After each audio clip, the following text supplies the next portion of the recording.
Yo, Atlas speaking, and welcome to part 19 of What If I Was Reincarnated in Naruto as a branch Hyuga and awakened the Tenseigan. Let the tale begin. Chapter 821, The Promise. Shinichi's return caused quite a stir in Konoha. As a former member of Akatsuki, although he didn't do too many bad things, he did after all participate in all of Akatsuki's actions.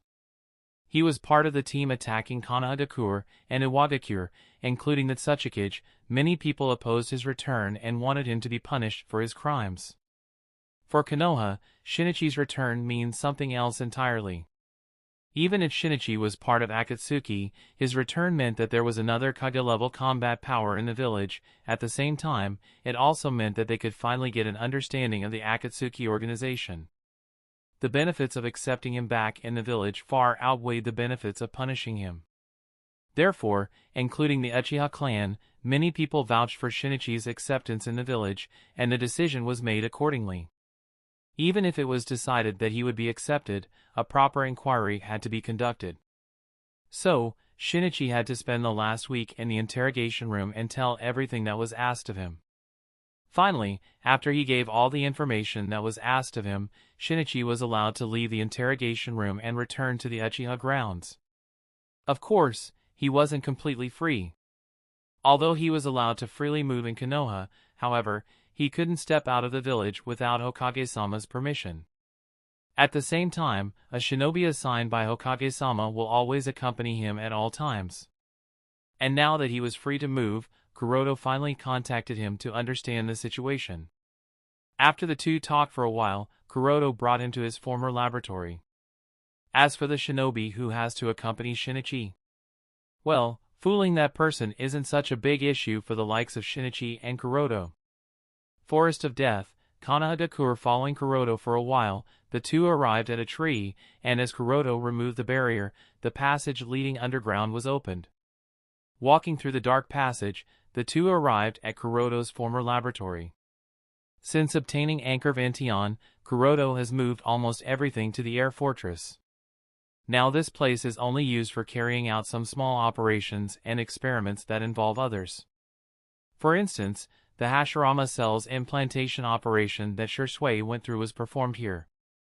Shinichi curiously looked at everything in the laboratory and couldn't help but sigh in admiration. TSK. Boss. I didn't expect that you would have such a place here. I doubt anyone in the village knows about this place, right? Shursui and Itachi do. Answered Kuroto as he walked deeper into the laboratory. Shinichi restrained his curiosity and followed Kuroto. Coming to the deepest section of the laboratory, Kuroto removed the seals in the area and revealed a cloning capsule. Inside the cloning capsule, Uchiha Kurumi's body was kept, her injury was healed, and her body was spotless. At first glance, anyone would think that she is only asleep, and there is nothing amiss with her. But both Kuroto and Shinichi knew that she was in fact dead. Looking at the lifeless body of Kurumi on the other side of the glass, Shinichi's breath quickened. Boss, she. Kuroto leaned on the wall with his arms folded on his chest, and said, Don't worry, the promise I made to you will not be broken. That's why I have done everything I can to preserve her body. In order to preserve Uchiha Kurumi's body, Kuroto has used all the latest technology he can access. This is done in order to fulfill his promise to Shinichi. For the resurrection of Kurumi, the better the state of her body, the less difficult it will be to bring her back to life. Shinichi nodded and once again looked at Kurumi. This time, his eyes got wet. He immediately turned his head to the side, trying to make sure that Kuroto didn't notice. Seeing through Shinichi's intention, Kuroto smiled and left the storage room without saying a word. After a while, Shinichi walked out of the storage room with swollen eyes and marks of tears on his face. Seeing that Kuroto was looking at him with a smile, Shinichi rubbed his eyes and said, I got something in my eyes, it was really uncomfortable. Kuroto shook his head with a chuckle. Sure, whatever you say. Shinichi knew that he couldn't fool Kurot, and sighed. Then he looked at Kuroto and sincerely expressed his gratitude. Boss, thank you. Kuroto waved his hand. Don't worry about it. This was the content of your deal. And don't thank me yet, she still has to be resurrected, which will take some time. I hope you can wait a little more. Shinichi nodded, I will. And asked, can you give me an idea of how much time will it take? Kuroto thought about it, and explained, I can't say for certain, but at least 3 years. Based on Kuroto's speculation, after he crosses the threshold of the sixth path level, and fully grasps the yin-yang release as well as creation of all things, he will be able to bring the dead back to life as well. But he will be able to do that only after he has completed Project Godhood. Considering the current progress of the 6 clones, are nearly completed. The factor of chakra sources is also being taken care of thanks to the Yin Seal and 8 inner gates that he is working on. The optimization of the Kekkei Jinkai absorption ritual, looking for location, preparing the ritual ground, and other things will have to be considered as well. Therefore, Kuroto believes that it will take him at least 3 more years to complete Project Godhood. 3 years, muttered Shinichi with a thoughtful expression and nodded, I understand. The promise Kuroto made was to resurrect Kurumi after 15 years. Currently, it hasn't even been a decade, so 3 more years don't exceed the agreement. Kuroto smiled, good. And added, since that's out of the way, let's talk about Akatsuki now. Chapter 822, Akatsuki Accumulating Strength. Let's talk about Akatsuki now. As the matter of Akatsuki came up, Shinichi's expression became serious, as he said, I think you should have been able to guess the reason why I was unable to contact you the entire time. I was under the suspicion that they were using White Zetsu to keep a watch on me at all times. Kuroto nodded, yes. The fact that Shinichi had always maintained a perfunctory attitude towards the organization obviously aroused others' suspicion. Even if Juzo tried to cover up Shinichi's act, it was noticed by others. Additionally, during the Konoha collapse plan, Obito instructed Shinichi to destroy the Uchiha clan. In Shusui's absence, this shouldn't have been too difficult for Shinichi considering his Manjikyu Sharingan ability. However, Shinichi not only did not destroy the Uchiha clan but led them outside Konoha such that they didn't suffer any damage when Tendo flattened the village with a massive Shinra Tensei. Even before that war, Shinichi was under constant surveillance. However, after that, his movement was also restricted. Because of these reasons, Shinichi chose to go after the puppet. Because of being under constant surveillance, he couldn't pass any intelligence about Akatsuki to Kuroto, and he knew very well that it was only a matter of time before his identity as a spy will be exposed. Rather than being caught passively, it was better to take the initiative and solve a hidden danger that may cause problems for Kuroto, and escape the clutches of Akatsuki. And that's what he did. Shinichi shrugged, that's why. I don't know much about what's going on in the Akatsuki. Although I did hear that the organization is trying to recruit new members to regather the strength they have lost with the defeat of Hiriko and Tobi. New members, to fill in for the 2 of them, muttered Kuroto, and asked, do you know whom they are targeting? Shinichi shook his head, no, I have no idea. Then said with a thoughtful expression, but, upon thinking, if they are trying to fill in for Hiriko and Tobi, the people they are looking for must be pretty strong. I don't know if such people even exist anymore. Nodded Kuroto, then asked, is there any other information?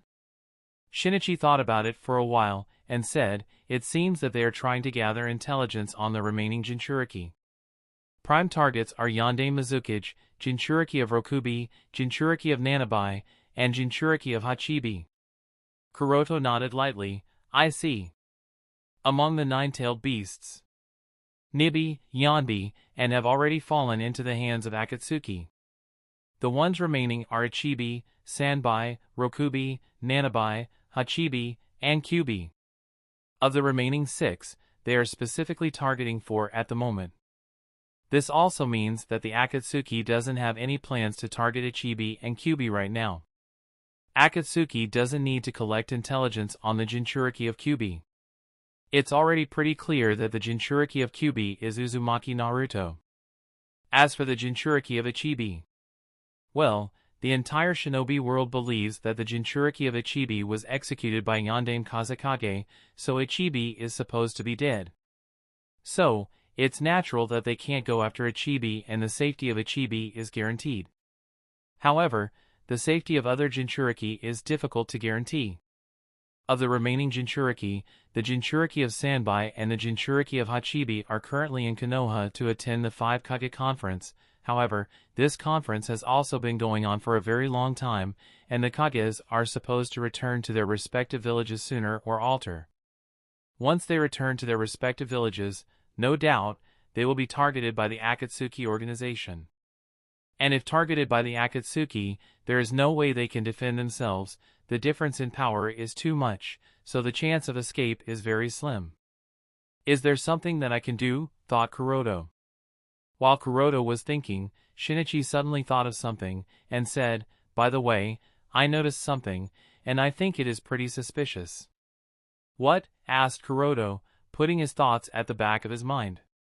Shinichi replied, "You should know about Pain's 6 paths. 5 of the 6 paths were destroyed by Shimura Danzo when we were pursuing him. Normally, Nagato tries to find other bodies that he can use as Pain, but for some reason, this time, he didn't try to find a body, and only Tendo Pain has been active. This is indeed a bit strange," muttered Kuroda, as he tried to figure out Nagato's line of thought. "I am done yet," said Shinichi, and continued, "Originally, keeping a watch over the Jinchuriki of Nibi was done me. However, not long ago, Sasori took away the Jinchuriki of Nibi, and I haven't seen her since then." Kuroda was surprised. "What do you think could be the reason?" Shinichi explained, "I don't know, maybe they moved her to another base that I didn't know of, just to make sure that I don't do anything. But I still find this strange. The Jinchuriki of Nibi is a perfect Jinchuriki, so controlling her is not an easy task, and apart from me, only Nagato and the Masked Man have methods of controlling the Jinchuriki. But as far as I know, both of them have been active, and I don't think anyone is keeping watch over her, which has puzzled me. And it's not just the Jinchuriki of Nibi, there is also the Jinchuriki of Yanbi, and the Jinchuriki of Gobi that was captured recently. Unless they have some new member in the organization that has been keeping a watch over the 3 of them, I don't know what's going on." "I see," muttered Kuroda with a thoughtful expression, and added, "It seems that they haven't been idle this entire time." Kuroda didn't have an answer. However, one thing is certain, during that time he has been busy dealing with Shimura Danzo, developing the Earth Chakra Nature Clone, training the 8 Inner Gates, improving the In Seal, creating a pair of Rinnegan, and working on the Project Godhood. Nagato and Obito are also doing their own things. Under tremendous pressure from the leader of Amatsukami, they are doing everything they can to accumulate strength. Nagato and Obito should be very clear that if they can't deal with Yama and the Amatsukami organization being him, their plans will never be completed. Chapter 823, Konoha is a restricted area? Although he doesn't have enough information, Kuroda is certain that Nagato must be working hard to improve his strength. He might be trying to master the power of the Rinnegan to a deeper level, or maybe working on the Wood Release and the Uzumaki clan abilities. When it comes to the Rinnegan, Kuroda's understanding is quite limited because most of the knowledge he has about the Rinnegan is limited to the vague information he retained from his past life, while the rest of the information is from his various fights with Nagato. He hasn't had any opportunity to explore the abilities of the Rinnegan, therefore, he can never be certain about the limits of Rinnegan. Considering Nagato's character and obsession, it won't be surprising if he suddenly came up with something mind-boggling. Kuroda may not know much about the Rinnegan, but he does understand Nagato fairly enough. Although Nagato is stupid enough to proclaim himself as the god of the shinobi world, his obsession cannot be denied. Nagato understands when to wait and when to strike. This can be noted from his past actions against Hanzo. When Hanzo and Danzo killed Yahiko, at that time, Nagato went berserk and even went as far as to summon Geto Mazo. However, after killing the Amigakure shinobi and repelling both Hanzo and Danzo, he didn't foolishly invade Amigakure looking for revenge. Instead, he chose to hide with Conan and explored the power of the Rinnegan, and made a comeback with stronger strength. At that time, not only did he single-handedly crush Amigakure, but he also defeated Hanzo and took control of the village without the knowledge of the entire shinobi world. Amidst the shadows, Nagato held dominion over Amagekure, unbeknownst to the oblivious shinobi world. So, Kuroto believes that unless Nagato once again gains confidence in his own strength, he will continue to find ways to improve himself in order to become stronger. Despite this knowledge, Kuroto isn't panicked. He understands very well that no matter how hard Nagato works, it will never be enough to reach the sixth path level, and as long as that level is not reached, Kuroto will be able to outwit him one way or the other. And as long as Akatsuki doesn't complete the most critical step of catching all the tailed beasts, they won't be able to revive the Jubi. So long as that doesn't happen, he won't have to face someone of sixth path level. Based on the information given to him by Shinichi, it is pretty clear that just like the entire shinobi world, Akatsuki was also fooled by him. They still think that Ichibi is currently in the process of resurrection. No doubt, they will continue to believe this for the next few years. So, they shouldn't start the revival of Jubi for the next few years. These few years will be enough for Kuroto to complete his project godhood and become a true god. With this line of thought, Kuroto convinced himself that he still had some time, then he looked at Shinichi and asked, "Shursui informed me that your eyesight has severely diminished, and you are nearly blind, is that true?" Shinichi scratched the back of his head, and nodded helplessly. "I hate to admit it, but it is true." Kuroto nodded. "I see." Then said, "Take care of yourself and make sure to not use your Manjikyu Sharingan unless absolutely necessary. I will make preparations for the operation. This operation will help return your vision." "Operation?" muttered Shinichi, then asked with an excited expression, "Are you going to implant the Shodame Hokage-sama's cells in my body?" Kuroto nodded lightly, "Yes." Shinichi asked, "Boss, will the implantation of Shodame Hokage-sama's cells really return my visual prowess?" Kuroto nodded, "Yes."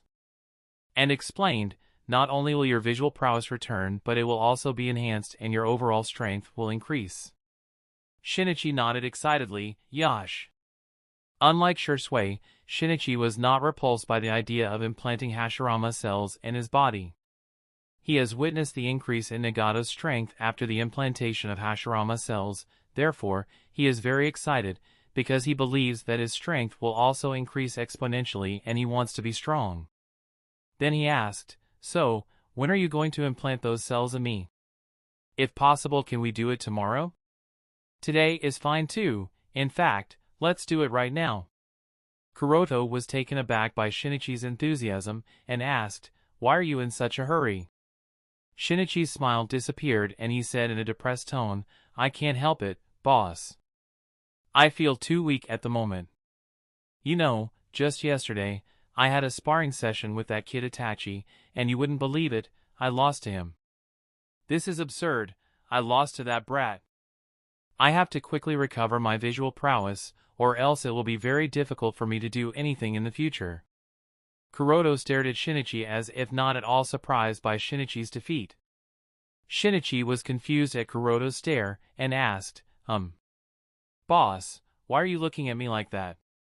"Nothing," mumbled Kuroto, then said with a smile, "I might have forgotten to mention this, but Itachi will also undergo the same operation. So, he too will recover his visual prowess and become stronger. It doesn't matter. Even if both of us undergo the operation, with my visual prowess recovered, I will definitely be stronger than him and Shursui." Kuroto just smiled and said nothing. If it's about individual strength, Shursui is undoubtedly the strongest and will remain at the top even after both Shinichi and Itachi undergo implantation operations. This is because he has mastered Senjutsu. If it's about being the most tricky to defeat, then Shinichi can indeed take the top place. However, Kuroto personally believes that among the three of them, Itachi is the most impeccable, and the one most likely to win should the three of them fight to the death. The reason is that Shinichi can be too reckless, while Shursui is not ruthless enough. Itachi, on the other hand, is both calm and cold, which makes him the most dangerous among the three. Shinichi didn't know Kuroto's thoughts, and asked, "So, when are you going to perform the operation?" Kuroto answered, "The operation will at least take a month or two. Take that time to prepare yourself." Shinichi was taken aback. 1 month, and asked, "Why so long?" Kuroto explained, "The implantation operation is not an easy task. A little bit of carelessness, and you will end up becoming a tree. So I need to carry out a lot of preparation." Kuroto has already tried a lot of methods to suppress the aggressive nature of Hashirama cells, however, nothing seems to work very well. Shursui had the support of a pair of eternal Manjikyu Sharingan, yet he almost became a tree. Shinichi and Itachi won't have the support of eternal Manjikyu Sharingan, so he has to use other methods to make sure that the yang chakra of the Hashirama cells can be contained well. Understanding Kuroto's reasoning, Shinichi nodded, "I see," and asked, "So, what am I to do now?" Kuroto thought for a while, and passed a Homosubi cloak and mask to Shinichi. "From now on you are a member of Amatsukami, you will be the fourth Homosubi." "So, I will also be Homosubi," muttered Shinichi as he took the cloak and mask with a smile. Then he suddenly thought of something and asked, "By the way, boss, is Deidara also a member of Amatsukami?" Kuroto shook his head, "No." Shinichi was stunned, "Really?" and muttered, "So that means I was worried about him for nothing. Damn, I even risked exposing myself in order to warn him, now it seems that it was all for nothing. He is not even with us." Then he shook his head with a chuckle, "Forget it, it makes sense that he is not a member. Such a guy who can't even communicate without creating those stupid explosions is really irritating. I am glad that he is not a member. It would have been very difficult to work with him." Kuroto ignored Shinichi's ramble, and instructed him, "Anyway, stay vigilant, I don't think Akatsuki will spare you so easily." Shinichi shook his head with a smile, "Don't worry, boss, right now, Konoha is the safest in the shinobi world. Akatsuki won't try to come here."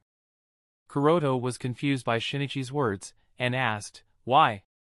Shinichi explained, "Konoha has been labeled as a restricted area, so none of the members would dare to step here.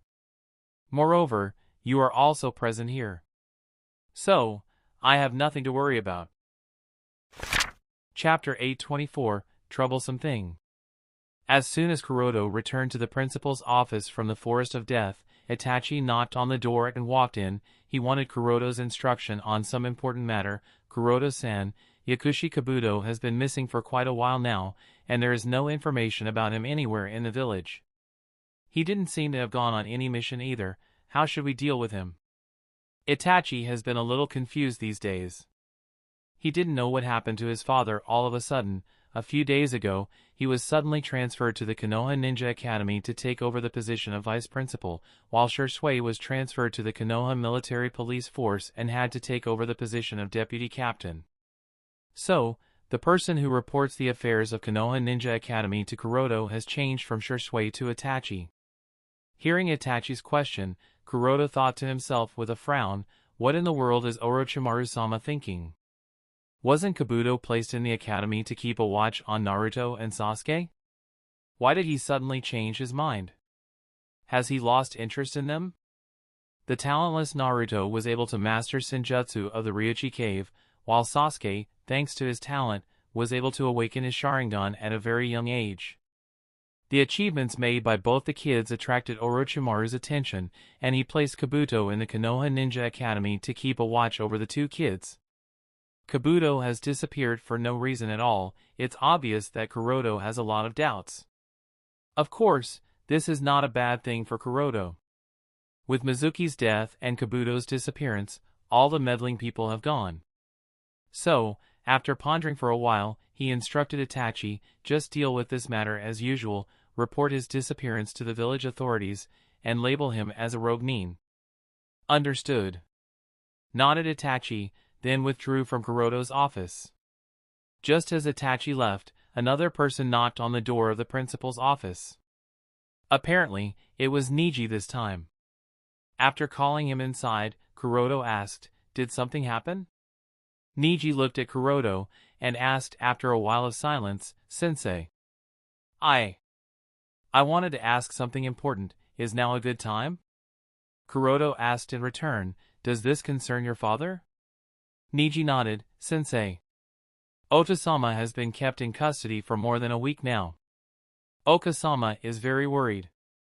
Earlier she visited the patriarch asking for his help on the matter, but there was no result. Can you please do something about this? Please request Hokage-sama to release Oda-sama. I know he would never do anything wrong. Please, sensei.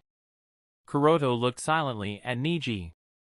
Niji bowed deeply and asked, Sensei, I know this request is very presumptuous, but I can't see Oka-sama in this state. She is very worried. I really don't know any other way. Please, sensei. Kuroto sighed. I see. He pointed at the chair and spoke, Don't worry too much, firstly have a seat. From his people in the Umbu, Kuroto has learned the entire story behind the custody of Hizashi. He even knows that the main family is currently focused on secretly searching for clues about the Tenseigan, therefore, they have no intention of helping Hizashi at the moment. It's a pity that Aoki had found and taken away all the clues and records related to the giant Tenseigan long ago. Even Kuroto, who was aware of the existence of giant Tenseigan of the Hyuga clan, wasn't able to find any clues about it, so he knows that the main family is just wasting their time and effort. As for helping Hizashi, if Kuroto really tries, he can indeed help Hizashi. But Kuroto personally believes that this may not be the best course of action at the moment. Because the main family intends to conceal the information regarding the giant Tenseigan and the Otsutsuki clan from the village, so Hizashi is stuck in a dilemma between the clan and the village. If Hizashi remains in the custody for a while, then it's a good thing. The village's intention behind detaining Hizashi is to compel the main family into revealing the secrets that they are hiding. Hizashi is not really at fault here. Therefore, the longer he is detained, the more apologetic the village will be towards him. And from the clan's perspective, Hizashi was detained for the sake of the clan. The patriarch will have to apologize to Hizashi for putting him through this. However, if Hizashi regains his freedom at the moment, then considering the arrogant nature of the elders of the main family, once they fail to find anything about the Tenseigan, they will definitely take out their anger on Hizashi, blame him, the person in charge of meeting Tonari, for not finding out enough information about Tenseigan. Kuroto has already mentioned these points to Hizashi, and Hizashi agreed with Kuroto. Therefore, he wasn't anxious to be released and lived there comfortably. Kuroto briefly explained these points to Niji as well, and said, You just need to focus on your training, and needn't concern yourself with anything else. I am keeping an eye on the matter. With me around, nothing will happen to Hizashi-sama, you have my word. As for your mother. He paused, wrote something on a piece of paper, and gave it to Niji. Give this letter to her. I understand, sensei. Nodded Niji as he took the letter from Kuroto. Kuroto nodded lightly, and asked, Is there anything else? Niji shook his head, no, and was about to get up and leave, when suddenly, the door of Kuroto's office was pushed open and Yui rushed inside in a panic. Kuroto-kun, it's not good. Ryuma got into trouble with the Uchiha. Hyuga Ryuma is a member of the Hyuga branch recently promoted to the rank of Jonin. He is only a teenager and one of the most talented kids among the young generation. Hyuga clansmen generally don't cause trouble, so it's surprising that Ryuma got into trouble with the Uchiha clan. Therefore, Kuroto is quite surprised, and asks with a frown, what happened to him? Yui waited for a moment as Niji took his leave, then explained the situation to Kuroto. After listening to the entire story, Kuroto sighed and stood up. Let's go. In the past, such troublesome matters were taken care of by Hizashi. But now that Hizashi is under custody, and the main family is completely focused on finding information about the Tenseigan, the responsibility falls on Kuroto's shoulders. Smash! With a low muffled sound, Ryuma was kicked out and hit the wall. Ryuma wanted to get up immediately, however, he felt dizzy and coughed violently. Cough. Looking at Ryuma's state, a teenager, wearing the uniform of the Konoha military police force, walked over to Ryuma and said with a smirk, What was your question again? Why was Shinichi Aniki released so easily, while that old man from your clan is still under custody? This is my answer. Now you should know why. It's because Shinichi Aniki is a Uchiha, while that old man you are talking about is only a Hyuga, a member of the branch family no less. Another Uchiha teenager standing on the side said with a smirk, Now. Shin, don't be too hard on him. he is just a Hyuga after all. Shin looked back, and said helplessly, "Don't blame me, Enji. I thought that since he is a Jonin, he would be able to take it and hit a little hard. I didn't expect him to be so weak." Enji sighed, "You are too careless, Shin. Just knowing his identity as a Hyuga should be enough to understand that he would be weak, yet you went and did it." Shin chuckled, My bad. I shouldn't have forgotten that the Hyuga are pathetic." Hearing Shin and Enji's words, Ryuma was angered, and shouted, "Don't you dare mock the Hyuga!" Chapter 825, Uchiha Hyuga Trouble. "Don't you dare mock the Hyuga!" shouted Ryuma in anger. Ryuma's voice was very loud, and the few villagers who were not paying attention also looked, whispering among themselves. Being a Jonin, Ryuma's hearing is naturally pretty good, so the whispering of the villagers does not escape his ears. Since the decline of Senju, the Hyuga clan has become the rival of the Uchiha clan. As members of rival clans, the shinobi of the two sides often look down on each other and sometimes get into arguments. However, the arguments have always been verbal and among the children or the lower-ranked shinobi. Of course, there have been battles and challenges between the members of the two clans. However, the information about those challenges has always been suppressed by the leaders of the two clans as well as the Hokage faction, so ordinary villagers are unaware of those challenges. Hence, this is the first time the villagers have seen a Jonin of the Hyuga clan being defeated by the Jonin of the Uchiha clan in a public place in such a manner, on a street full of people. At lower shinobi rank, the strength of Hyuga clansmen is generally higher than the strength of Uchiha clansmen. This is because the Hyuga are able to bring their Byakugan into play, however, the Uchiha are not able to do so much with their Sharingan. After all, everyone in the Hyuga clan is born with the Byakugan at the time of birth, but that's not the same with the Uchiha clan. The Uchiha have to endure emotional setbacks in order to awaken the Sharingan. However, as the shinobi rank increases, the situation becomes completely opposite. At the Jonin rank, the strength of Uchiha clansmen is generally higher than the Hyuga clansmen.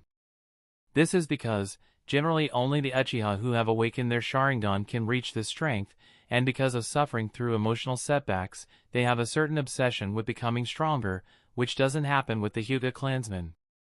The senior management of Konoha is aware of this, therefore, they wouldn't have been very surprised by the result in front of them, but the general populace of Konoha doesn't know this phase. Therefore, when they saw Ryuma being defeated by Shin, they were surprised and can't help but talk about it.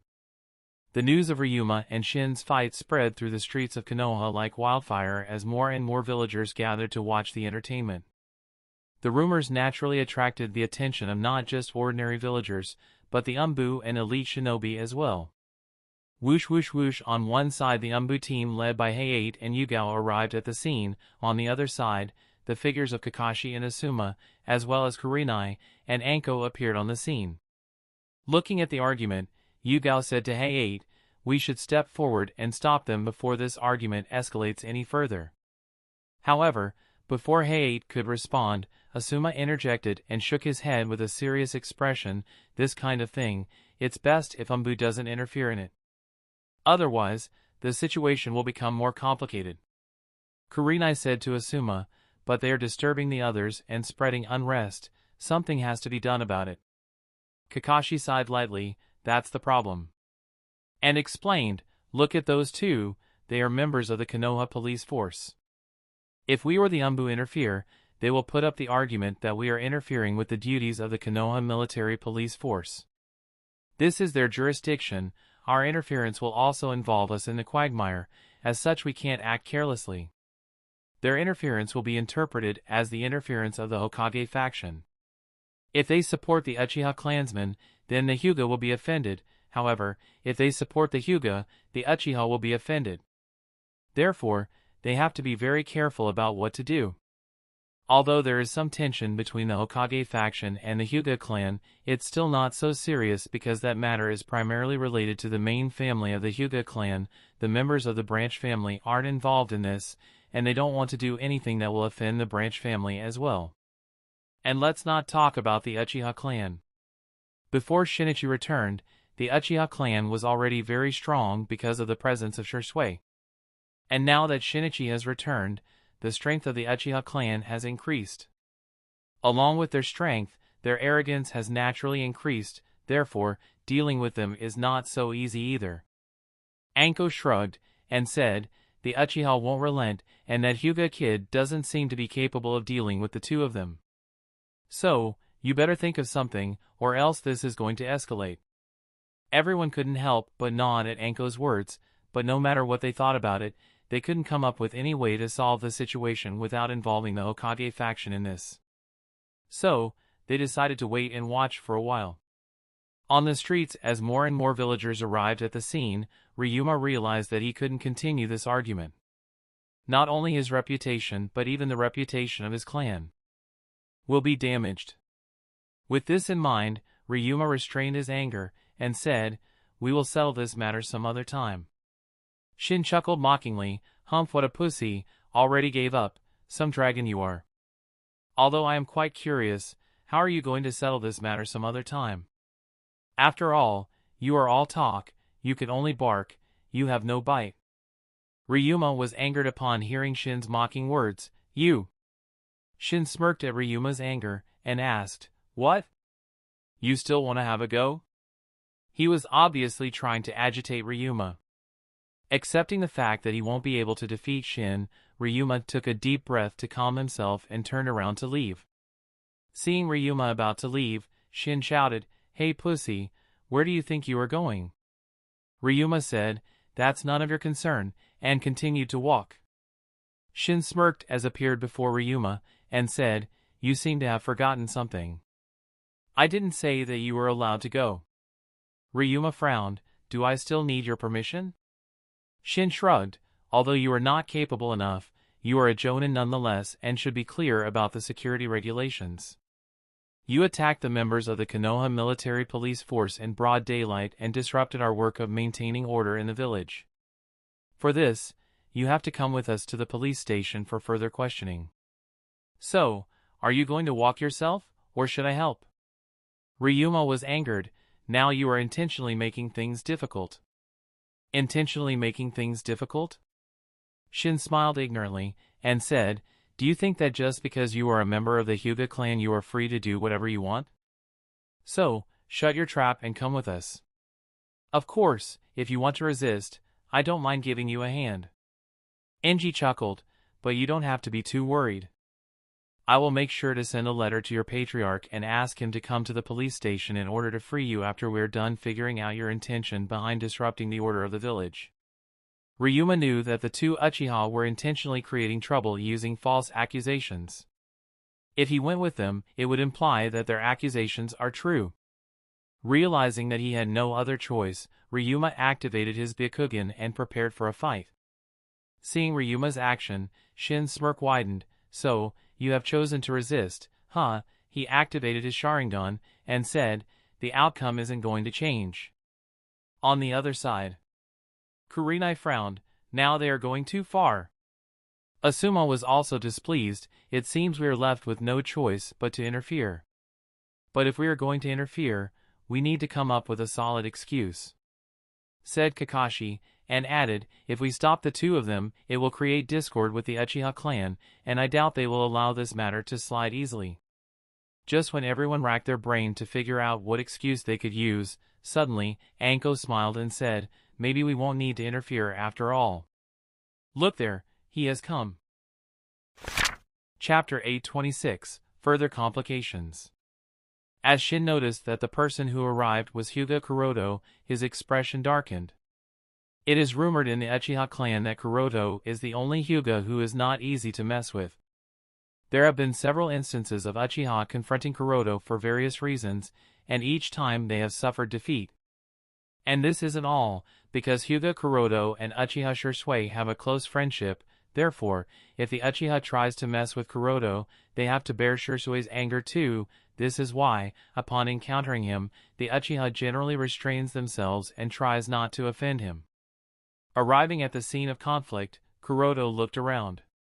He could see that although several high-ranking shinobi were present at the scene, no one was willing to take action and stop the Konoha military police force from harassing Ryuma. Seeing this, he thought, as I thought. Shinichi's return will indeed cause some problems. For one, with the return of Shinichi, the Uchiha clan has become more daring. With the return of Shinichi, the number of Manjikyu Sharingan users has increased, and so has the strength of the Uchiha clan. With the increased strength, the ambitions have increased as well, or perhaps it would be better to say that the ambitions that were buried so far have been unearthed again.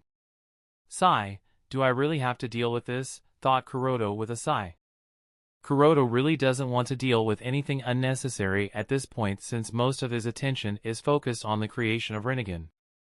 But he also realized that he can't allow the Uchiha clan to continue as they are, otherwise, it will affect the political situation in Konoha, and that's not what he wanted to see either. It appears I will have to do something about these rising ambitions as well, such a troublesome thing. Thought Kuroto with a helpless expression. After making up his mind, Kuroto once again looked around, then he looked at Uchiha Shin and Uchiha Enji, and said, "Despite being a member of the Konoha military police force, are you not aware of the village's security regulations?" Uchiha Shin was confused, "What are you talking about?" and said, "I broke no security regulation, it's that guy, he attacked me, a member of the Konoha military police force, and disturbed our work of maintaining security in Konoha. By helping him, you are doing same. Do you want to come for questioning too?" Kuroto shook his head. "No, you are the one who broke regulations. You engaged in a meaningless conflict in front of Konoha Ninja Academy and disrupted the teaching environment of the school. The children are affected because of your meaningless fight. How are you going to explain your actions?" Shin was taken aback by Kuroto's accusation. He looked at his feet, then in the direction of Konoha Ninja Academy, which is a few blocks away, with a confused expression, and asked, "In front of Konoha Ninja Academy? Are you out of your mind?" Seeing Kuroto confronting Uchiha Shin, Kakashi, and the others decided to step in. Kakashi appeared beside Kuroto, and whispered, "Kuroto, don't mess around." Asuma nodded, and said, "Just take that guy and leave, don't try to confront them, now the situation is more complicated than it used to be. In this situation, we don't want to confront the Uchiha clan." Kuroto said with a smile, "Don't worry guys. I know what I am doing." Then he looked in Shin's direction and said, "It seems that you have no explanation. In that case, there is only one thing to do."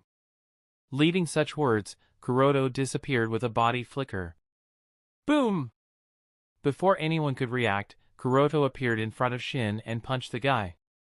Nobody expected Kuroto would suddenly take such an action. Thanks to his activated Sharingan, Shin was able to keep track of Kuroto's movement and subconsciously leaped back to dodge his punch.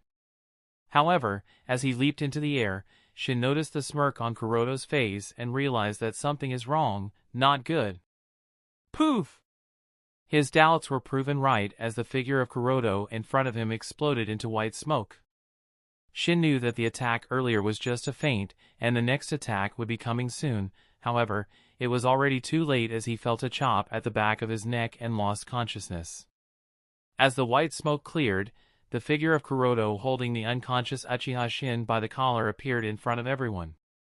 Everyone was silent and looked at Kuroto with different expressions. Some were taken aback, some surprised, some admired, and some panicked. Kakashi and Asuma looked at each with worried expressions. They didn't expect that Kuroto of all people would make such a bold move and attack a jonin of the Uchiha clan. He did it so easily? Ryuma looked at Kuroto in surprise and shock. From the previous confrontation, Ryuma realized that his strength is not enough to win against Uchiha Shin, and now that he saw Kuroto deal with the person in just 2 moves, he couldn't be more surprised. Not caring about anyone's reaction, Kuroto stared at Uchiha Enji and said, "You there?" Enji was taken aback and took a step back. What? Tell your patriarch to come to the Konoha Ninja Academy and take him." Leading such words, Kuroto dragged Shin and went back to the academy. Everyone looked at Kuroto dragging Shin, but no one dared to take a step forward and stop him. Not Uchiha Enji, not the rest of the crowd including Kakashi and the others. All they could do was look at Kuroto's disappearing back with various expressions. Some were shocked, some dazed, some happy, and some worried. Asuma looked at Kuroto's back and said with a sigh, "This is going to be troublesome to deal with." Kakashi nodded with a complicated expression, "HM." Knowing Kuroto, Kakashi knew that Kuroto would have definitely thought this through. But Kakashi couldn't figure out Kuroto's thoughts. What's more troublesome is that Kuroto asked for the Uchiha Patriarch to come, not the captain of the Konoha Military Police Force or the deputy captain of the Konoha Military Police Force. So, now things have become more complicated. Kakashi sighed and said to Asuma, "Let's go and inform Hokage-sama. We'll have to figure out a way to deal with this issue." Chapter 827, Uchiha's Anger? The news traveled fast, and within an hour the entire village, including the Uchiha clan, was aware of what happened. Upon learning that Uchiha Shin was captured by Hyuga Kuroto and is currently detained at the Konoha Ninja Academy, the Uchihas became angry. Not only did Hyuga Kuroto detain a member of the Konoha Military Police Force, he even went as far as to say, "Tell your patriarch to come to the Konoha Ninja Academy and take him," making the Uchiha especially angry. That damned Hyuga Kuroto, who does he think he is? He dared to drag Shin all the way to ninja school in the presence of hundreds of villagers. This will impact our reputation. That son of a bitch must have done this on purpose. He is trying to insult the entire clan, he must pay the price. Patriarch, we can't let this slide once again. At this rate, everyone will start to look down on us. We must find a way to teach him a lesson, said one of the members of the Uchiha clan. Fugaku thought about his words, then he looked at Shisui sitting in the corner. Fugaku is aware of the friendship between Shisui and Kuroto, and he is wondering what Shisui thinks about this matter. Feeling Fugaku's gaze, Shisui said, "Patriarch, I will go and bring back Shin." Before Fugaku could reply, one of the members of the Uchiha clan shouted at Shisui, "Humph, are you going to protect him once again? Don't you see that he is making a fool of us? Do you still want to protect him?" Shisui was taken aback, and tried to explain, I am just... However, he wasn't given the opportunity to complete his words as another member of the Uchiha clan interrupted him, "Don't bother explaining, you are trying to do what you have always done, but enough is enough." Shisui felt cold eyes from many Uchiha and he could feel that everyone was angry at Kuroto. Shisui looked at Fugaku, hoping that the patriarch would listen to him, but Fugaku had an indifferent expression. He too was unwilling to slide this matter so easily. He realized that it would be difficult to calm the clan this time. Hokage building Hiruzen.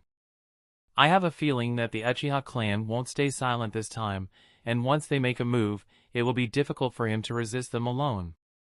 Although Might Guy has some strength and will be able to help him if needed, it won't be enough. We have to prepare a backup if needed," said Elder Koharu with a thoughtful expression.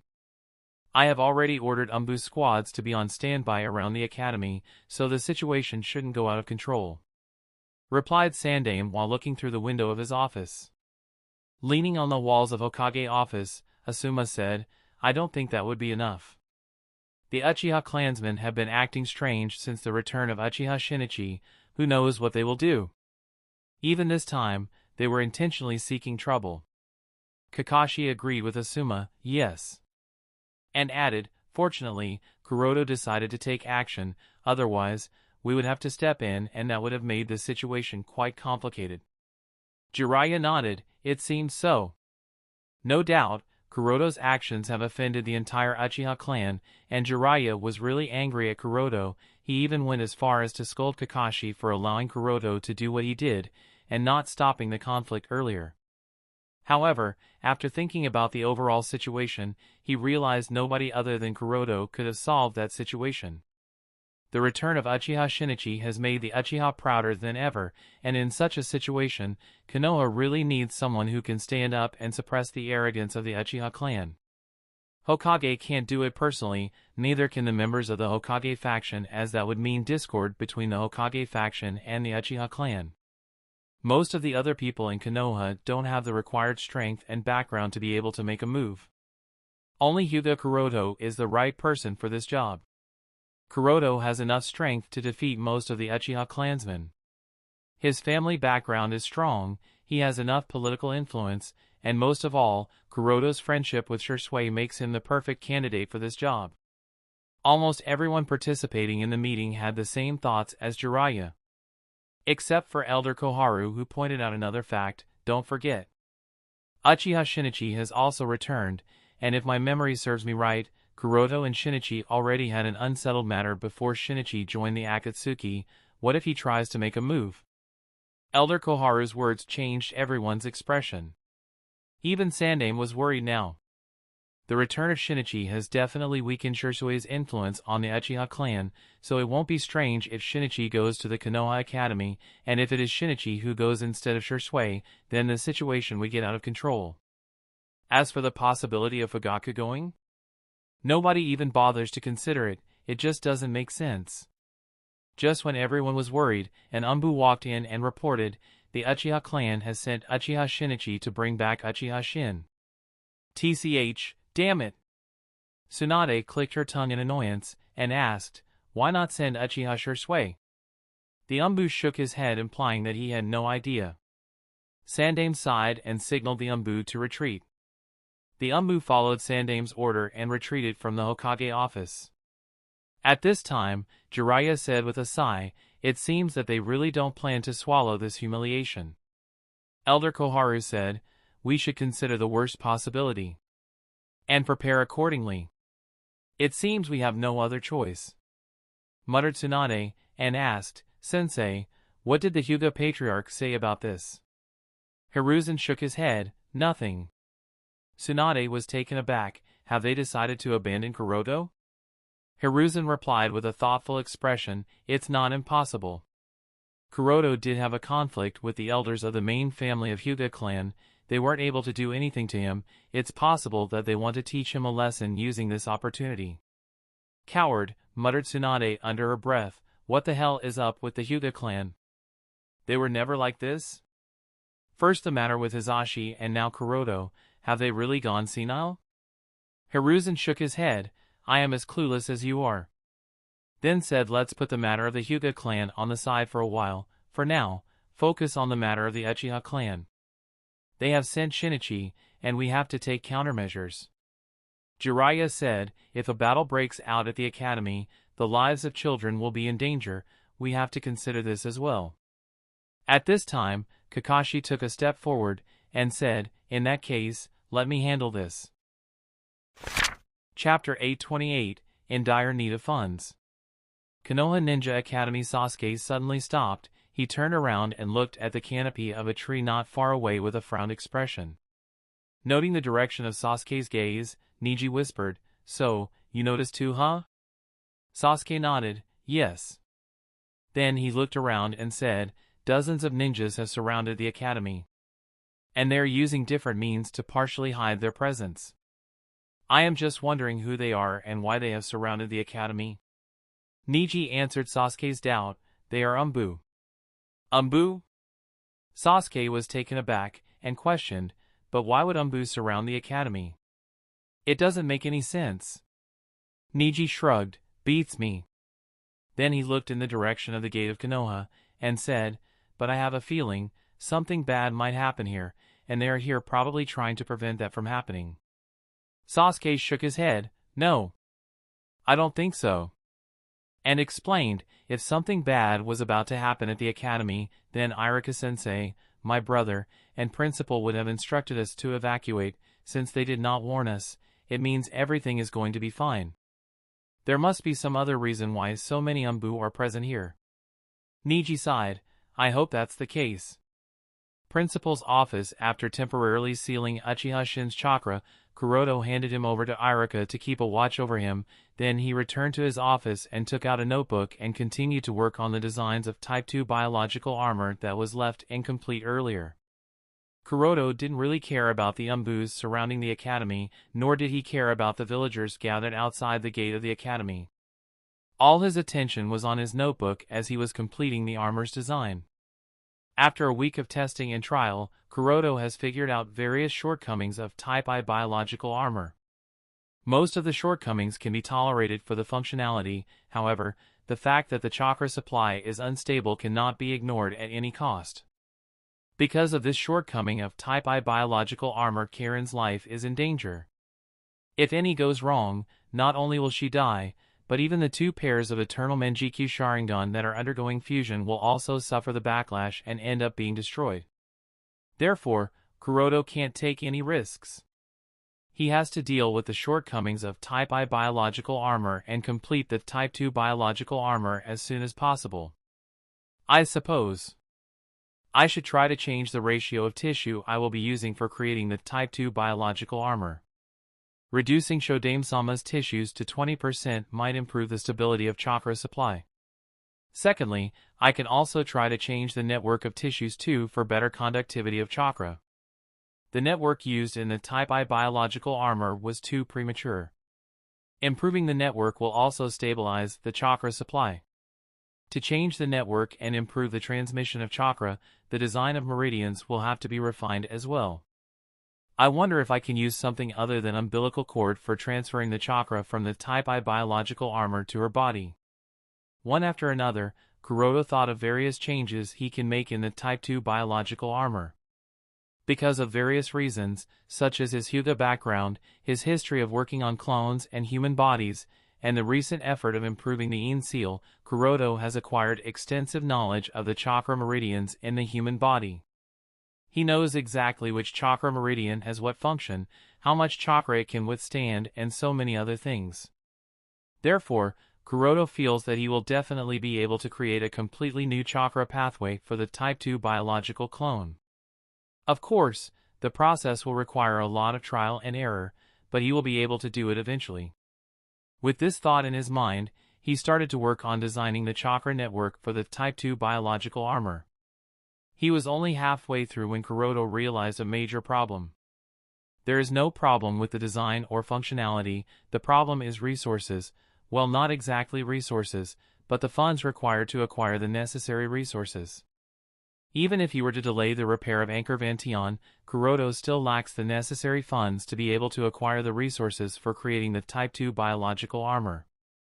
As per Kuroda's estimation, a single Type II biological armor will cost at least tens of millions of ryo. As a researcher, Kuroda knows that there will be several mistakes in the development process, so the cost will definitely increase. It won't be a surprise if nearly 100 million ryo is spent. Kuroda doesn't have this kind of money in his hand at the moment, so he couldn't help but feel troubled. How am I going to find the necessary funds? He could try to earn the funds from the black market, but it would take a lot of time and Kuroda doesn't have so much time. Besides, if he were to get active in the black market, no doubt, Akatsuki will try to use every possible means at their disposal to trace him. He doesn't want to deal with Akatsuki at the moment, so the idea of using the black market was rejected. I'll have to figure out some other method, muttered Kuroda with a helpless expression. Whoosh! Knock! Knock! Just as Kuroda was busy thinking of a way to earn funds, suddenly there was a knock on the window of his office. Kuroda looked over and found out that the person who came was none other than Kakashi. Seeing him, Kuroda quickly closed the notebook and said, "Come in." Kakashi opened the window and walked in with a solemn expression. Looking at Kakashi's expression, Kuroda asked, "What happened?" Kakashi replied, "Just as we expected, things are going to get troublesome." "Troublesome," muttered Kuroda and asked, "What do you mean?" Kakashi took the opposite seat and explained, "We have received word, it won't be Uchiha Shursui or Uchiha Patriarch to come to pick up Uchiha Shin, rather it will be Uchiha Shinichi." Kuroda was surprised by the information Kakashi brought, and muttered, "I am quite interested in knowing the identity of the spy you just mentioned." Kakashi shook his head. "I am sorry, this is something I can't tell you for the time being." Then he said, "But don't worry, that person is reliable and the information is accurate." Kuroda waved his hand, and said, "No, no. I was just joking with you, obviously, I know that these secrets can't be revealed. Besides, he already knows the identity of the spy." And added after a pause, "Anyway, you were talking about Uchiha Shinichi." Kakashi nodded, "Yes. So, the Uchiha clan has sent Shinichi to bring back Uchiha Shin. And added in a worried tone, the two of you had several conflicts in the past, so we can't deny the possibility that he will once again seek trouble. Kakashi continued, if Uchiha Shinichi causes trouble, the lives of children at the academy will be in danger, so the two of us will have to work together to neutralize him. Well, muttered Kuroto with a surprised expression. Before he could say anything, Kakashi interrupted him, Kuroto, there is no time to think about it. His Mangekyo Sharingan ability won't be easy to deal with, so it would be safer this way. Chapter 829, Start of a Cold War? Kuroto, there is no time to think about it. His Mangekyo Sharingan ability won't be easy to deal with, so it would be safer this way. Kuroto seemed to want to say something, but since Kakashi had made up his mind, so he decided to stay silent and nodded. With Kuroto's agreement, Kakashi breathed a sigh of relief. Then he walked back towards the window and while looking, he spoke, to be honest, I should be thanking you right now on behalf of the village. Kuroto was confused, thank me? Why? You took action and detained Uchiha Shin in such a high-profile manner, you did that to keep the Uchiha within their limits? Asked Kakashi, then added with a sigh, Kuroto. I have to admit that when it comes to critical decision-making, you really surpass me. Kakashi was also present on the streets at that time, but unlike Kuroto, Kakashi hesitated to take any action. He decided to wait and watch as the situation unfolded because he wasn't sure of the consequences that his actions might have on the village. For all he knew, he might have become the cause of a civil war in Konoha. He didn't want to carry such a burden on his shoulder, so he stood in his place and dared not take a step forward. Although he understood that someone needs to stand up and stop Uchiha Shin, he still decided to wait and even decided to call Uchiha Shisui for help, but did not step forward personally, and this made him feel like crap. Unlike him, Kuroto didn't hesitate at all. As soon as he arrived, he easily dealt with Uchiha Shin, and even went as far as to drag him all the way to the academy and detain him there. That's why, this time, Kakashi decided to take some responsibility and help out Kuroto in dealing with the Uchiha clan. Kuroto did not Kakashi's thought. When he heard Kakashi's reason, he asked with a smile, then would you be kind enough to put some good word for me in front of Hokage-sama? I would appreciate it if he gave me some bonus.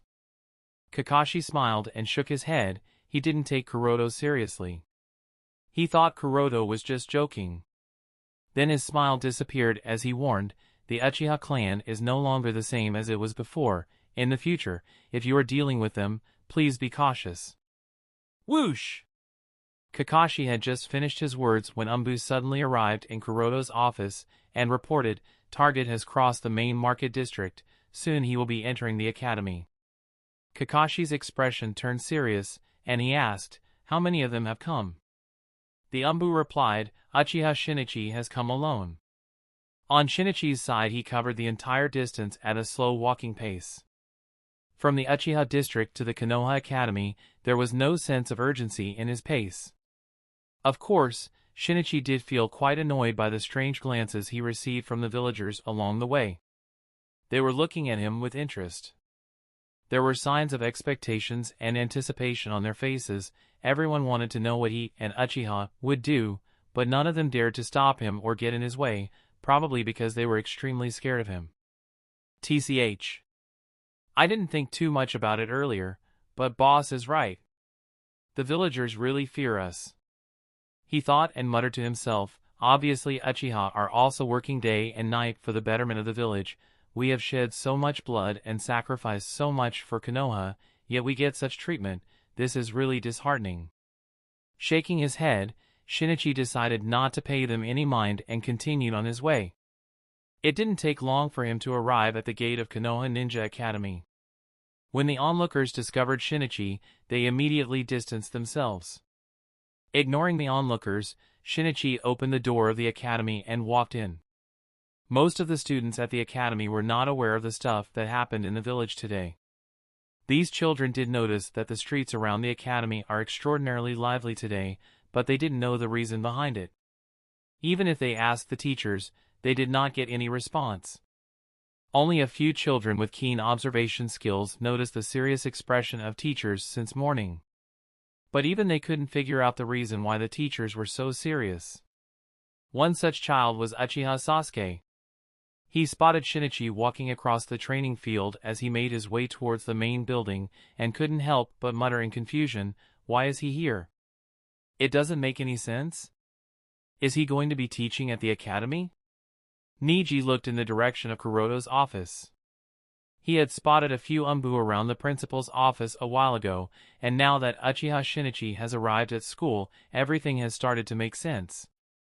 It's possible that a conflict might occur between Uchiha Shinichi and his sensei.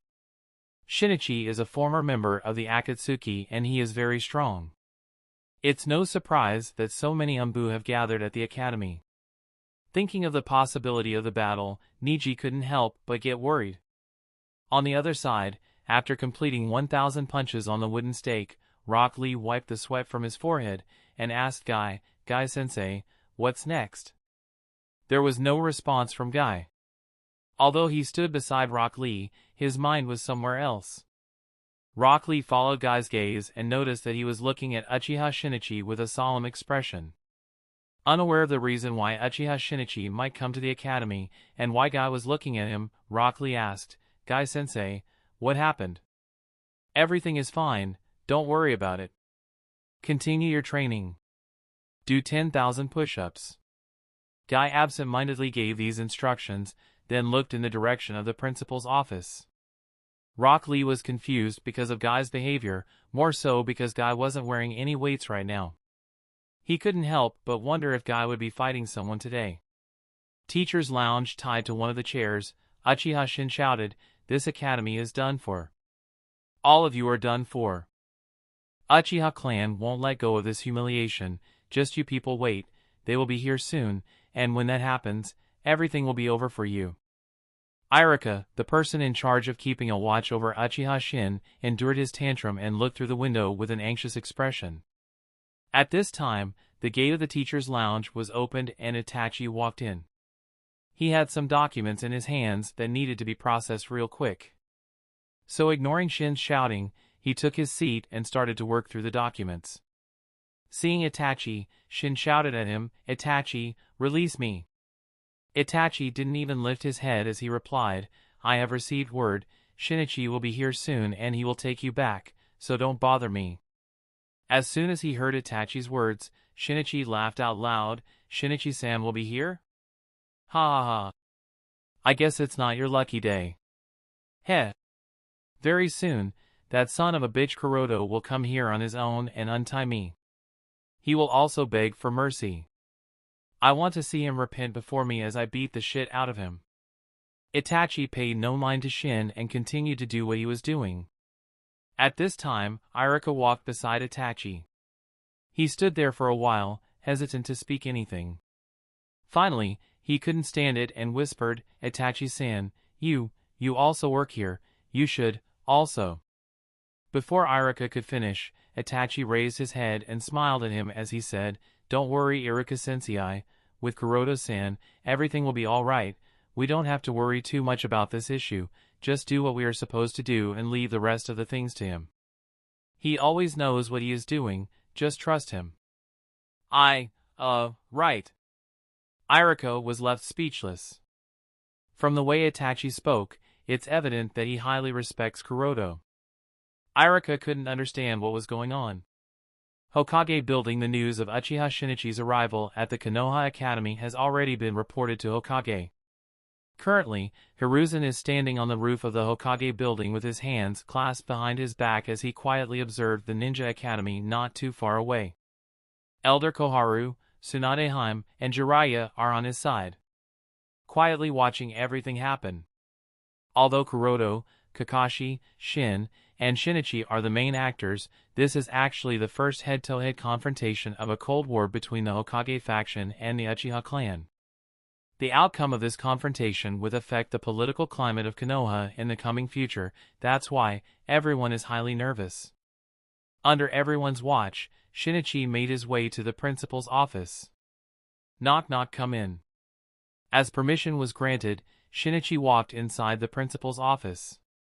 Standing on the side, Kakashi put himself on high alert. If a fight were to break out, then he would have to immediately transfer Shinichi out of the village to make sure that none of the lives at the academy were endangered. Kuroto was unaware of Kakashi's thoughts. While remaining seated, he looked up, and upon finding that the person who came in was Shinichi, he asked, "Why are you here?" "I specifically mentioned for your patriarch to come if you wanted Uchiha Shin back." "Damn it, Kuroto! Why do you have to provoke him?" thought Kakashi as he waited for Shinichi's response. On the outside, he looked calm, but inside he wasn't calm at all. Heck, he had already prepared his flying Raijin kunai and was ready to use it at a moment's notice. Shinichi laughed awkwardly and explained, "Well, Patriarch wanted to come, but something came up, so you know." Chapter 830, Kakashi in Disbelief. Hyuga District, Patriarch's Mansion. As the Patriarch of the Hyuga clan, Hayashi has of course learned the details of the conflict between Hyuga Ryuma and the Konoha military police force a few hours ago. Even Hayashi didn't expect Kuroto would go as far as to directly detain Uchiha Shin. This information was simply beyond him. And now he is really worried about the overall situation. As Hayashi was anxiously pacing from one corner of his study to another, suddenly a member of the branch family arrived at the door and reported, "Hayashi-sama, Uchiha Shinichi has entered the ninja academy." "I understand," nodded Hayashi as he instructed the shinobi to retreat. As the person in question left, the door of the study was once again closed. At this time, Elder Aoyama said coldly, "To provoke the Uchiha clan at such a time, humph, it's his own fault, he brought this upon himself." Hayashi sighed. Why did he have to do that? Then asked anxiously, "Are we just going to sit back and do nothing?" Elder Aoyama asked angrily, "Then what do you suggest? Should we confront the Uchiha clan head-on? Do not forget, with the return of Uchiha Shinichi they have 2 Manjikyu Sharingan Awakeners in their clan." Hayashi lowered his head and nodded, "I know." Then added with a sigh, "But this incident started with Ryuma arguing with Uchiha Shin of the Konoha military police force. If we just sit back and watch things happen, it will have a great impact on our reputation. We are already under watch for a while, now if we don't do anything, what will the clans think of us?" Elder Aoyama shook his head. "We shouldn't care about these things at the moment. Right now, what's most important is to find information about the Tenseigan as soon as possible. As long as we find what the Otsutsuki was searching for, we will have the necessary strength to face any enemy. At that time what Uchiha, what Hokage and what Otsutsuki, the Hyuga will rise at the top." Hayashi was hesitant. Intellectually, he agrees with the 3 elders. After weeks of searching through the archives of the Hyuga clan, they have finally discovered some information about Tenseigan. So, he also understands the terrifying power this dojutsu may possess and acknowledges the fact that finding this dojutsu will really help the Hyuga clan to rise to the top. But emotionally, Hayashi feels that this is not the right thing to do. A while ago, in order to conceal the information about the Tenseigan and Otsutsuki clan, they allowed Hizashi to be detained by the village, which not only offended the Hokage faction but even the members of the branch family. Now, if they abandon Kuroto against the Uchiha clan, they will completely lose the trust of the branch family.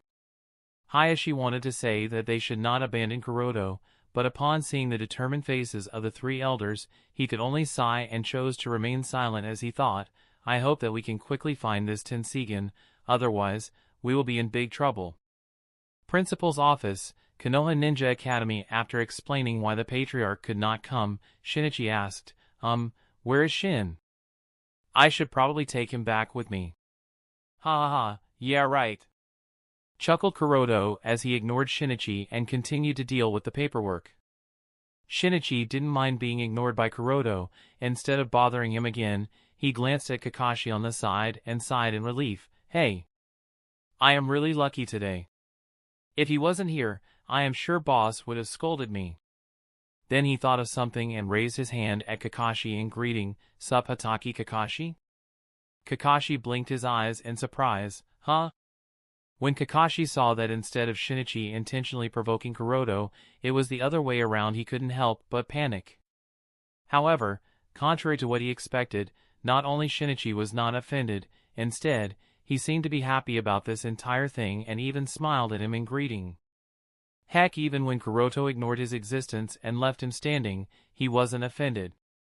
Instead of showing any signs of impatience or anger, it's as if Shinichi was willing to wait no matter how long it took. Kakashi really couldn't understand what was going through Shinichi's mind. Initially, Kakashi had expected that as soon as Shinichi entered the principal's office, he would start mocking Kuroto and humiliating him in an attempt to anger Kuroto so that he could take his revenge. But what's happening at the moment is completely opposite of what he had expected. For a moment, Kakashi even wondered, is he really Uchiha Shinichi, and carefully observed the guy to make sure that he wasn't someone else disguised as Shinichi. Kakashi's doubts are not unreasonable, considering the violent and impatient temper he showed back when they fought each other. Shinichi didn't know Kakashi's train of thought. When he noticed that Kakashi was staring at him, he smiled gratefully at the silver flash. It was thanks to Kakashi he wouldn't have to endure Kuroto's anger. He has to be someone else.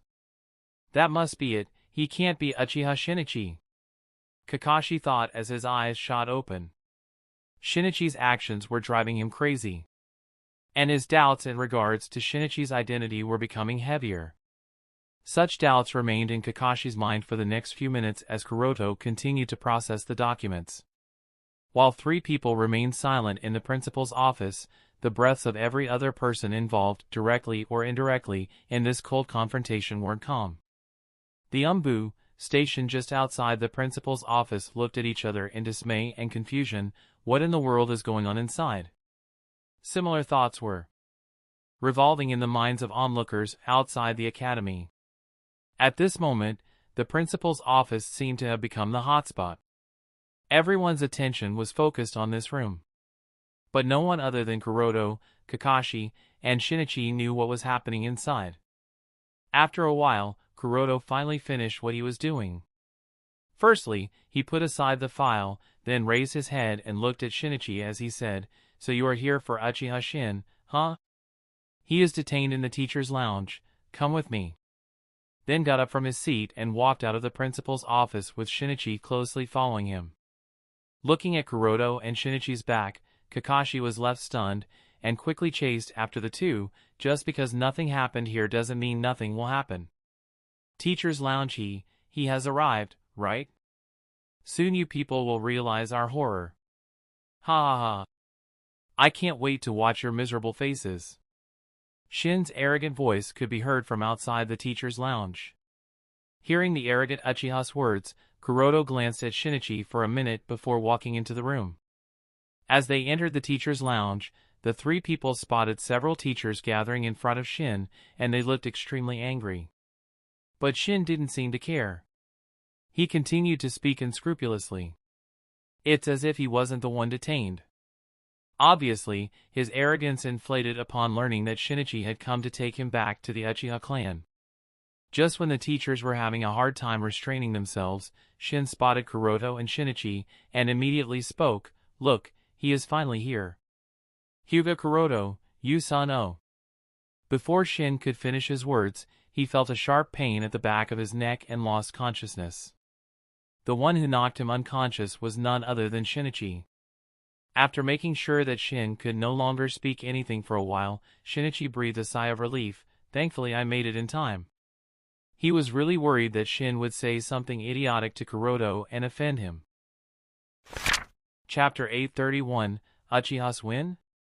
Under everyone's surprised gaze, Shinichi exited the academy while carrying an unconscious Uchiha Shin on his shoulder and made his way toward the Uchiha district. What? There was no battle? Not even an argument? The Uchiha clan actually swallowed this humiliation? This is simply unbelievable. I think Hokage-sama must have done something so that the Hyuga Patriarch and the Hyuga Patriarch must have reached an agreement. Yes, this must have happened, that's why Uchiha Patriarch did not come in person. Makes sense. Hokage-sama wouldn't allow any conflict to occur at the academy. Yes, even if Uchiha Shinichi wanted to do something, he decided against it since children of all the clans go to the academy. The Uchiha wouldn't dare to offend all the clans at the same time, when this argument only involved the Hyuga clan. Download app. Such a discussion broke out in the village and everyone had different opinions as to why there was no argument between Uchiha Shinichi and Hyuga Kuroto. As for what exactly happened and why there was no conflict, that's something very few are aware of. Hokage Office. Sandaime Hokage looked at Kakashi with a frown as he questioned, what exactly happened at the academy? Uchiha Shinichi did not try to make trouble. This is really surprising? The others present in the Hokage office also looked at Kakashi with doubtful expressions on their faces, waiting for his explanation. In the face of everyone's doubtful gaze, Kakashi could only sigh. He did not understand what happened at the academy either. How can he explain? But he had to say something, because other than Kuroto and Shinichi, only he was present in the principal's office. After a while of pondering, he spoke. I personally believe that this time the Uchiha clan doesn't seem to have any intention of making trouble. The entire time Uchiha Shinichi acted very politely. There was no aggression or annoyance in his tone and behavior. He treated Kuroto very respectfully. He spoke amicably even with me and Irika-san. He even went as far as to knock Uchiha Shin unconscious when he saw Shin trying to provoke the teachers. What? Muttered Asuma in disbelief. Tsunade asked doubtfully, it doesn't make sense. If the Uchiha clan really had no intention of causing trouble from the start, so why did they send Uchiha Shinichi instead of Uchiha Shisui? Then she looked in the direction of an Umbu, and asked, what's going on? The Umbu shook his head. I don't understand what they are thinking. At this time, Elder Koharu spoke. Hiruzen, I think you should be able to understand their behavior. Why did they decide to send Uchiha Shinichi? It seems the Uchiha clan is also learning from their past mistakes. Sandaime nodded. Yes, I see two things that the Uchiha clan wanted to accomplish by sending Uchiha Shinichi. And explained, first, as soon as we learned that Uchiha Shinichi would be coming to take back Uchiha Shin, we expected there would be some conflict and took measures accordingly. However, Uchiha Shinichi acted differently from our expectations, making us as well as the rest of the village realize that the Uchiha clan is not what we expect them to be. Second, they were treading waters, trying to figure out how vigilant we are against them and to what extent we will go to take measures against them. And they have successfully accomplished both of their goals. This confrontation, they won fair and square. The other present in the meeting listened to Sandaime's thoughts and couldn't help but nod. This is the most logical explanation. Only Kakashi was different. He felt that something was still amiss. But he couldn't figure out what was amiss and could only stay silent in the end. At this time Tsunade asked, so, what will be their next move? Knock knock. Just as Tsunade asked this question, suddenly there was a knock on the door of the Hokage's office. An Umbu walked in and passed a letter to Hiruzen as he said, Hokage-sama. Uchiha Shisui came to deliver this letter. Everyone raised their eyebrows in surprise. Sandaime took the letter from the Umbu as he asked, did he say something? The Umbu shook his head. He only asked me to deliver this letter to Hokage-sama. And left after that. I see, good work. Nodded Hiruzen as the Umbu left the office. He opened the letter to read and soon his brows wrinkled in a frown. Jiraiya asked hurriedly, Sensei, what's written in the letter? Sandaime sighed as he passed the letter to Jiraiya and explained to everyone, this is Uchiha clan's next move. Apparently, Uchiha Fugaku has requested me to organize a council meeting tomorrow morning. That was fast. Muttered Elder Koharu, and added after a pause, rather than creating a public spectacle, they want to address this matter behind closed doors. Jiraiya put down the letter and asked, what are you going to do, Sensei? Sandaime sighed, what else can I do? Uchiha Patriarch has requested a council meeting tomorrow. It will have to be organized. Even if I am Hokage, I cannot refuse. Conference Hall, Hokage Building. Early morning of the next day, the patriarchs of various clans and the heads of various departments arrived and gathered at the conference hall of the Hokage Building for the council meeting proposed by the Uchiha clan. Hyuga Kuroto also received the invitation and arrived at the conference hall. Looking at the dignified expression of the members of the Elder Council, Kuroto shook his head and took his seat as he waited for the conference to start. Since the position of vice principal is held by Itachi, so he too took part in the meeting. As for Uchiha Shisui, well, he is recognized as the strongest shinobi in the 5 great shinobi villages, so he had the right to attend the council meeting as well. As all the members of the council arrived, the meeting started. Sandaime looked at Fugaku, asking him to state his purpose for holding the meeting. As Sandaime looked at Fugaku, he stood up, took a sharp glance at all the participants in the meeting, and spoke in a deep voice, "I propose that we hold elections for choosing Godame Hokage." Huh? Everyone was taken aback by Fugaku's words. The ones most shocked were none other than the members of the Elder Council. While coming to the meeting, everyone had assumed that the Uchiha clan would address yesterday's issue, and they knew that appeasing the Uchiha clan wouldn't be easy, but the situation is completely different here. After recovering from the initial shock, Elder Koharu asked, "Fugaku, what do you mean by hold elections to elect Godame Hokage?" Chapter 832, Godame Hokage Elections? Fugaku, what do you mean by hold elections to elect Godame Hokage? Fugaku looked Elder Koharu eye to eye and answered, "Is it so difficult to understand? I believe my words are quite clear." Elder Koharu shook her head, "No, I get what you are saying," and asked, "Why are you making such a proposal?" Fugaku answered in a matter-of-fact tone, "Former member of the Elder Council Shimura Danzo was chosen to be the acting Godame Hokage, however, he betrayed the village and used that position for his personal benefit. He even went as far as to commit many atrocities and defected brazenly. Since his defection, the position of Hokage has been vacant. Although Hiruzen-sama is doing Hokage's work, he is not the Hokage. Isn't it time we chose someone to be the Godame Hokage?" Hearing Fugaku's words, the conference room went silent for a while, and one by one, everyone's gaze turned to Hiruzen. Noting everyone looking at him, Hiruzen nodded and said, "Right, it's time we officially elect the Godame Hokage." Elder Koharu was taken aback by Sandaime Hokage's response, "Hiruzen, what are you?" Hiruzen signaled Elder Koharu to stay silent for a while, then spoke to everyone in the conference. "The patriarch of the Uchiha clan is correct.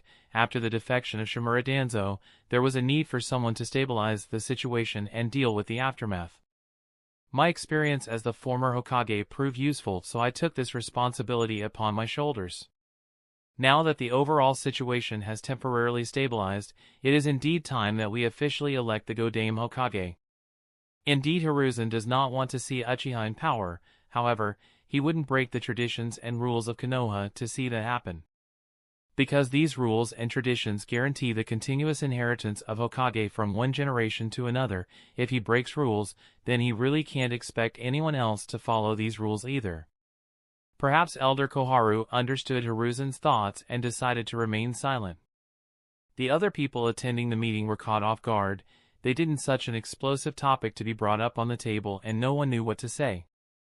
It was the Uchiha Patriarch who broke the silence. He looked at everyone with a smile and said, "Since Lord Hiruzen agrees that we have to elect the Godame Hokage, then it is time we select the candidates." He took a brief pause here, and continued, "As the Patriarch of the Uchiha clan, I hereby announce that I and the Deputy Captain of the Konoha Military Police Force, Uchiha Shisui, will be participating in the elections. Both of us have enough merits." As soon as Fugaku declared the candidates participating from the Uchiha clan, Elder Koharu immediately denied bluntly, "I am afraid that won't be possible, as this goes against the rules. The candidates for the elections are selected by the Hokage, former Hokage, and the members of the Elder Council. A set of rules has been established in Konoha when it comes to Hokage elections. As stated by Elder Yutan Koharu, only Hokage, former Hokage, and the members of the Elder Council have the right to nominate the candidates. The nominated candidates then compete in the elections. Only Tokubetsu Jonin and Jonin have the right to participate in the vote of confidence. The candidate who wins the vote of confidence is then elected to be the next Hokage with the permission of the daimyo of the Land of Fire. This has been the precedent since the retirement of Shodame Hokage. Senju Tobarama became Hokage in this way, Sarutobi Hiruzen became the Hokage following these rules, and Namikaze Minato also ascended to the position of Hokage by following these rules. Although Shimura Danzo failed to officially become the Hokage, he too followed these protocols. These rules or protocols for the Hokage elections were created decades ago at the time Konoha was established. And they are the key to the Hokage's inheritance. So long as the members of the Elder Council have the right to select the candidates for the Hokage election, they can decide the person who will become the next Hokage. Therefore, even if Uchiha Fugaku or Uchiha Shisui wanted to participate in the elections, they needed the approval of the members of the Elder Council. The meaning behind Elder Koharu's words was quite clear. The members of the Elder Council are probably not going to choose him or Uchiha Shisui as the candidate, so he shouldn't get his hopes up. Realizing this, Fugaku sharply looked at Elder Koharu, and spoke, "That is indeed true, however, I believe that we ought to change a few things taking into account the mistakes made by the Elder Council." Elder Koharu's eyes widened as she realized Fugaku's intentions behind using the term mistakes. Before she could speak anything in response, Fugaku had already spoken. The two previous candidates selected by the Elder Council are Orochimaru in the election of Yondaime Hokage, and Shimura Danzo in the election of Godaime Hokage. Both of these decisions were big mistakes as Orochimaru harmed the orphans of the village and later defected. As for the deeds of Shimura Danzo, we all are well aware. It's a blessing that the other 4 villages did not put all the responsibility on our shoulders. Considering the poor track record of the current Elder Council, I cannot completely trust the candidates selected by the Elder Council. The lack of faith Fugaku displayed in the current Elder Council angered Elder Koharu. What angered her more was the fact that she really had no counter to his accusation. Sandaime Hokage Sarutobi Hiruzen sighed tiredly. He and the Elder Council really cannot shrug off the responsibility. Orochimaru and Shimura Danzo were core members of the Hokage faction, and the damage they caused was really looking at the helpless expression of the members of the Hokage faction. The patriarchs of various clans whispered to each other. They had to take Fugaku's words into account. The candidates selected by the Elder Council are really not completely trustworthy. If they happen to again select someone like Orochimaru or Shimura Danzo, then everyone would be in big trouble. The doubts on the faces of the patriarch of various clans did not go unnoticed. By Hiruzen's eyes, he could see a lack of trust and worry in their eyes. He realized that they cannot suppress the Uchiha clan from participating in the election, so he had no other choice but to compromise. If that's the case, then it will be allowed this time. Seeing that Sarutobi Hiruzen relented, Fugaku smirked and immediately said, "Then it's decided that I and Shisui will be participating in the Hokage election. And I propose that we add another aspect to the election." Another aspect, thought everyone in the meeting as they looked at Fugaku with confused expressions. Fugaku didn't keep them clueless for too long and explained, "We need to add the aspect of strength. The threat of Akatsuki is always on our back, therefore, we need a strong Hokage, someone who can face them without any fear. Therefore, I propose that we organize a tournament of sorts between the candidates in order to test their strength." "This," muttered Elder Koharu in surprise. She didn't expect that Fugaku would put forward such an idea. She could see the reason why Fugaku would put forward such an idea. Uchiha Shisui is considered to be the strongest shinobi not only in Konoha but also in the 5 great shinobi villages. His strength is second only to the likes of Yama, Nagato, and Madara. And his being part of the election exponentially increases the chances of Uchiha coming into power. The Hyuga Patriarch sat silently as he noted the confident expression of the Uchiha Patriarch and the hesitant expression of Sandaime Hokage. He was a little saddened and couldn't help but think to himself, if only we had found the Tenseigan. This time, the Hokage faction has no other choice but to compromise and relax the restrictions. If they had found the Tenseigan, this would have become a golden opportunity for the Hyuga clan. With the power of the Tenseigan, he might have had an opportunity to defeat Uchiha Shisui. However, without the Tenseigan, there is no hope. So, he has no other choice but to watch silently as a bystander. The patriarch of the other clans had similar thoughts. Considering that they might have to face Uchiha Shisui, they lost hope. Since no one opposed Fugaku's proposal, Hiruzen, who had remained silent the entire time, finally nodded, "Very well, then we shall include that aspect." And added in a majestic tone of voice, "In the name of Sandaime Hokage of Konoha, I hereby nominate Hatake Kakashi as my candidate for the Godaime Hokage." Chapter 833, Kakashi's Plan. Uchiha District Kanpai. I knew the village would give in. We finally have a chance now. That's right, there are 2 candidates from the Uchiha clan, while currently there is only a single candidate from the Hokage faction. Currently, we are in the lead. We will definitely win this time. Uchiha will finally have a Hokage. We have waited for so long to see this day. After Fugaku announced the result of the council meeting, the entire Uchiha clan was enveloped in a joyous atmosphere. Everybody in the Uchiha clan now believes that the position of Godaime Hokage will definitely belong to the Uchiha clan. Looking at the elated and happy expressions of the Uchiha clansmen, Fugaku smiled lightly. The council meeting went exactly as he wanted it to go, and he is very satisfied with the results. There is no doubt about it, they are really afraid of offending us. In the previous council meeting, Fugaku saw through the facade of the Hokage faction and realized their weakness. After all, Shisui executed Mizuki in the presence of all the high-level personnel in the village, without anyone's permission, yet he was not reprimanded, and not even Sarutobi Hiruzen dared to rebuke Shisui for his actions. Precisely why, Fugaku dared to do what he did in this council meeting. And everything went according to his plan.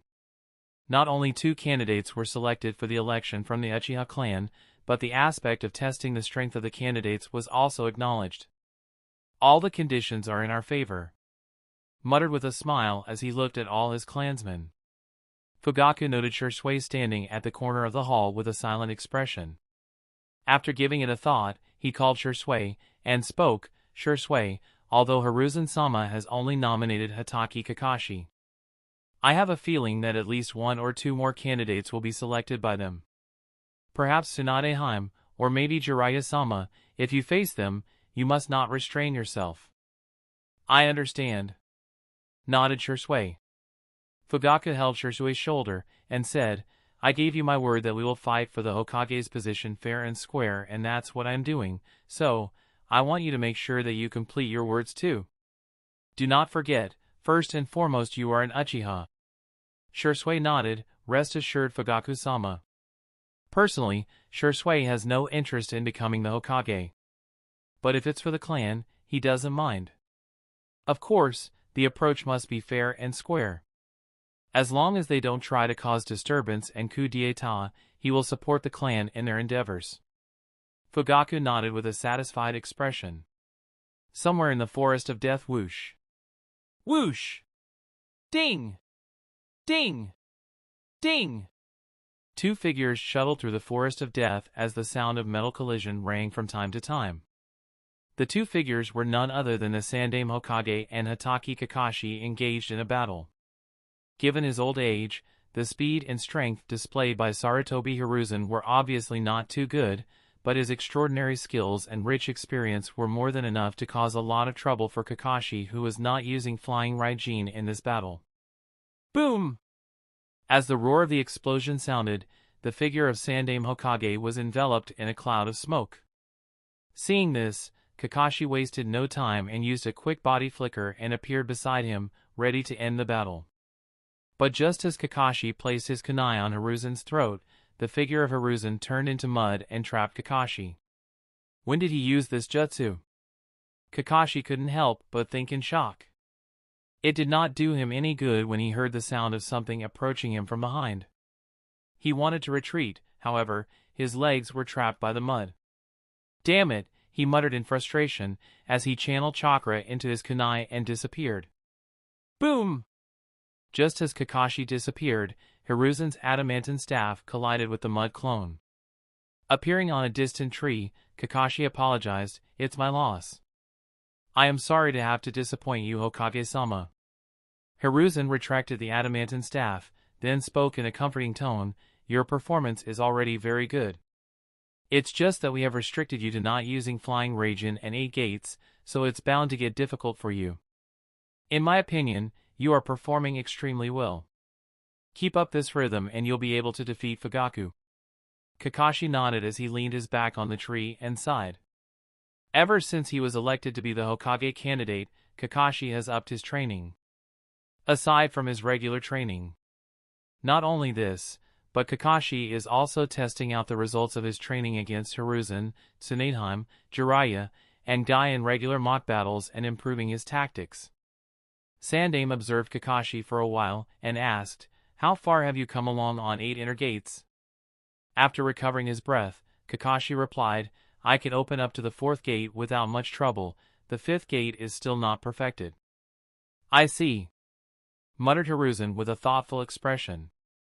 After a pause, he continued, "Uchiha Fugaku was renowned as the Wicked Eye, he has the skills and experience to match that title. In Jinjutsu, he is perhaps second only to Shisui. In my opinion, Fugaku's strength is undoubtedly that of a Kage, and when combined with his Sharingan, he will be tough. The only good thing is that he doesn't have the Manjikyu Sharingan, therefore, I believe that you will be able to defeat him with the help of Flying Raijin." Kakashi nodded. He wasn't too worried about the battle with Uchiha Patriarch. Hiruzen continued, "But Uchiha Shisui, that kid's strength is on another level. Not only does Shisui have Manjikyu Sharingan, his unique Bobi Flicker Jutsu, and unmatched Jinjutsu skills, but he has also mastered Senjutsu. Defeating him will be highly challenging. You will have to use all your skills and some more if you wish to defeat him." "I know," nodded Kakashi, fully agreeing with Hiruzen. At this time, Hiruzen's gaze landed on Kakashi's blindfold and he sighed faintly. The lack of an eye is very disadvantageous for Kakashi and a flaw that no doubt Fugaku and Shisui will be able to exploit. While Hiruzen was thinking about what they could do about the lack of an eye, suddenly Kakashi asked, "Hokage-sama, what about the other candidates? Was someone else chosen?" Hiruzen sighed and shook his head. "Both Jiraiya and Tsunade have refused to participate. Asuma is not strong enough, the patriarch of other clans doesn't want to come forward, and even the main family of the Hyuga clan is not showing any interest.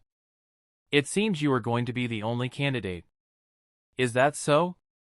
Kakashi groaned, and after a while of thinking, he said, "Hokage-sama, I have someone in mind who can be a good candidate, and he will also be a very good solution to Shisui." Hiruzen quirked his eyebrow. "You mean him?" Kakashi nodded. "Yes, let him participate in the election, he will be able to restrain Shisui." Chapter 834, Hokage Candidate Hyuga Kuroto? In Konoha, there are no rules that restrict anyone from becoming the Hokage. Their background is irrelevant. It doesn't matter whether they are civilians or someone from the noble shinobi clans. Namake's Minato is the best example. Despite being a commoner, he became Konoha's Yondaime Hokage. As long as the person is a resident of Konoha, has the necessary strength, contribution, achievements, and reputation, is selected by the members of the Elder Council, and successfully wins the election, they can become the Hokage. But there is an exception. There is a certain group of ninjas in Konoha who cannot by any means become Hokage. There is no rule that says that they cannot, it's just a unanimous understanding within Konoha that they cannot become the Hokage. This group is the branch division of Konoha's Hyuga clan. Since all the members of the Hyuga branch family are marked with the caged bird Juinjutsu, their lives are always in the hands of the members of the main family. The Hokage's life can never be controlled by someone else, the village will never allow this, therefore, the members of the branch family will never be selected as the Hokage candidates no matter how capable or worthy they are. This is a unanimous understanding within Konoha. That's why, when Sandaime Hokage heard of Kakashi's proposal, he immediately denied it. Kuroto cannot be selected as the candidate. I believe I don't need to explain the reason why he cannot be selected. Kakashi nodded in understanding.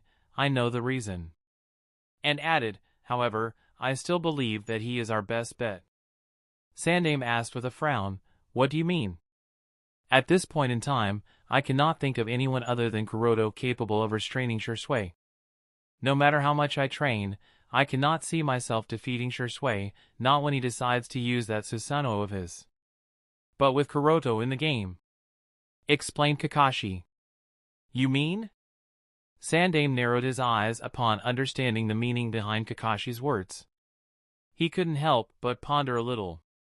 Seeing that Sandaime understood what he was talking about, Kakashi added, I had a conversation with Shisui a few days back, and based on that, I have concluded that Shisui doesn't really desire to become Hokage. The only reason he is taking part in the election is that he was ordered by the Uchiha Patriarch. Now if we request Kuroto's aid, then... The friendship between Kuroto and Shisui, he knows a lot about it. So, if there is anyone in Konoha who can eliminate Shisui from the election, it's undoubtedly Kuroto.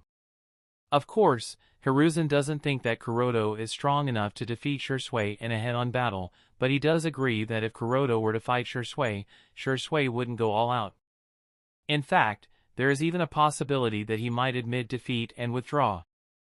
After a while of thinking, Hiruzen nodded. This approach is indeed feasible. Even Hiruzen couldn't come up with any other solution against Shisui. If Shisui were to go all out, then no one in Konoha is capable of defeating Shisui. But with Kuroto in the picture, even if Shisui cannot be defeated, he can be eliminated. And as long as Shisui is defeated, the rest of the election will be easy. Uchiha Fugaku isn't really that big of a threat. Hiruzen personally believes that with the help of Flying Raijin, Kakashi will definitely be able to defeat Fugaku. But there is still one issue, will he agree? After all, Kuroto gains nothing from helping them. There is no harm in trying to ask him, answered Kakashi. You are right, nodded Hiruzen, and added after a pause, let's try negotiating with him. As long as his conditions aren't excessive, we can agree.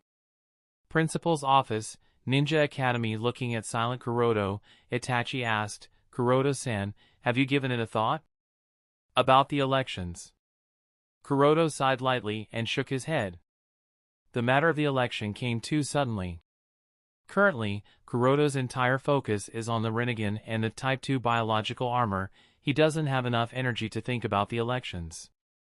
But the problem is, if he doesn't do anything about it, civil strife is likely to occur. As far as Kuroto knows, Hokage faction has no intention of allowing the Uchiha clan to take over the position of Hokage anytime soon. They may allow the Uchiha shinobi to become Hokage in the 6th or the 7th generation, but now? No chance.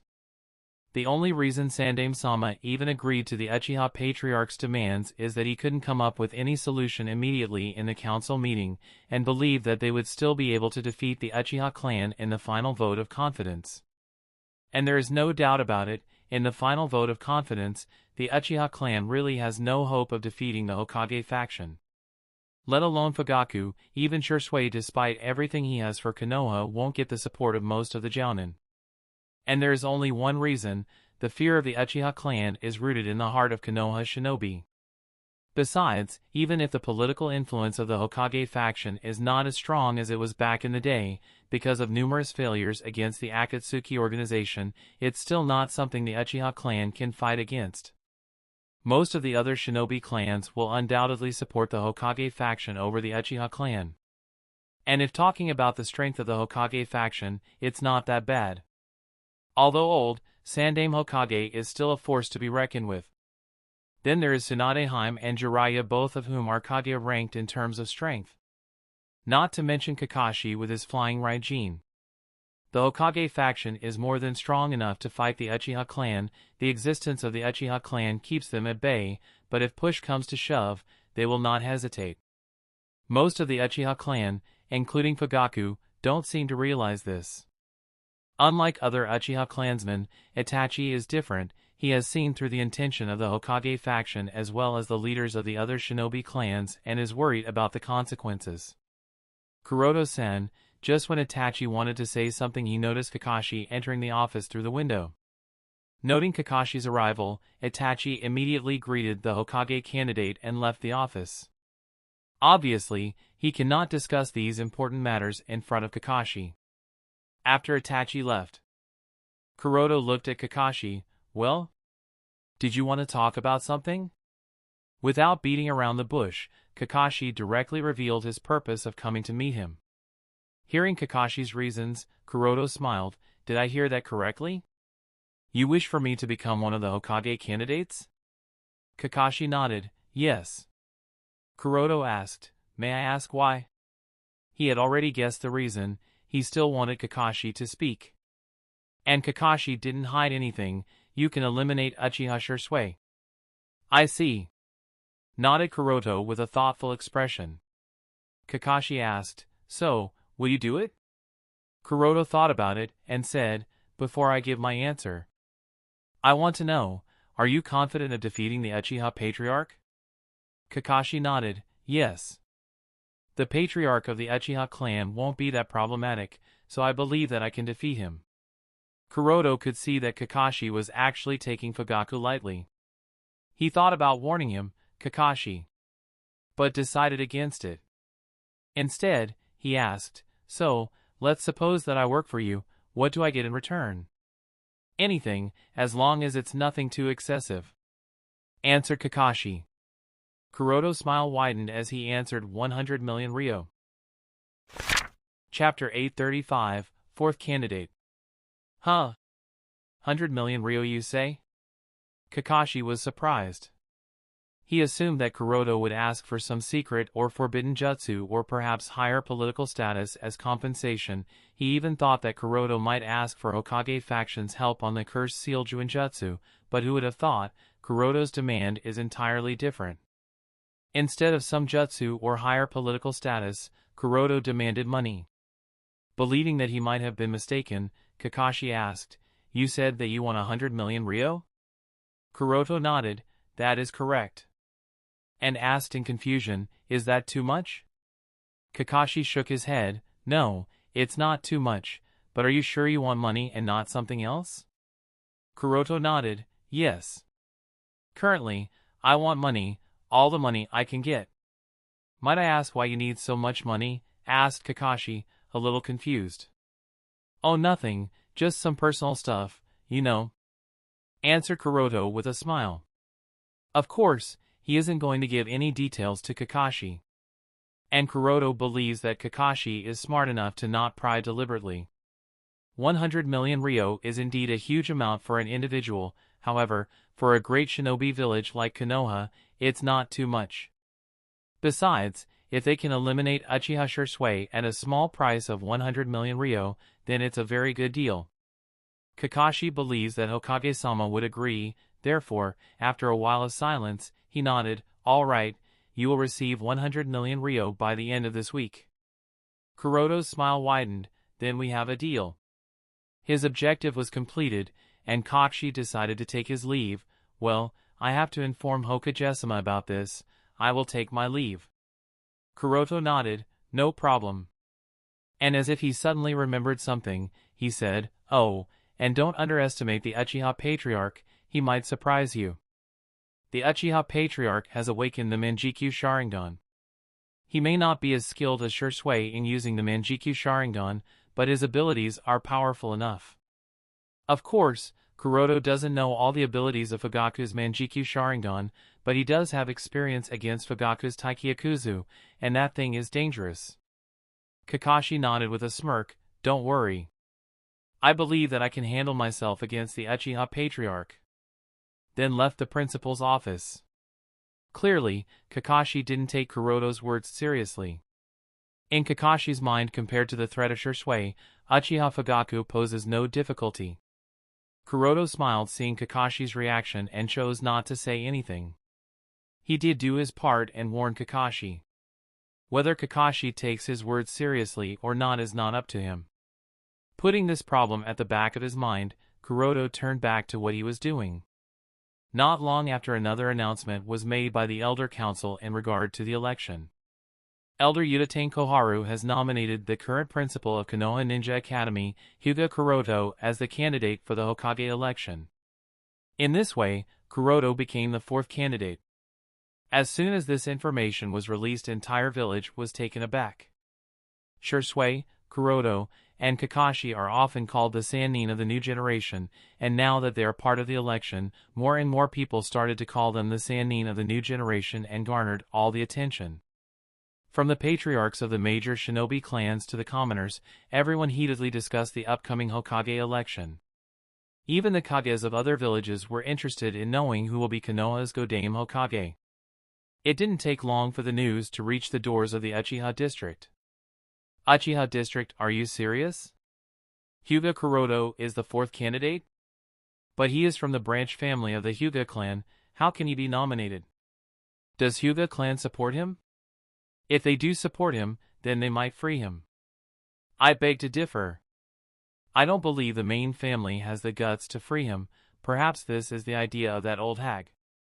She might have thought of using him as a chip to restrain Shursui. Yes, it makes sense. If Shursui fights against Hyuga Kuroto, he won't go all out. They are really using all their means to restrain Shursui. One of the clansmen asked Fugaku, Patriarch, what should we do? If Shursui fights against him, then he might really. Fugaku shook his head. Don't worry, continue with your work. He was taken aback by Fugaku's calm tone, and thought, perhaps Patriarch has some plan in his mind. He wasn't mistaken. Fugaku indeed had a plan, and that was to use Shursui to divert the attention of the Hokage faction and the other nominated candidates. Originally, Fugaku believed that it would be Tsunadeheim or Jiraiya who would come forward.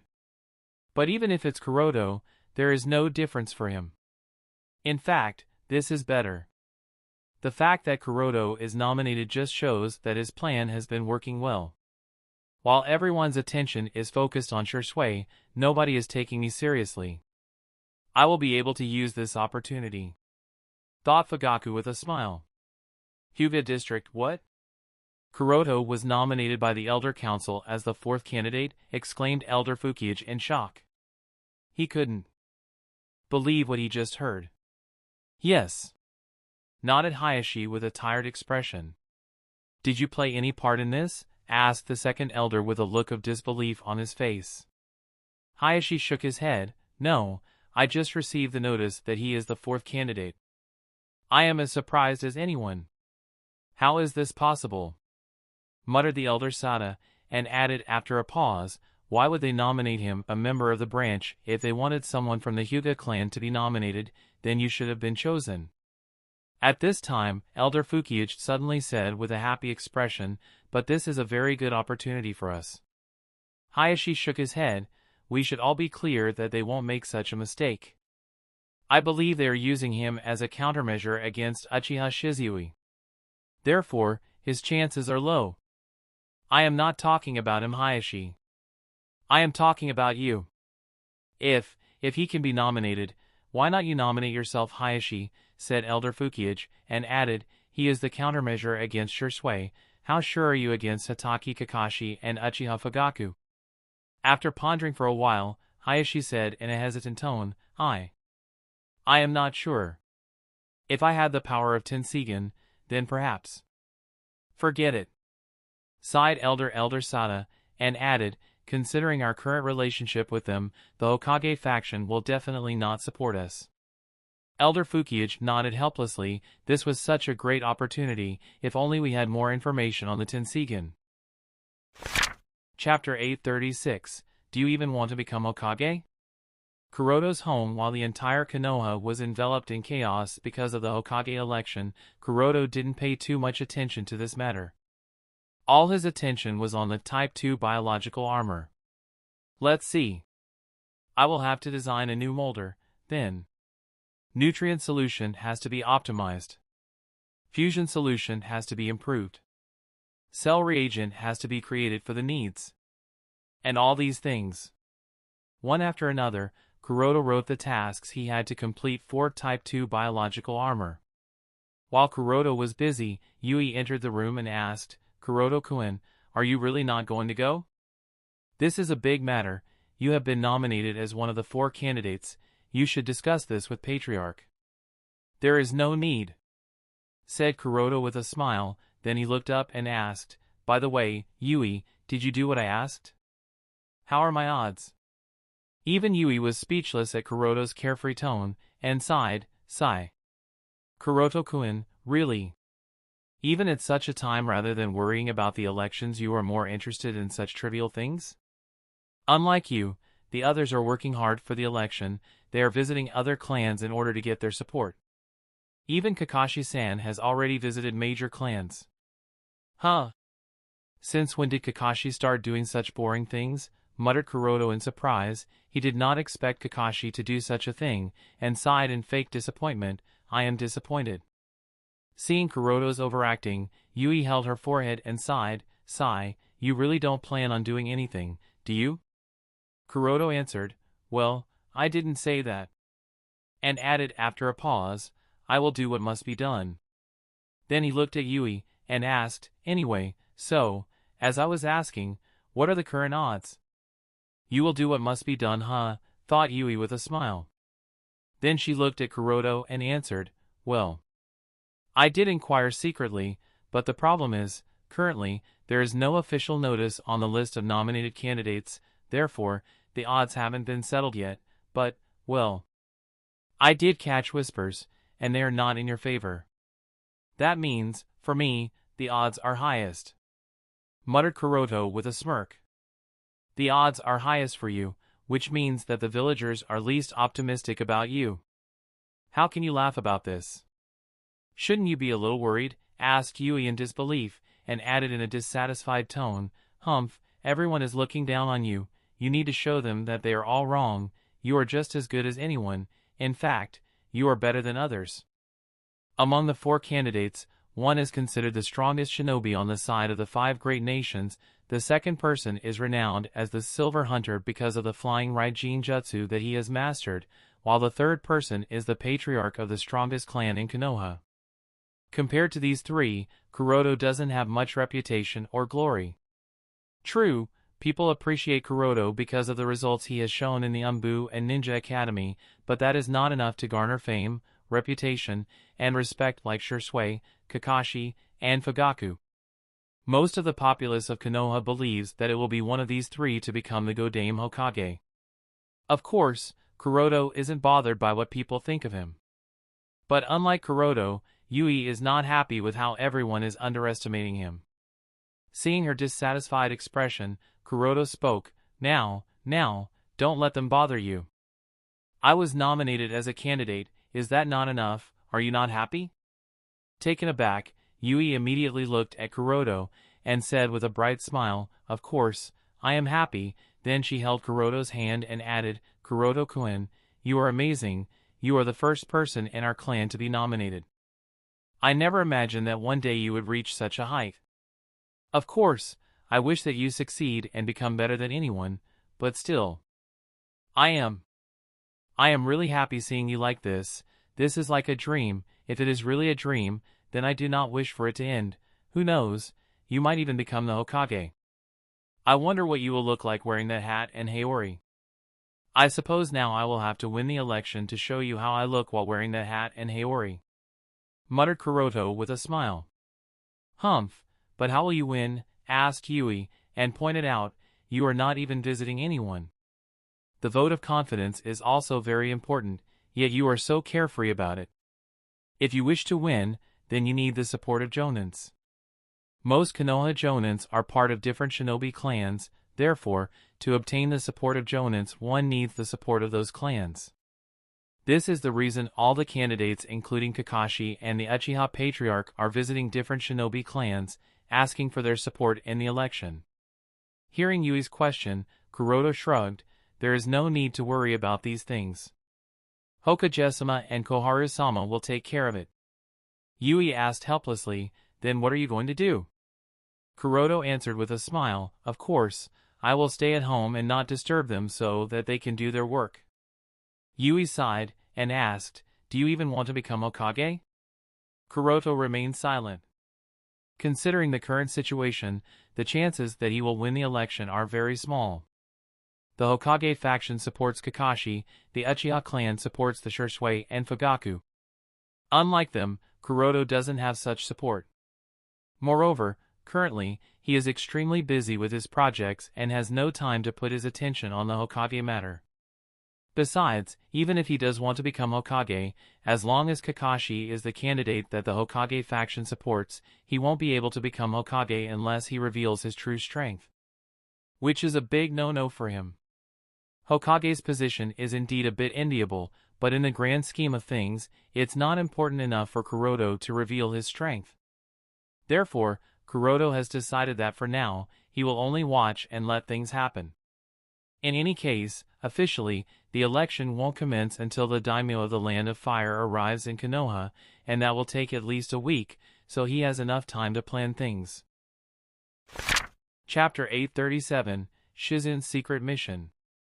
A few days later the daimyo of the Land of Fire safely arrived in Konoha, and it was finally the day the election started. For the first round, it was decided that there would be a battle between the candidates in order to test their strengths. Unsurprisingly, Kuroda and Shisui will be fighting, and Kakashi and Fugaku will be duking it out. The winners of the first round will compete in the second round of the election. All over Konoha, the villagers were discussing who would be the winners of the first round. It's debatable who the candidate with the most support is, but the candidate with the least support is undeniably Hyuga Kuroda. Whatever support Kuroda had earlier was lost. If it was Hatake Kakashi or Uchiha Fugaku, there was a possibility that Kuroda might win, as the strength of the three of them is somewhat relative, but against Uchiha Shisui? Not a chance. Almost no one thinks that Hyuga Kuroda will be able to win against Uchiha Shisui. A dark and secret room, somewhere in Konoha-gakure. Knock. Knock! A figure appeared outside the secret room and knocked on the door. Come in. As the approval to enter came, the figure opened the door and walked in. Tsunade-sama, I have returned. Standing in the cover of shadow, Tsunade looked at the figure and asked in a solemn tone of voice, Did anyone notice you, Shizen? Looking at the two people who seemed to be carrying an extremely serious aura, Izumi couldn't help but think, at such a critical time Tsunade-sama gave a mission to Shizen-san? What kind of mission was it? Considering the serious atmosphere, it has to be something that can affect the entire village. While Izumi was busy with her thoughts, Shizen replied, There is a situation. Her tone was a bit panicked. She bit her lips and looked at the ground as she apologized. Forgive me, Tsunade-sama. I could not complete the mission without alerting anyone at the last minute. I encountered Yui, and she recognized me. Huh? Shizen-san encountered Yui-san? Izumi was taken aback and thought, is the mission related to the Hyuga clan? Boom! Izumi's thoughts were broken as a loud slam echoed in the room. Apparently, Tsunade had slammed her fist into the wall in anger. Damn him. How could Hyuga Kuroda do such a thing? He is one of the 4 candidates. Does he have no shame? Does he have no pride? Does he have honor? Looking at the furious Tsunade, Shizen was helpless, and slandered her Shursho under her breath. Aren't you the same? Unlike him, you are already a member of the Elder Council, yet you are doing such a thing. Shizen, roared Tsunade in anger. Shizen hurriedly shut her mouth. Eep. Izumi looked at the two people in confusion and suspicion. She was unable to understand what was going on. She vaguely felt that this matter was related to the elections, but couldn't really understand the matter completely. Before she could try to understand the situation, Tsunade looked at her and ordered, Izumi, leave us for a while. I must discuss this matter with Shizen alone. This is very important. I understand, Tsunade-sama. Izumi nodded and quickly left the room. Now that it was just Tsunade and Shizen, the Shursho calmed her breath and asked, Explain to me, did you buy both games? Shizen nodded earnestly, Yes, as per your order. I bought both games. Very good, it does not matter if you were spotted by Yui. Nodded Tsunade in relief. Shizen asked in worry, but Tsunade-sama, was it wise to bet such a big amount? It was borrowed money. If we lose, we will not be able to hide in the shadow of Konoha. We will have to run away. Tsunade folded her hands under her breast and spoke confidently, This time will be different. My win is all but assured. We just have to wait for a while, and all that money will be ours. We'll be rich. Looking at Tsunade's haughty expression, Shizen had a bad feeling. I just hope that nothing goes wrong. Kuroda's home, Hyuga district. I am home. Seeing Yui return, Kuroda lifted his head from the scroll and asked, did you buy the game? Yui nodded, yes. Then muttered with a strange expression, Kuroto-kun, guess whom I met at the betting place? Who? Asked Kuroto with an absent-minded expression. Yui answered, Shizune. Puff. Kuroto was taken aback. What? Shizune, you say? Yui nodded, yes, and for some reason she was disguised, which was strange. And added, what's weird is that she placed her bet on you. When I asked her if she was sure that she wanted to bet such a big amount on you given that your opponent is Uchiha Shursui, she ran away without giving a reply. Kuroto shrugged, only Kami-sama knows what she is thinking. Internally he couldn't help but slander Tsunade, tch, now she has become one of the elders, doesn't she have any bottom line? She is trying to profit. What's more troublesome is that she has placed her bet on me, she is sure to win this time, and if she wins, it's going to be bad luck for me. What do I do? Chapter 838, Declaration of Dreams. Konohagakure early morning of the day, people began to gather at the venue of the Hokage campaign from all over the village. The venue appeared to be a stadium with a large capacity. Because of the fermentation for the past few days, everyone was interested in the Hokage campaign and who would become the next Hokage. The streets were filled with banners supporting different candidates.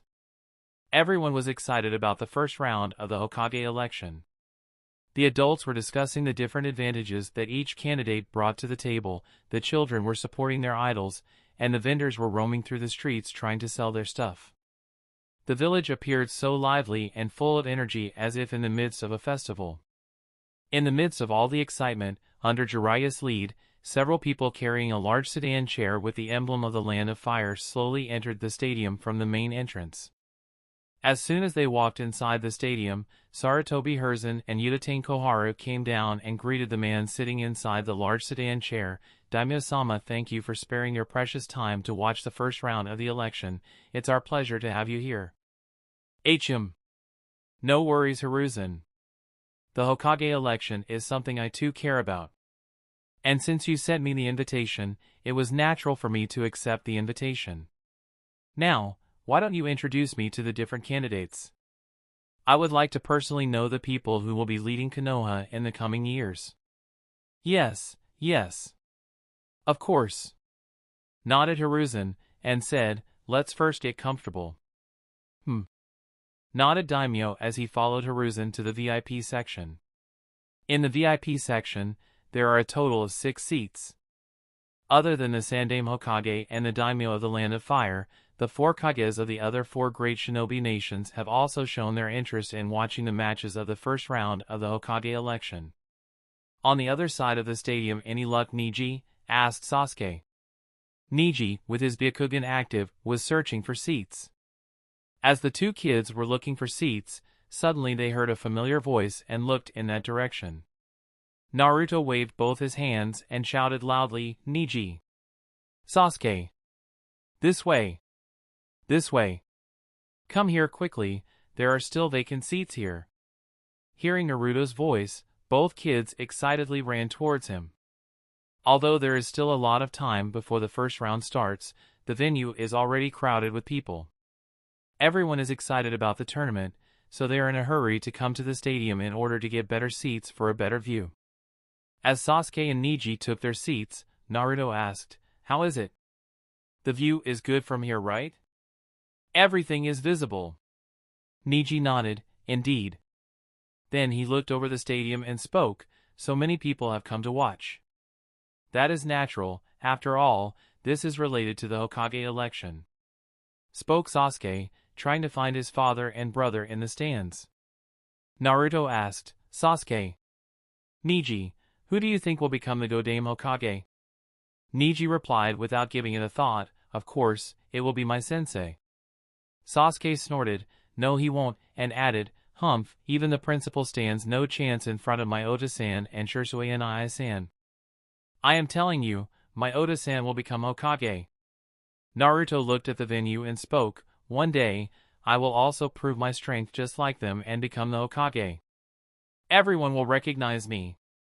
Niji looked around him in a daze, and spoke, I will work harder so that I can also prove my strength, and perhaps become the next Hokage. Before now, Neji always thought that the branch members existed only to protect the main family. But his sensei has time and time again proven that that's not the case. Not only did Kuroto become the principal of the Konoha Ninja Academy, but he was also nominated as one of the 4 candidates for the position of Godame Hokage. Seeing this, Neji realizes that he is more than just a member of the Hyuga branch family and that he has all the right to dream a bigger goal. Now, Neji wishes to become the Hokage and protect the entire village, especially the Hyuga branch, so that everyone can learn what he has learned. Keep dreaming, you too, spoke Sasuke with a mocking smile and declared in a confident tone, although I am not very interested in becoming the Hokage. I will still become one for my clan. The 2 of you can take your turns after that. Hearing each other's declaration of dreams, the 3 of them looked at each other with smiles on their faces. Undoubtedly, the goal of all 3 children at this moment is to become Konoha's Hokage. Their reasons may be different, but their goals are the same. Lounge listening to the burst of cheers from the stadium, Yui walked to and fro in the room, and spoke in a panicked voice, "Really, this is, such a big crowd has gathered. Oh, Kami-sama. I did not expect that so many people would come to watch this. Kuroto-kun, so many people have come to watch." While Yui paced around, Kuroto comfortably sat on the side. He was reading a book and did not seem to be affected by the crowd. Finally, Yui couldn't take it anymore and walked towards Kuroto. "Kuroto-kun, don't get nervous, just do your best and enjoy, results don't matter, it doesn't matter whether you win or lose, just do your best, for me, you are the best." Seeing her stutter yet trying to give him a motivational speech, Kuroto chuckled and nodded softly, "Got it. Knock! Knock!" At this time, the door of the waiting room was knocked, following which a man in a Chunin vest walked in and spoke, "Hyuga Kuroto-sama, please get ready, the first match of the first round is about to start." "Understood," nodded Kuroto and closed the book he was reading. Then he patted Yui as he said, "All right then, I will be going. Wish me luck. All the best. Give it your all." Kuroto nodded with a smile, then walked towards the field. Tsunade with a pale expression, "Tsunade-sama, will he be able to win?" Tsunade was unsure. Shizune said in a panicked voice, maybe it would be best if we retract our bet on him, otherwise. Tsunade nodded, "Yes, it's possible that Shursui is fighting to win. Go, retract our bet." On the arena, looking at hundreds of Shursuis surrounding him, Kuroto grinned, unsheathed his Kusanagi sword, and pointed at Shursui as he said, "Well then, let's have some fun." Hundreds of Shursui replied in unison, "I'll try not to disappoint you, Kuroto-san." Chapter 839, Let's Have Some Fun. Walking through the passage leading to the fighting arena, Kuroto could feel gradually increasing cheers. As he came out of the passage and stood at the center of the arena, waves upon waves of cheers resonated throughout the stadium. It was as if the very ground was trembling from the excitement. Looking at the gathered crowd, Kuroto was amazed. "Damn, I did not expect this many people to gather. But I suppose this does make sense. No doubt, the villagers have shown great enthusiasm towards the Godame Hokage election. Before the Godame Hokage elections, most of the villagers had no role. The candidates were nominated by the members of the Elder Council, while the Jonin-ranked shinobi were given the right to select the Hokage through voting. Even the villagers were concerned about this entire matter. They couldn't play any role. Before they knew it, the village had a new Hokage. True, they were made aware of the achievements made by the different nominated candidates, but that's it. They didn't even know how strong the candidates were relative to each other. But this time is different. Because of the Uchiha Patriarch's proposal in the council meeting, a competition was made part of the election in order to test the strength of the nominated candidates. And since the villagers were given the right to watch the tournament, as such a chance appeared before them, great enthusiasm was ignited in their hearts. After all, Konoha is a village of shinobis. Even if not everyone is a shinobi, they are inseparable from shinobi. Children yearn to become great shinobi and serve the village. Admiration and respect towards shinobi are engraved in the bones of most adults. Kuroto-san. Shirsui's call broke Kuroto's train of thought. Kuroto looked towards Shisui, bowing to him. Kuroto nodded with a smile, Shisui, and returned the greeting. As both candidates raised their right hands and formed the seal of confrontation, gradually cheers dropped and the stadium became quiet. Including the daimyo of the Land of Fire and the Hokage of the 5 great nations, everyone was looking at Shisui and Kuroto. Jiraiya was the referee of the match. He appeared in the area with a body flicker and explained the rules of the match. Then he looked at the candidates and asked, "Are the two of you ready?" Shisui nodded. "Be careful, Kuroto-san." Kuroto also nodded. "Let's start." Seeing that both the candidates were ready, he nodded at them and signaled the start of the battle. "Begin." As the signal to start the fight was given, Shisui was the first to make his move. He weaved the hand signs, and as he finished, several blurry figures started to appear around. Within a few short breaths, the entire arena was filled with hundreds of such figures. What's strange is that the blurry figures have the same appearance as Shisui, making it difficult to discern the real Uchiha Shisui. In the VIP stand, looking at the hundreds of figures of Uchiha Shisui in the arena, Reikage, Tsuchikai, Mizukage, and Kazekage stared at each other in surprise. The oldest Kage among them, that Tsuchikage, couldn't help but murmur in praise, "Fast. He really lives up to his name." Shisui of the body flicker. Even Reikage had to admit that unless using his lightning chakra armor, he won't be able to move as fast as Uchiha Shisui. A worried look flashed in the eyes of Hokage.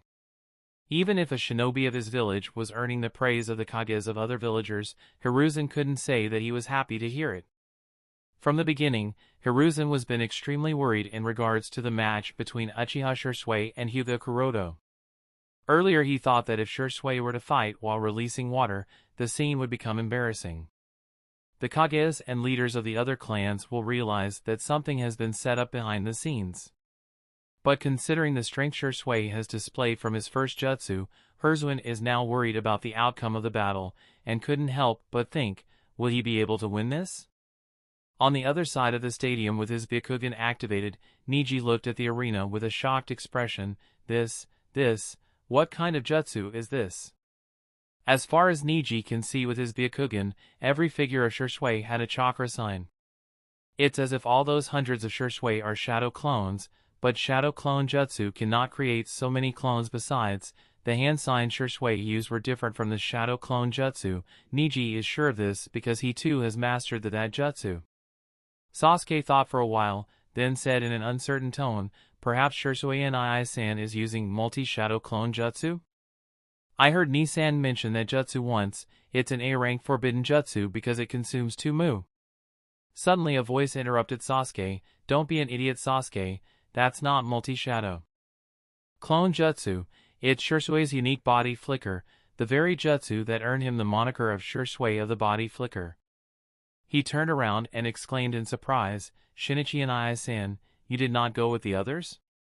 Shinichi shook his head distastefully. "They are too noisy for my liking." Having witnessed the strength of Kuroto, Nagato, Madara, and Hirako, it has become difficult for him to tolerate the arrogance of his clansmen. In his view, they possess so little strength, yet have such arrogance, which is a disgrace in his eyes. Therefore, he prefers to keep his distance from the ignorant clansmen. Precisely why he chose to come here.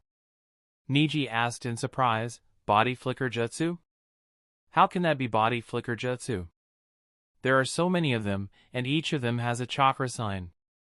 Sasuke and Naruto nodded in agreement with Neji and looked at Shinichi in confusion. The body flicker jutsu used by Shisui is completely different from the body flicker jutsu that they know. Shinichi did not bother to explain. Instead, he observed Shisui in the arena, and thought to himself, his speed is exponentially faster compared to what I remember. Is it because of Shodame-sama's cells? As far as Shinichi can remember, the last time he saw Shisui use his unique body flicker jutsu, he couldn't create these many shadows. Moreover, Shisui generally used his shadows in dim light. The jutsu wasn't as effective in the bright areas. But now, That's not the case at all. Not only Shui is able to create hundreds of shadows, he is able to display such effectiveness in broad daylight, which surprised even Shinichi. On Kakashi's side, Asuma was surprised upon looking at hundreds of Shui in the arena, and asked Kakashi, "Do you think Kuroto can win?" Kakashi had no answer, and thought, is Shui fighting to win? On the other side, Shizen looked at Tsunade with a pale expression. Tsunade-sama, will he be able to win? Tsunade was unsure. Shizen said in a panicked voice, maybe it would be best if we retract our bet on him, otherwise. Tsunade nodded, yes, it's possible that Shui is fighting to win. Go, retract our bet. On the arena, looking at hundreds of Shui surrounding him, Kuroto grinned, unsheathed his Kusanagi sword, and pointed at Shui as he said, well then, let's have some fun. Hundreds of Shui replied in unison, I'll try not to disappoint you, Kuroto-san. Chapter 840, Hokage Election, Stage 1, Match 1. I'll try not to disappoint you, Kuroto-san. As the voice resounded through the stadium, all the figures of Shui in the arena moved. They all rushed towards Kuroto. What happened? You've got to be kidding. I can't see what's happening there. The audience in the stands was stunned. They were unable to understand what was happening in the fighting arena. Konoha villagers have had the chance to witness many fights over the years, however, this is the first time they are watching a battle where their eyes are unable to keep up. Let alone ordinary villagers and the Genins, the eyes of most of the Chunin were unable to keep up with Shusui's speed either. Everyone has heard of Shui of the body flicker, but only now they have come to personally realize what the title means. And before they could react, ear-piercing sounds echoed on the battlefield, causing everyone to painfully cover their ears. Aya! It's so loud! Shui was moving faster than the speed of sound, so each of his movements was causing a sonic boom. VIP stand's daimyo covered his face with his folding fan and spoke in discomfort. I suppose this is to be expected from a shinobi competing to become Godame Hokage. Hiruzen sighed and did not entertain daimyo. The scene at the arena is beyond his expectations. His entire brain was busy devising countermeasures to the situation in which Shui wins this match. It seems the initial preparation was not useless. We might have to rely on that. Contestant waiting area Jiraiya patted Kakashi on the shoulder and said, it would be better if you mentally prepare yourself to face Shui. Kakashi nodded with a solemn expression, The speed displayed by Shui has greatly exceeded even Kakashi's expectations. He has known Shui from their time in the Umbu, but Kakashi never thought that Shui would become so fast. At this moment, even Kakashi dared not claim to be faster than Shui despite having masterly flying Raijin. In the corner, Tsunade prayed while looking at the battlefield with a worried expression, Hyuga Kuroto, you must preserve, at least until Shizen gets the money back. On the side of the Hyuga clan, the moment the first sonic boom echoed in the arena, Hayashi subconsciously activated his Byakugan and looked at the fighting arena. Even he was surprised to find that he was unable to completely keep up with Shusui's figure. Sitting beside Hayashi, Elder Sada murmured with a relieved breath, Hayashi, fortunately you did not nominate yourself, otherwise. I really can't imagine. Hayashi nodded. Normally he should have been embarrassed or angry that his strength was being questioned, however, that did not happen, rather he was relieved. In his opinion, the words of Elder Sada are not mockery. He, himself, doesn't think that he has the ability to fight back such an opponent. He doesn't think that Kuroto has any chance either. Rather than embarrassing oneself and the clan, it is better to watch the battle from the sidelines and allow things to happen. Clang! His train of thought was suddenly interrupted as his ears picked up the sound of the collision of iron and iron. This sound wasn't very loud, and if not for having the sense of an elite jonin, Hayashi might have missed it. Taken aback, he focused his gaze on the arena and soon his face couldn't hide his surprise as he saw the cause of such a sound. The expected scene of Kuroto being knocked unconscious by Shui did not occur, rather, a sharp metallic collision echoed through the stadium. The first metallic collision was soon followed by the second, then the third, then the fourth, and soon an iron symphony was played from the arena. It was the sound produced by the collision of Kuroto and Shirsui's weapons. Hayashi couldn't believe what he was seeing. Countless afterimages of Shirsui were attacking Kuroto from all directions at sonic speed. However, Kuroto was elegantly defending against all of them with precise and sharp movements. No matter how many Shirsui attacked Kuroto, they couldn't get past his defense. Seeing such a scene, Hayashi's expression became solemn. Before he could get used to this scene, the situation in the fighting arena changed. Having defended against Shirsui's onslaught for a while, Kuroto decided to make his move. Immediately, he disappeared from where he stood until a while ago and shuttled across the arena while leaving behind a trail of afterimages. Now Kuroto was on the offense and Shirsui had to defend. In the audience, Sasuke, with his Sharingan activated, kept looking left-right and up-down as he shouted with a frustrated expression, "Damn it.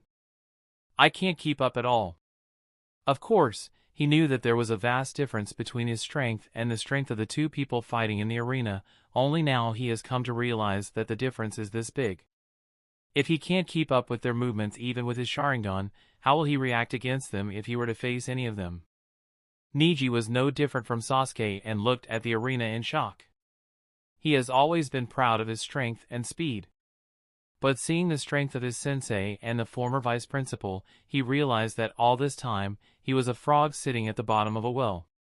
With his strength and speed, let alone fight someone like Kuroto and Shirsui, he can't even be a bystander in their fight. He would end up dying and not even understand how he died. Different from the frustrated Sasuke and shocked Neji, Naruto was awed, amazing. He stared at the ongoing confrontation in a daze. Will I have to surpass them if I want to become the greatest Hokage? Looking at the reactions of the three kids, Shinichi smirked, heh. Internally, he couldn't help but think, everyone is this shocked already. I wonder what will happen if they learn that these two are not even half serious. On the other side, Rock Lee's eyes were sparkling in awe and fascination as he looked at the field.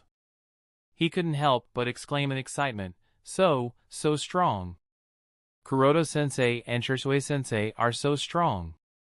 Let me tell you a secret, Lee, said Guy with a smirk. What secret? Asked Lee, looking at Guy. They haven't used their full strength.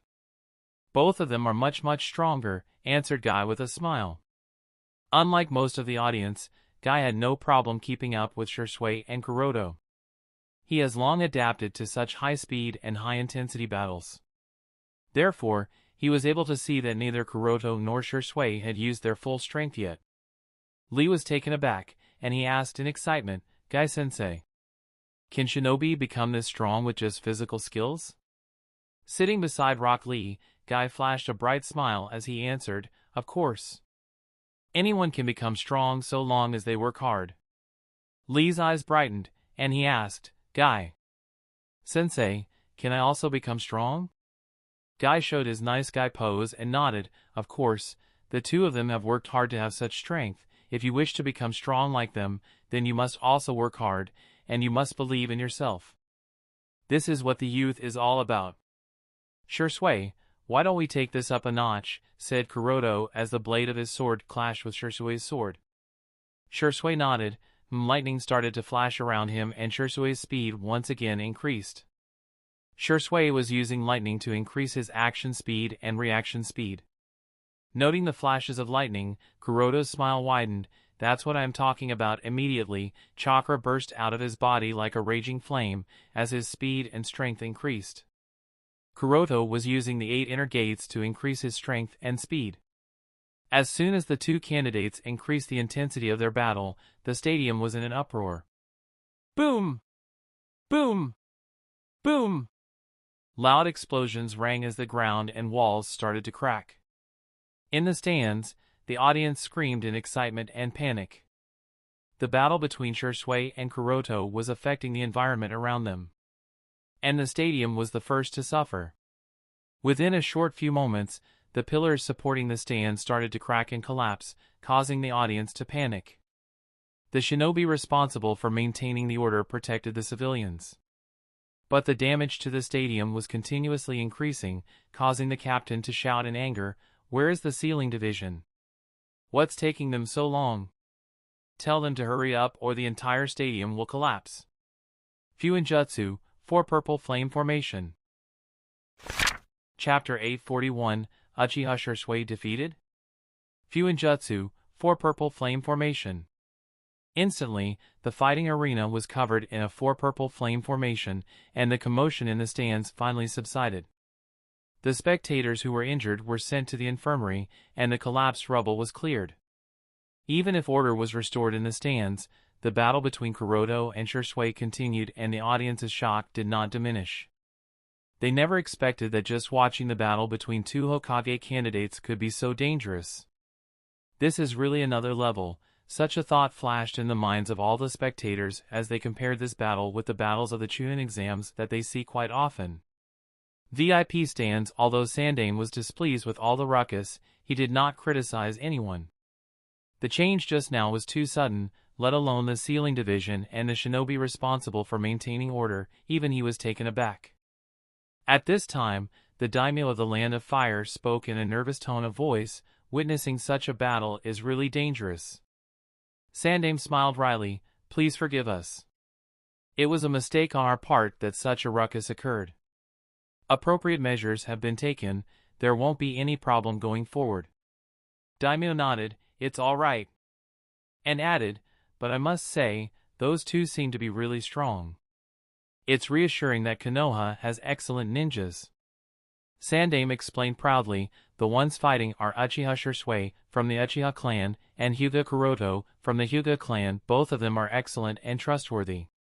Daimyo nodded with a smile. I see. The stronger Konoha is, the more prosperous the Land of Fire will be. Therefore, Daimyo's concern towards Konoha is not just for show, he is genuinely concerned. More so when the terrorist organizations are more and more active in the elemental nations. Daimyo hopes that Konoha's Hokage is someone who can stand up to the leaders of these terrorist organizations so that the Land of Fire remains safe. Hiruzen turned his attention back on the battle between Shisui and Kuroto as he wondered, this is strange, since when did Kuroto's strength improve so much? Or was it always this good and we never realized it? I might have to ask Kakashi. Although Shisui's relentless and violent attack did surprise Hiruzen, what really baffled him was Kuroto's response to these relentless attacks. This entire time, Kuroto has been effortlessly dealing with Shisui's offensive. As if it's nothing and he is used to it. At this time, Kazekage Pakura said, such a battle. I am afraid only those with dojutsu can have, right? I don't want to admit it, but yes. Replied Reikage in response to Kazekage's question. I, while using the lightning chakra mode, can move with such speed. However, such delicate movements and precise attacks are not up his alley. The amount of information that he perceives at such a fast speed is too much for him to be able to process in such short intervals of time, and even if he can react fast enough, it wouldn't be elegant enough. This is something only shinobi with dojutsu Kekkai Jinkai can do. Their every movement, every attack, and every strike are made after careful analysis. Such an enviable talent Konoha has. Sighed Inoki. In everyone's eyes, Uchiha Shisui and Hyuga Kuroto are testing their skills, but in Inoki's vision, 2 Konoha shinobi are simply showing off their strength. And people like him cannot help but envy Konoha for having such capable shinobi in their village. Unlike Reikage and Tsuchikage, Mizukage had a calm expression. He is aware of the true strength of the Shisui and Kuroto, therefore, he does not react much to their current fighting. Even with the support of lightning stimulation, moving at such a fast speed for so long is a bit difficult for Shisui. Soon, people started to notice that the number of figures was decreasing. Of course, despite the number of figures decreasing, the intensity of the battle continued to increase. Because of the impact generated by the clash between Kuroto and Shisui, cracks continued to spread throughout the arena. If not for the timely use of Fuinjutsu, 4 Purple Flame Formation, the stadium would have reached close to collapse by now. Candidate waiting area feeling the constant tremors, Jiraiya couldn't help but mutter in amazement, he has been able to hold on for so long? Moreover, that chakra covering him, it's really... Kakashi explained, just like me. Kuroto has been mastering 8 inner gates. Although his use is a little different from how Guy and I use these gates, but the effect is similar, that's why he is able to keep up with Shisui. Jiraiya nodded in understanding. I see, that makes sense. As one of the Sanins, Jiraiya understands the power of 8 inner gates. So, when he learned that Kuroto had also learned to open the 8 inner gates, he quickly accepted Kuroto's strength. With that forbidden taijutsu, it is indeed possible. But, there's still something amiss in all of this. He thought inwardly. Jiraiya has a feeling that they have been overlooking something, but he cannot point it accurately what's amiss. Whoosh! Tsunade-sama, I am back. At this time, Shizune appeared with a panting breath and gave her a smile that meant it was a success. Good, nodded Tsunade and breathed a sigh of relief. For the first time, she felt that the god of gambling must be helping her this time. If not, Shizune wouldn't have succeeded at such a critical moment. While Tsunade was pleased, Shizune was surprised to find that the battle between Kuroto and Shisui was not finished. The match isn't finished yet? Just as Tsunade was about to answer Shizune's question. Clang! Suddenly a crisp metallic sound echoed. Then a rotating broken blade flew high into the sky. Everyone's gaze was attracted towards that broken blade. As the broken blade pierced the ground, the spectators were shocked to find that the broken blade was part of Shisui's tanto. What's more shocking is that the sharp edge of Kuroto's sword was resting on Shisui's neck. That, is the fight over? Uchiha Shisui's tanto is broken? Hyuga Kuroto's sword is resting on Uchiha Shisui's neck? Does that mean Uchiha Shisui lost? Hyuga Kuroto won? Didn't Uchiha Shisui have the upper hand? The sudden change surprised the audience, and the Uchiha clansmen were more shocked. They did not expect such an end to the battle. Caw! Caw! Caw! Caw! Suddenly, the cawing of crows was heard all over the stadium. And soon everyone was once again surprised to find the body of Uchiha Shisui turning into a murder of crows and dispersing into the air. Oh, it turns that was Shisui's crow clone technique. Damn, for a moment I thought that Shisui lost. How is that possible? Compared to Shisui, Hyuga Kuroto ain't that good. Heck yeah, he should be proud that he has been able to hold on for this long. Looking at the surreal scene of countless crows in the sky, the morale of Uchiha Shisui supporters was immediately at its peak. Kuroto smiled and sheathed his sword as he raised his hand, and shouted, "Fight!" Chapter 842, Abrupt Defeat. Fight! Instantly, something that nobody expected happened. An infighting broke out among the crows flying in the sky as they. 2 murders of crows covered the sky above the stadium as they fought amongst themselves. The light in the stadium was dimmed, countless black feathers were continuously swirling in the sky, and a reddish hue started to cover the arena, giving it a surreal scene, as if an illusion. Naruto scratched his head with a puzzled look. What's happening?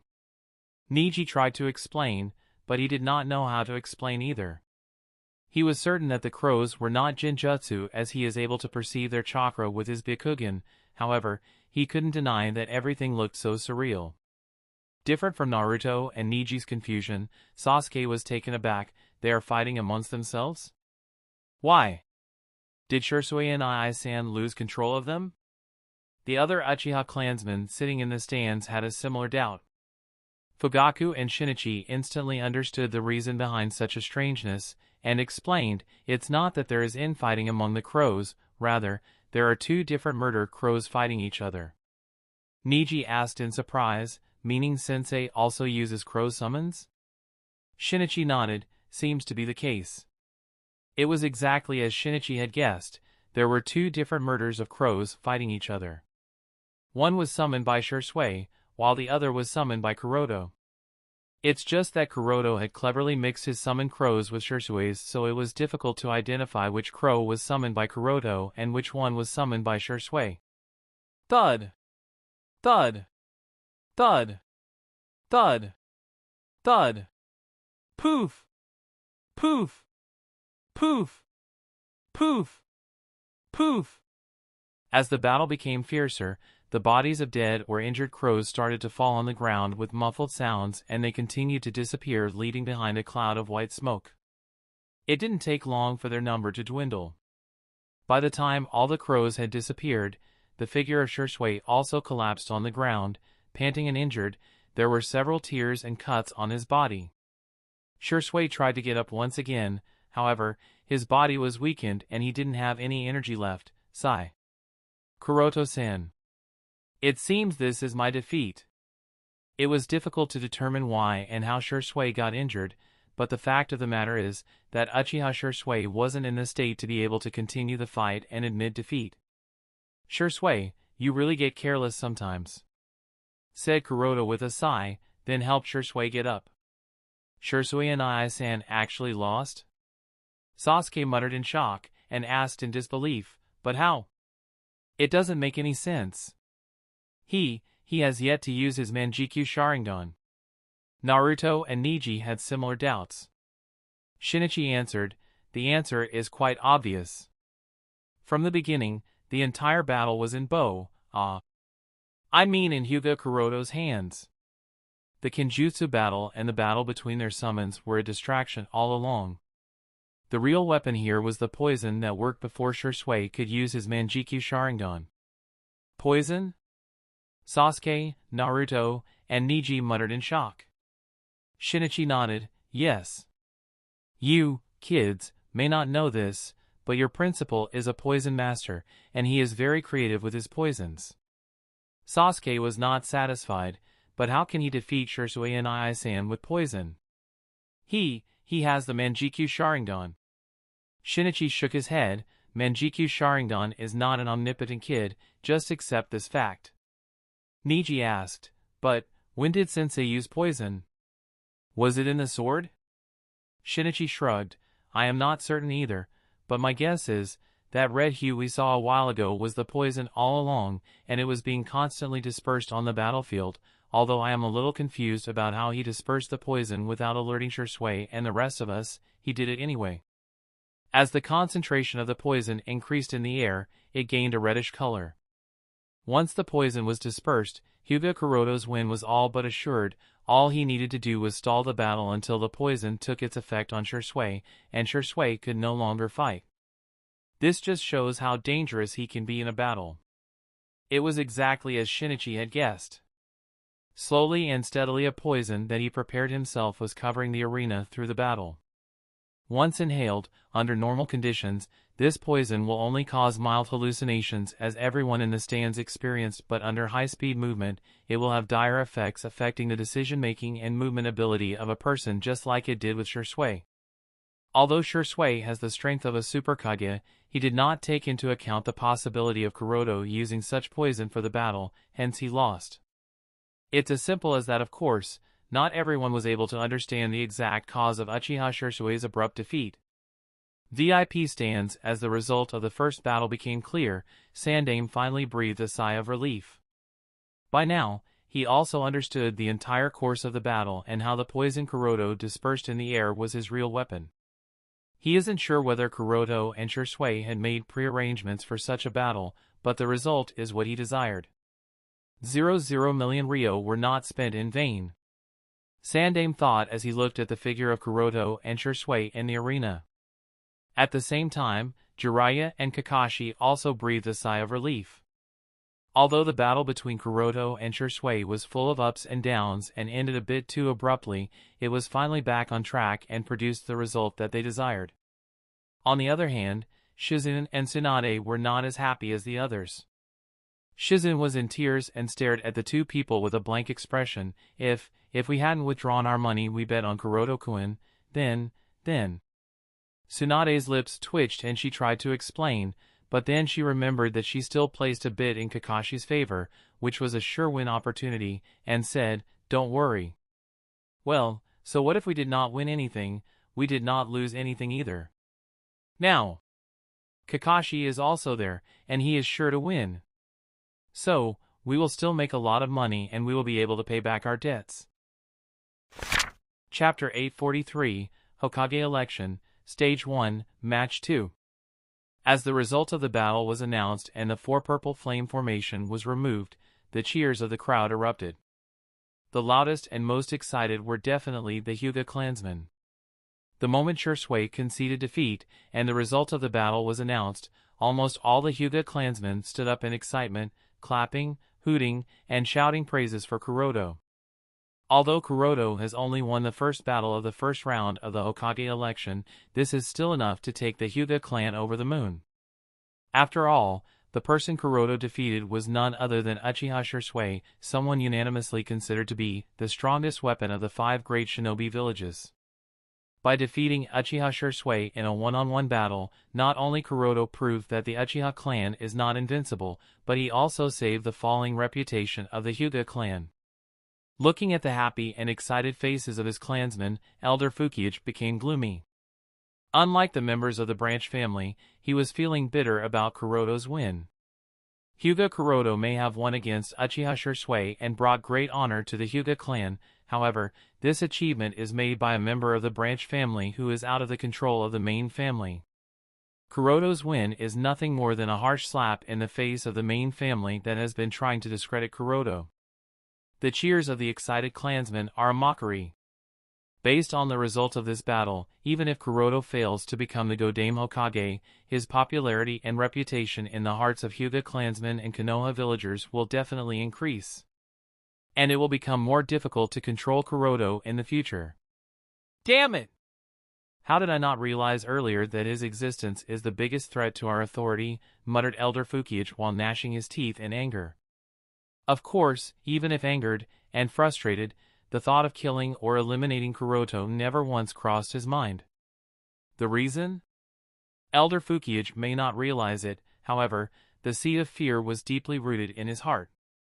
He may not want to accept it, but more than anger towards Kuroto, there is fear in his heart. He is afraid of Hyuga Kuroto. Unaware of Elder Fukiichi's thoughts, Kuroto smiled as he looked at the excited crowd, then bowed lightly. After that, he and Shui turned around and returned to their waiting room. As soon as he entered the waiting room assigned to him, he was stunned to find Yui in tears. He looked at her with a confused expression, and said, "Look at you crying and embarrassing yourself." "I won! Shouldn't you be happy?" Struggling to wipe her tears, Yui shook her head. I am happy. These are tears of joy and relief. I am just so happy that I couldn't hold back." Kuroto shook his head with a smile. "It's just a win, nothing to get so worked up about." Then pulled her into his embrace, and caressed her back. There. With her hands around Kuroto's neck, Yui looked at Kuroto with her moistened eyes and nodded. "It may not be anything special for you, Kuroto-kun, but for me, it's very important. Everyone is cheering for you. This makes me so happy. If this was enough to make you cry, I wonder how you will deal with these things in the future. If I were to become Hokage, you will have to get used to it," said Kuroto with a chuckle. I think I can try," nodded Yui with a giggle, as she stared into Kuroto's eyes and leaned in for a kiss that Kuroto quickly reciprocated. While the two lovers were having an intimate moment, the gate of the waiting room was pushed open, and several people walked in. They were none other than acquaintances of the two. Kakashi, Asuma, Might Guy, Kurenai, Anko, Shizune, Heiate, Hyuga, as well as Niji. "Oh my god, Kuroto, how did you?"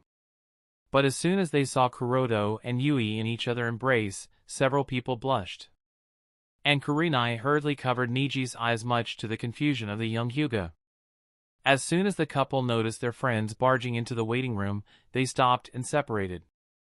Kuroto was fine, not affected even if caught in an intimate moment, but Yui was embarrassed, and Anko's teasing only made it worse for her. After this short episode of getting caught, everyone congratulated Kuroto for his win over Uchiha Shui and then returned to the stands since the next match would be starting soon. On the way to the stands, whoever saw Kuroto congratulated him for his win. Kuroto hadn't realized it, but after becoming a Hokage candidate, his reputation shot up in Konoha, and almost everyone was enthusiastic to greet him. Compared to the enthusiasm of the other stands, the atmosphere in the Uchiha stands was a little weird. Even if Fugaku had prepared himself for such a result considering Kurot and Shirsui's friendship, the others in the Uchiha clan were not ready for such a result. The Uchiha clansmen had yet to recover from the shock of Shirsui's defeat. They hadn't expected their strongest clansmen to be defeated in such a manner. Having suffered several humiliations at the hands of Hyuga Kuroto over the years, the Uchiha have come to a unanimous agreement that Kuroto is strong and difficult to deal with. However, if his strength is considered, it's definitely weaker than their strongest. Yet, Kuroto defeated Shirsui. And they really have nothing to blame him because they didn't think that the result would be any different if they replaced Shirsui in the arena. Sigh. Most of the Uchiha clansmen sighed in defeat. Shirsui is already defeated, even if they don't want to accept it, the result won't change. With that on the side, the eyes of all the Uchiha landed on the back of their patriarch. Fugaku-sama, everything is up to you now. Patriarch-sama, please show everyone why Uchiha clan is the strongest. Show them why you deserve to be the Hokage. Shouldering the hope and expectation of his clansmen, Fugaku slowly got up and said, "Rest assured, this time, the position of Hokage belongs to Uchiha clan, no one can stop that from happening." Then he turned around and looked at the arena. Just as he was about to go for the battle, Mikoto held Fugaku's hand and lightly spoke from behind, "Don't overwork yourself, and may the fortune of war be with you." "All the best, Oda-sama," added Kiyomi. Fugaku nodded lightly, then disappeared from the stands with a body flicker and then suddenly appeared in the arena as he spoke in a deep tone of voice, "Hatake Kakashi, come forward, it's time for us to start as well." VIP stands My, the Uchiha Patriarch is quite enthusiastic about this battle it seems. Praised Daimyo with a smile. Sandaime chuckled lightly, it seemed so. Internally, he was a little embarrassed with the way Fugaku appeared in the arena and openly issued a challenge to Kakashi. On Kakashi's side he had just returned from Kuroto's waiting room and was about to make his way towards his waiting room when Fugaku's voice reached his ears, "Hatake Kakashi, come forward, it's time for us to start as well." "It seems he can't wait to fight me," he muttered, looking at the Uchiha Patriarch standing in the arena. "Yes," nodded Jiraiya, then he patted Kakashi on the shoulder and said, "Be careful of Genjutsu." Kakashi nodded solemnly. Having used Sharingan for years, Kakashi couldn't be more aware of the abilities of the Sharingan, therefore, he knows what measures to take in order to deal with the Uchiha. At this time, Tsunade walked over and gave him a small slug, "Hide this inside your clothes. With this, not only your injuries will be healed, but you won't lack chakra either as I will provide it to you." Kakashi was a little hesitant, won't this be against the rules? And what would happen if he finds out? Treating injuries is still acceptable, however, providing him chakra? That would definitely violate the rules. It's just a summon, Hyuga Kuroto and Uchiha Shirsui also use them, so there is nothing to fret over. Besides, there is no rule that prohibits such conduct, so it will be fine. What's important is that you defeat him, explained Tsunade. Thinking of the responsibility that he shoulders, Kakashi nodded with a serious expression, "I understand, Tsunade-sama." After giving the slug to Tsunade, Tsunade held his shoulder and spoke in a terrifying tone, "Remember, you cannot lose this game at any cost, understand?" Taken aback by her terrifying expression, Kakashi hurriedly nodded, "Yes." "Why-ish?"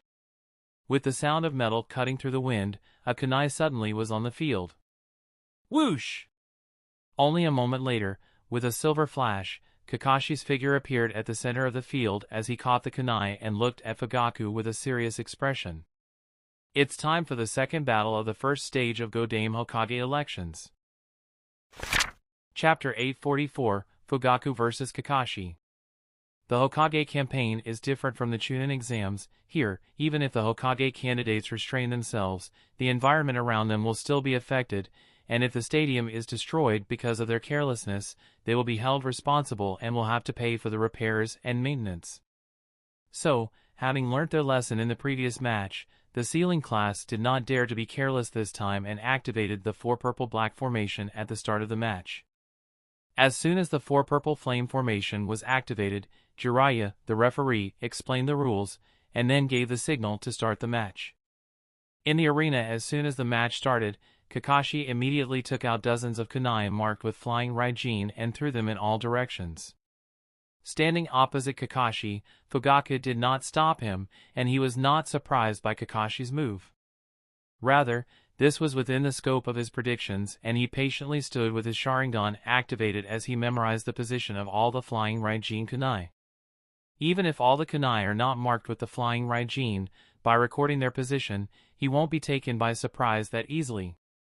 As candidates who were meant to fight in the first stage of the Godame Hokage elections, both sides studied each other before the battle, so they can anticipate the tactics that their opponent might adopt in the battle. Having made the preparations, Kakashi took out one more kunai from his shinboi bag, and as he took his battle stance, he reminded Fugaku, "I am going to make my move, be careful Fugaku-san." Fugaku snorted coldly, less talking more fighting. He didn't need Kakashi to remind him, he can perfectly capture Kakashi's movements with his Sharingan. Whoosh! Kakashi's body sank, and he disappeared with a silver flash. Soon, the sound of metal clanking could be heard as sparks flew all over the battlefield. Ding! Ding! Ding! Ding! Ding! Ding! Ding! Ding! Ding! Ding!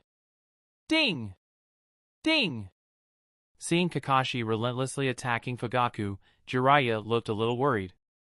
Fugaku's performance so far is somewhat similar to Kuroto's from the previous game. Although he is a bit passive up until now, Fugaku has effortlessly resisted Kakashi's relentless attacks with minimal and critical movement. Looking at such a scene, Jiraiya couldn't help but wonder, the insight provided by the 3-Demo Sharingan, can it reach such a level? Noting Jiraiya's worried expression, Tsunade said from the side, "Have some confidence in Kakashi, he is Minato's disciple after all." Jiraiya shook his head, "It's not that I don't have confidence in Kakashi's skills." And added after a pause, "I just feel a little uneasy, as if things would not go the way we have planned." "Don't tell me you were intimidated by Fugaku's abilities." Tsunade raised her eyebrows in surprise, then she tried to calm Jiraiya's nerves.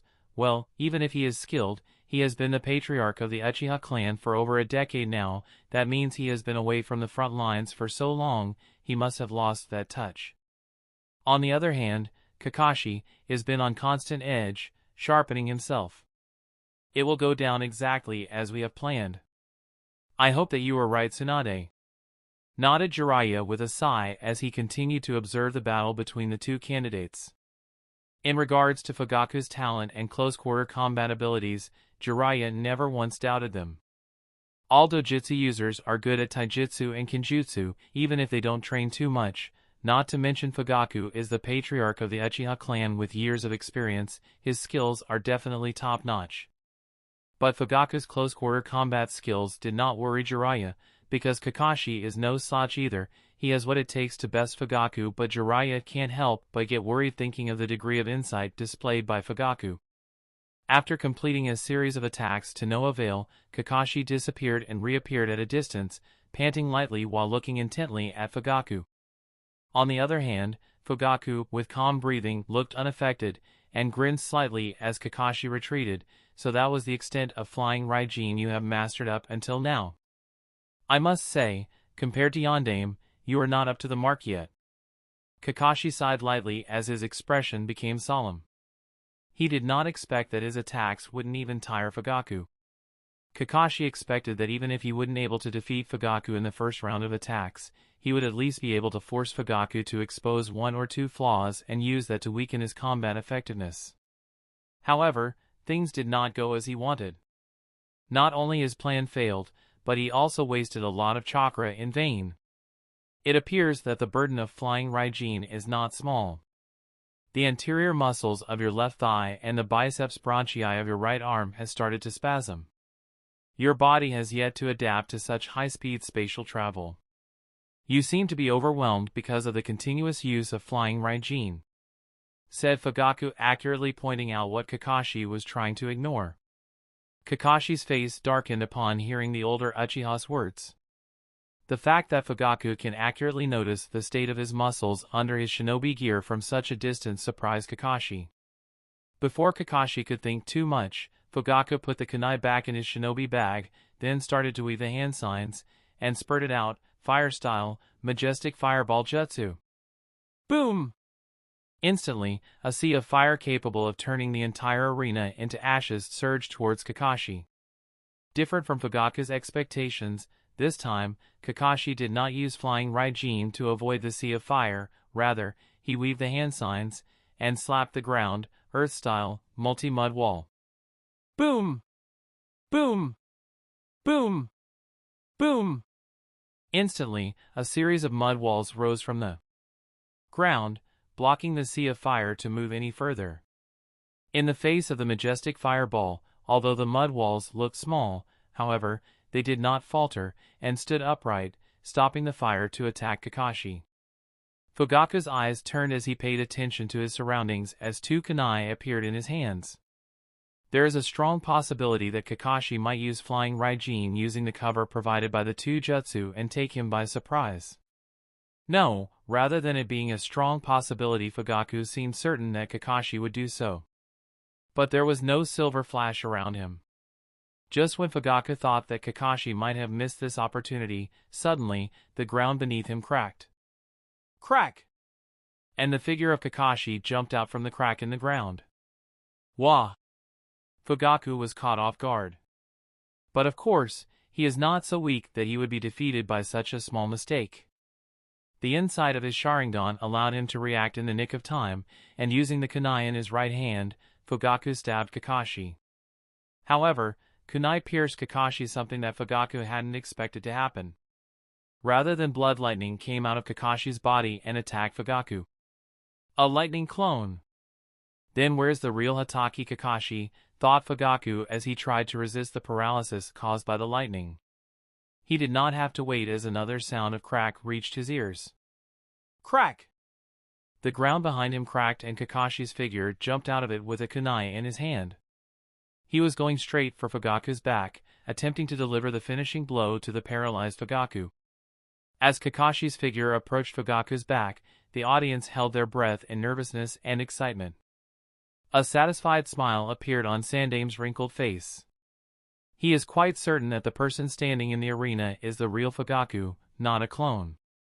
We won! Jiraiya and Tsunade thought in excitement. Sasuke looked fearful. No! San! Even Kakashi in the field looked elated as he approached Fugaku's back. It's done. Everyone had the same thought, Kakashi is the winner. But Kuroto didn't think so, especially not when he saw the changing pattern in Fugaku's eyes. The next moment, something that no one had expected happened. A roar that shook everyone's soul resounded through the battlefield. Roar! Chapter 845, A Family of Monsters. Roar! As the soul-shaking roar resounded through the arena, the audience in the stands tensed up, their bodies couldn't move and their hearts started to beat faster and faster. It was instinctual fear. Followed by the roar, a red phantom made up of chakra was projected out of Fugaku's body and took the form of Robcage Susanoo, protecting the paralyzed Fugaku from Kakashi's attack. Ding! The kunai in Kakashi's hand collided with Fugaku's Susanoo and stopped. It couldn't break the defense of Susanoo, and the kunai along with Kakashi was knocked away by the Susanoo. Knocked to the ground, Kakashi did not care about the pain and looked at the Susanoo projected out of Fugaku's body with shock clearly apparent in his eyes. He had a bewildered expression as he muttered in disbelief, Susanoo? He is no stranger to Susanoo. Time and time again he has seen different Susanoo. Shirsue's Susanoo, Shinichi's Susanoo, Homusbai's Susanoo, Madara's Susanoo. So, he knows that Susanoo can only be used by the Uchiha once they have awakened the Manjikyu Sharingan. For him to be able to use Susanoo, it means he too has. VIP stand. As soon as Susanoo made its appearance, Sandame stood up from his seat and looked at the arena with an astonished face. Daimyo doubtfully glanced at Sandame. Noting the expression on his face, he guessed that perhaps the changes in the arena were unexpected and too shocking for Hiruzen. He looked to the side and noted that the other Kages were also shocked. The display of Susanoo can only mean that Uchiha Fugaku has also awakened the Manjikyu Sharingan, and this means that another difficult person has appeared in Konoha. The Kages felt conflicted. While their villages are in difficult conditions because of Akatsuki's threat, one after another, geniuses are blooming in Konoha. For a moment, the Kages even thanked. If not for the existence of Akatsuki, they would have been the ones facing these geniuses on the battlefield. Damn it, my doubts were not without reason. It turns out that he already has the Manjikyu Sharingan, muttered Jiraiya with a solemn expression. He had doubts previously. How come the behavior of the Uchiha clan changed so much with Shinichi's return? It stands to reason that Shinichi shouldn't be able to balance out the influence of Shisui on the Uchiha clan, yet the Uchiha clan became so tough.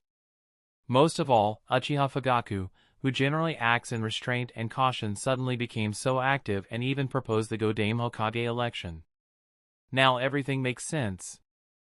Before Shinichi's return, the Uchiha clan was balanced by Fugaku and Shisui, and Shinichi's return broke that balance. Standing next to Jiraiya, Tsunade had a look of disbelief. Uchiha clan, there are actually 3 pairs of Manjikyu Sharingan? While the Senju clan is on the verge of extinction, her being the last remaining member of the clan, the Uchiha clan is prospering more than ever. It's difficult for her to accept such abnormal prosperity of the Uchiha clan. There are as many as 6 Uchiha in the world who have awakened the Manjikyu Sharingan. Such a thing did not happen even in Uchiha Madara's time. Shizen walked beside Tsunade and asked in a light voice, "Tsunade-sama, should I make another trip and withdraw our bet?" Tsunade answered sharply, "Don't be in such a hurry. Have you forgotten what happened in the last match? The winner won't be decided until one party is defeated. Kakashi hasn't given up. How can we give up? But we won't be in the position of giving up once the winner is decided. If Uchiha Fugaku wins, we would lose all the money. That's 10 million ryo," muttered Shizen anxiously. Although she believes in Kakashi, his opponent is the Uchiha Patriarch. No matter how good, the possibility that Kakashi will be able to win this match is not very high. "Kakashi has no other choice but to win this match," said Tsunade, and while looking at the arena, she added, "I have been gambling for years, so I can analyze when I will win, and when I will not, so trust my experience." "The same experience that has put us in debt time and time again," muttered Shizen under her breath. Tsunade's eyes narrowed as she asked, "Did you say something, Shizen?" Shizen hurriedly pointed at the arena and said, "Look, Tsunade-sama. Kakashi-san is getting up." Tsunade looked back towards the arena and Shizen breathed a sigh of relief. As Uchiha Fugaku used Susanoo, the Uchiha clan roared in excitement. Their cheers resounded through the arena. The nervous Sasuke also stood up in excitement, and while pointing towards Fugaku he exclaimed, "Look, Naruto. Tusan also has Manjikyu Sharingan, and that technique he is using, it's Susanoo. I knew Tusan was the strongest." Naruto asked in confusion, "But his Susanoo is different from Shisui-sensei's Susanoo." Sasuke explained in a know-it-all tone, "The color of everyone's Susanoo is different." "Is that so?" muttered Naruto lightly. He wasn't talking about the color of Susanoo when he said different. What he was referring to was the different feeling he got from Fugaku's Susanoo compared to Shisui's Susanoo. Although quite subtle, there is a slight difference in the breadth of the two Susanoo. But Naruto did not understand this feeling, and did not know how to explain, so he remained silent. Sasuke did not care about Naruto's confusion, and turned to Shinichi next to him. "Shinichi-san, look, just like you and Shisui and I-san. Tusan also has the Manjikyu Sharingan." Shinichi grinned to himself as he thought, "Your old man is not the only one in your family with the Manjikyu Sharingan, even your stuck-up Geritsu older brother also has those eyes." Thinking so, Shinichi looked at Sasuke's Sharingan, and sighed, "This kid might also."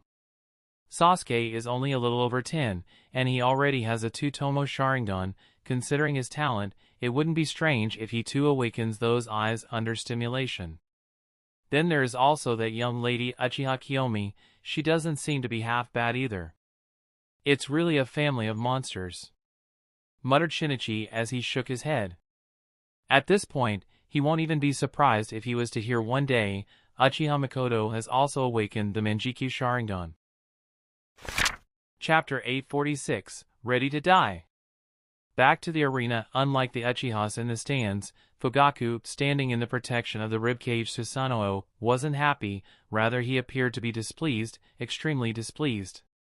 He had been prepared to reveal the fact that he had awakened the Manjikyu Sharingan in the Hokage election, but there is a certain order of things, and he did not want to reveal it in such a situation where he is pushed to the corner and left with no choice but to use the power of Manjikyu Sharingan. Damn it! Fugaku gnashed his teeth in anger. In his vision, the fight against Kakashi was supposed to be the stage he would use to showcase the strength and majesty of the Uchiha clan, and he planned to defeat Kakashi without having to resort to Manjikyu Sharingan. Then, as the winner, he would reveal the existence of his Manjikyu Sharingan.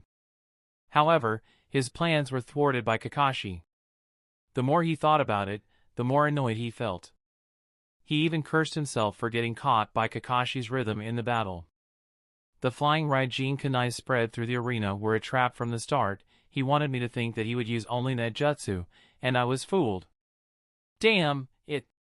Kakashi's plan was quite similar to Kuroto's.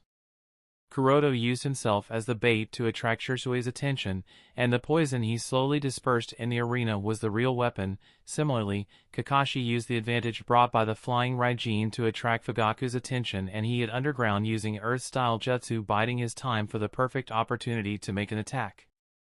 He knew that because of the reputation of flying Raijin, I would pay special attention to it, so he planned to use a less dangerous and less versatile jutsu to make the real attack while using the more dangerous and more versatile jutsu to distract me. But it's a pity.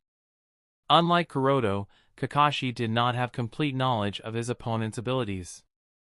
Otherwise, he might have succeeded.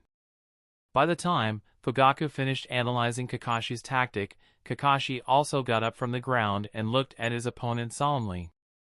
After the initial shock, Kakashi regained his composure. So, it seems the Uchiha clan has 3 Manjikyu Sharingan awakeners, he thought, and muttered, all the more reason I cannot lose this match. Kakashi shoulders the trust and responsibility of continuing the will of fire and carrying forward the legacy of former Hokage. If he were to lose here, not only him but even the people, Sandaime Hokage, Sannin Jiraiya and Tsunade, as well as his friends and companions who support him, will lose. Given the current precarious situation of the shinobi world, a good Hokage is needed to unite and protect the village. Kakashi isn't sure whether the Uchiha Patriarch is up to the mark. The arrogance and lonely nature of Uchiha will definitely create a distance between them and the rest of the village. If Uchiha Fugaku were to become the Godame Hokage, there is a strong possibility that another catastrophe will break out in Konoha, and there is no guarantee that the village will be able to recover this time. Konoha cannot be handed over to Uchiha Fugaku. Such a thought appeared in his mind, as Kakashi's expression became resolute. By now, the paralysis effect on Fugaku's body has disappeared, and he could move normally. He looked at Kakashi standing opposite to him, and spoke in a cold tone, Kakashi, it seems I underestimated you. But not anymore. After speaking these words, Fugaku took a step forward and slowly approached Kakashi step by step. With each step, the form of Fugaku's Susanoo evolved and the pressure it exerted on Kakashi increased. Within a few seconds, it transformed from the initial ribcage stage to the half-body stage with bones, muscle and armor. Facing the pressure exerted by the half-body Susanoo as Fugaku approached him, Kakashi breathed heavily. It wasn't just Kakashi, but almost all the people in the stands were breathing heavily, their hearts were beating rapidly and they were looking at the red phantom of chakra as if facing death. Many were also reminded of Homusubi's Susanoo since the color and appearance of Fugaku's Susanoo matched with Homusubi's. Kakashi thought the same for a moment. However, there were a few differences. The most important detail that differentiated the two was the absence of Kusanagi no Tsurugi and Yata no Kagami in Fugaku's Susanoo. As if seeing through Kakashi's fear and nervousness, Fugaku grinned, in front of these eyes, anything you do is meaningless.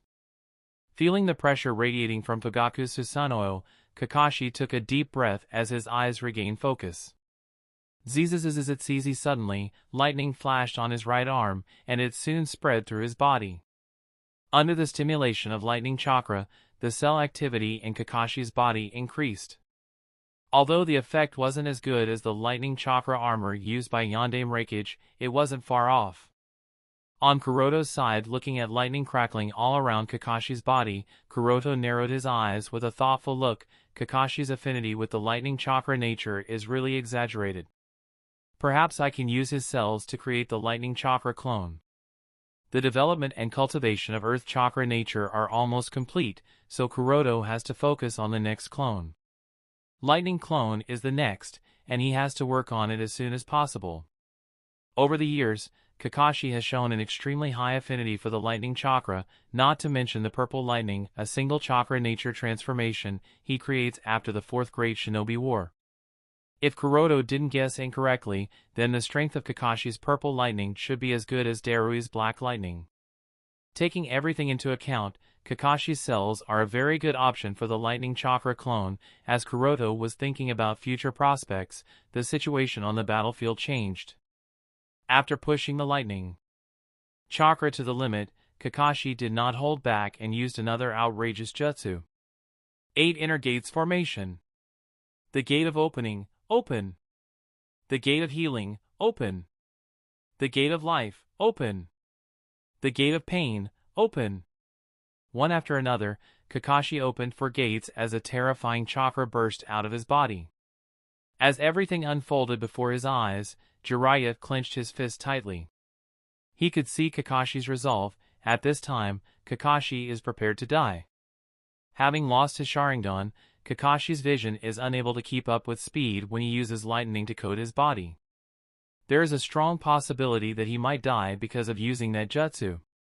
What's more, on top of coating his body with lightning, Kakashi also used the 8 Inner Gates formation and opened 4 gates. If his vision could barely keep up with his speed with lightning coat, now, with the speed boost provided by the 8 Inner Gates, there is no way he would be able to see. What's more troublesome is that he lacks an eye. And even if he can get past these problems, there is another issue. Will his body be able to handle such pressure? Muttered Tsunade with a worried expression.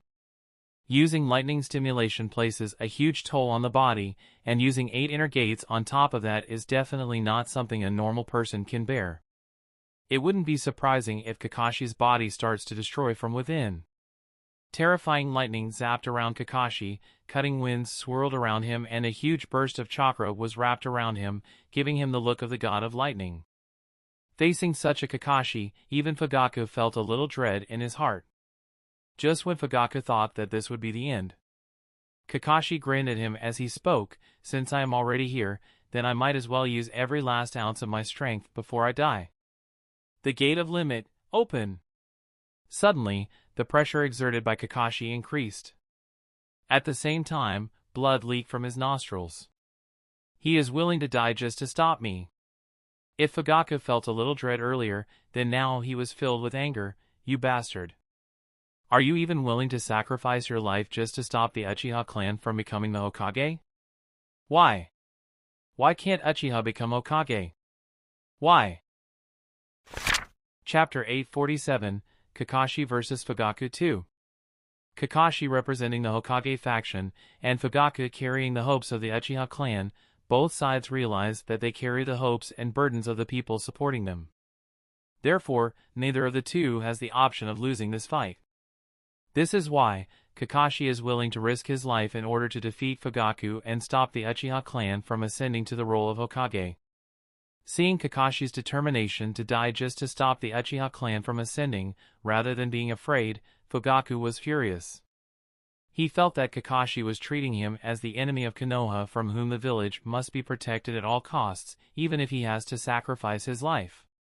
He has been used to restraining his emotions. However, at this time, Fugaku couldn't control himself and roared in anger. Why? To Fugaku, this isn't fair. The Uchiha clan is one of the founding clans and has always worked hard to protect the village, yet they are always treated as if they are the enemy. Despite being one of the two founding clans, Uchiha has been restricted in Konoha and excluded from the village's political circle.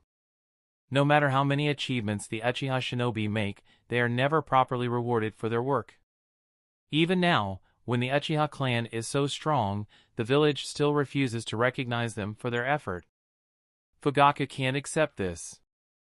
Intense killing intent was welling up in his heart. Since Kakashi was willing to sacrifice his life, Fugaku decided to completely destroy Kakashi. Along with Kakashi, he decided to destroy all the restraints and shackles imposed on the Uchiha clan. Feeling Fugaku's killing intent, Kakashi knew that there is no room to back down, and urged all his strength. Stands as the atmosphere of the arena became solemn, the cheers died down and the audience held their breath. Everyone could feel that the moment of decision has come. Both Hatake Kakashi and Uchiha Fugaku have gotten extremely serious. Just when the crowd was waiting for both candidates to make their move, something unexpected happened. For some reason that most of the crowd couldn't understand, Kakashi suddenly closed his only eye. Naruto asked with a puzzled expression, "Why did Nichan close his eyes? At this rate, he won't be able to see anything." Sasuke answered with a proud smile, "It's because he is afraid of my Shishyu's Jinjutsu." Neji nodded, "That does make sense." However, Shinichi shook his head. Given how violent the chakra around Kakashi is, he doesn't need to be afraid of some normal Jinjutsu. Unless it's something as extreme as Itachi's Tsukuyomi or Shursui's Kodoema Tsukumi, normal ocular Jinjutsu won't work on Kakashi. Kakashi had completely different reasons behind closing his only remaining eye. Shizen asked the same question as Naruto. Tsunade answered solemnly, "Kakashi's visual senses cannot keep up with his speed." "Doesn't that make it all the more reason for him not to close his eyes?" asked Shizune, more confused. Jiraiya shook his head, and explained, "The amount of information a single eye will be able to capture is not enough, and it will create a problem for him, so instead of relying on the half-assed visual sense, it is better to completely discard them and focus all the attention on the perception of chakra and killing intent." "Huh? Can he actually do that?" Shizune was taken aback. "He seems to know what he is doing," muttered Tsunade, and added, "He really is Yellow Flash's disciple and White Fang's son.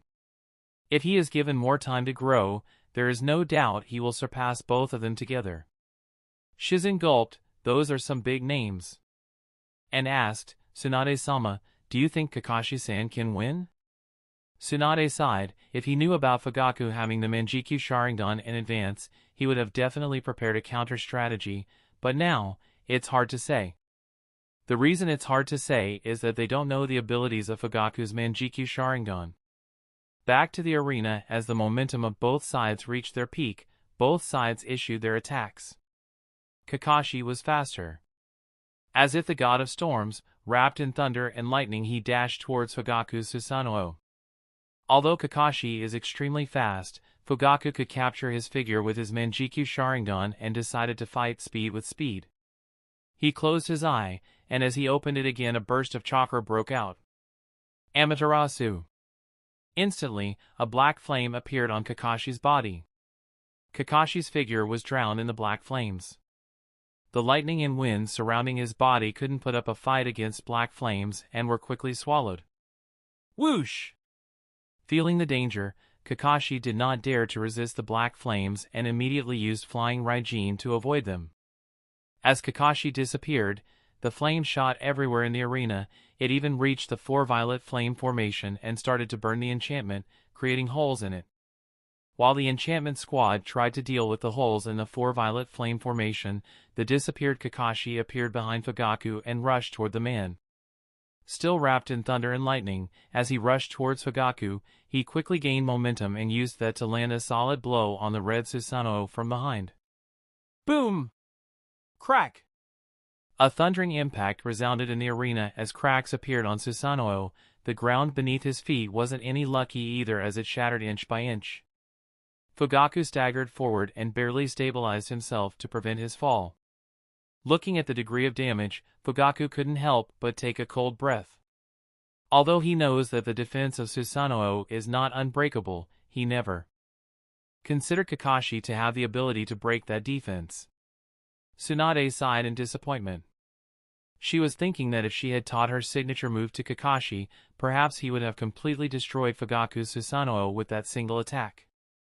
Alas, there is no helping it now. Still though, as long as Kakashi keeps holding himself, breaking through Fugaku's Susanoo is not impossible for him. The only problem is, Kakashi's body won't be able to hold it for that long. But of course, they have a solution. At this stage in the battle, Tsunade no longer cared about being found out and directly started to transfer the potent yang chakra to Kakashi through the small slug hidden in his body. The chakra transferred by Tsunade re-energized Kakashi to some extent as he tried to make the second attack. Although the black fire spreading through the arena was making his soul palpate, he gritted his teeth to curb the fear and continued the offensive. Chapter 848, Kakashi's Defeat. Boom! Boom! Boom!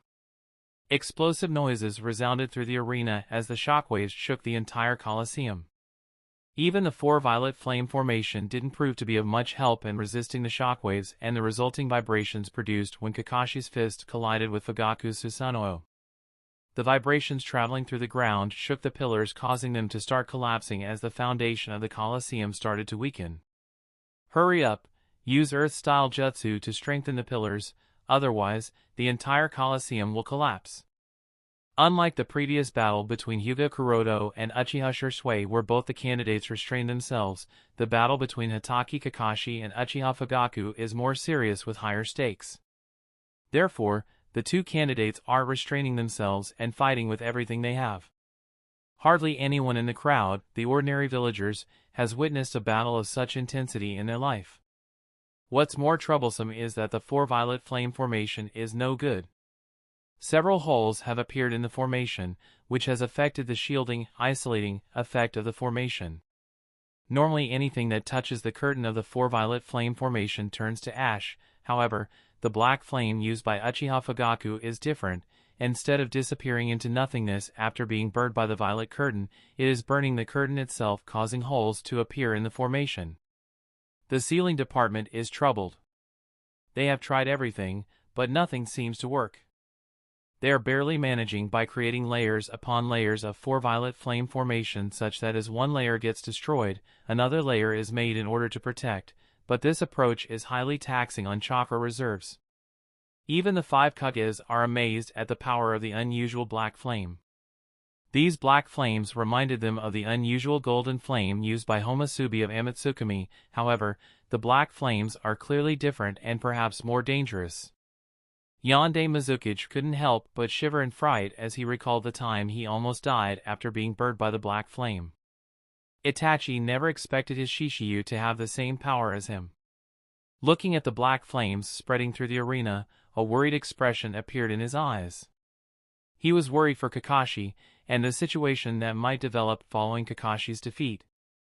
Yes, Itachi has already foreseen the outcome of this match.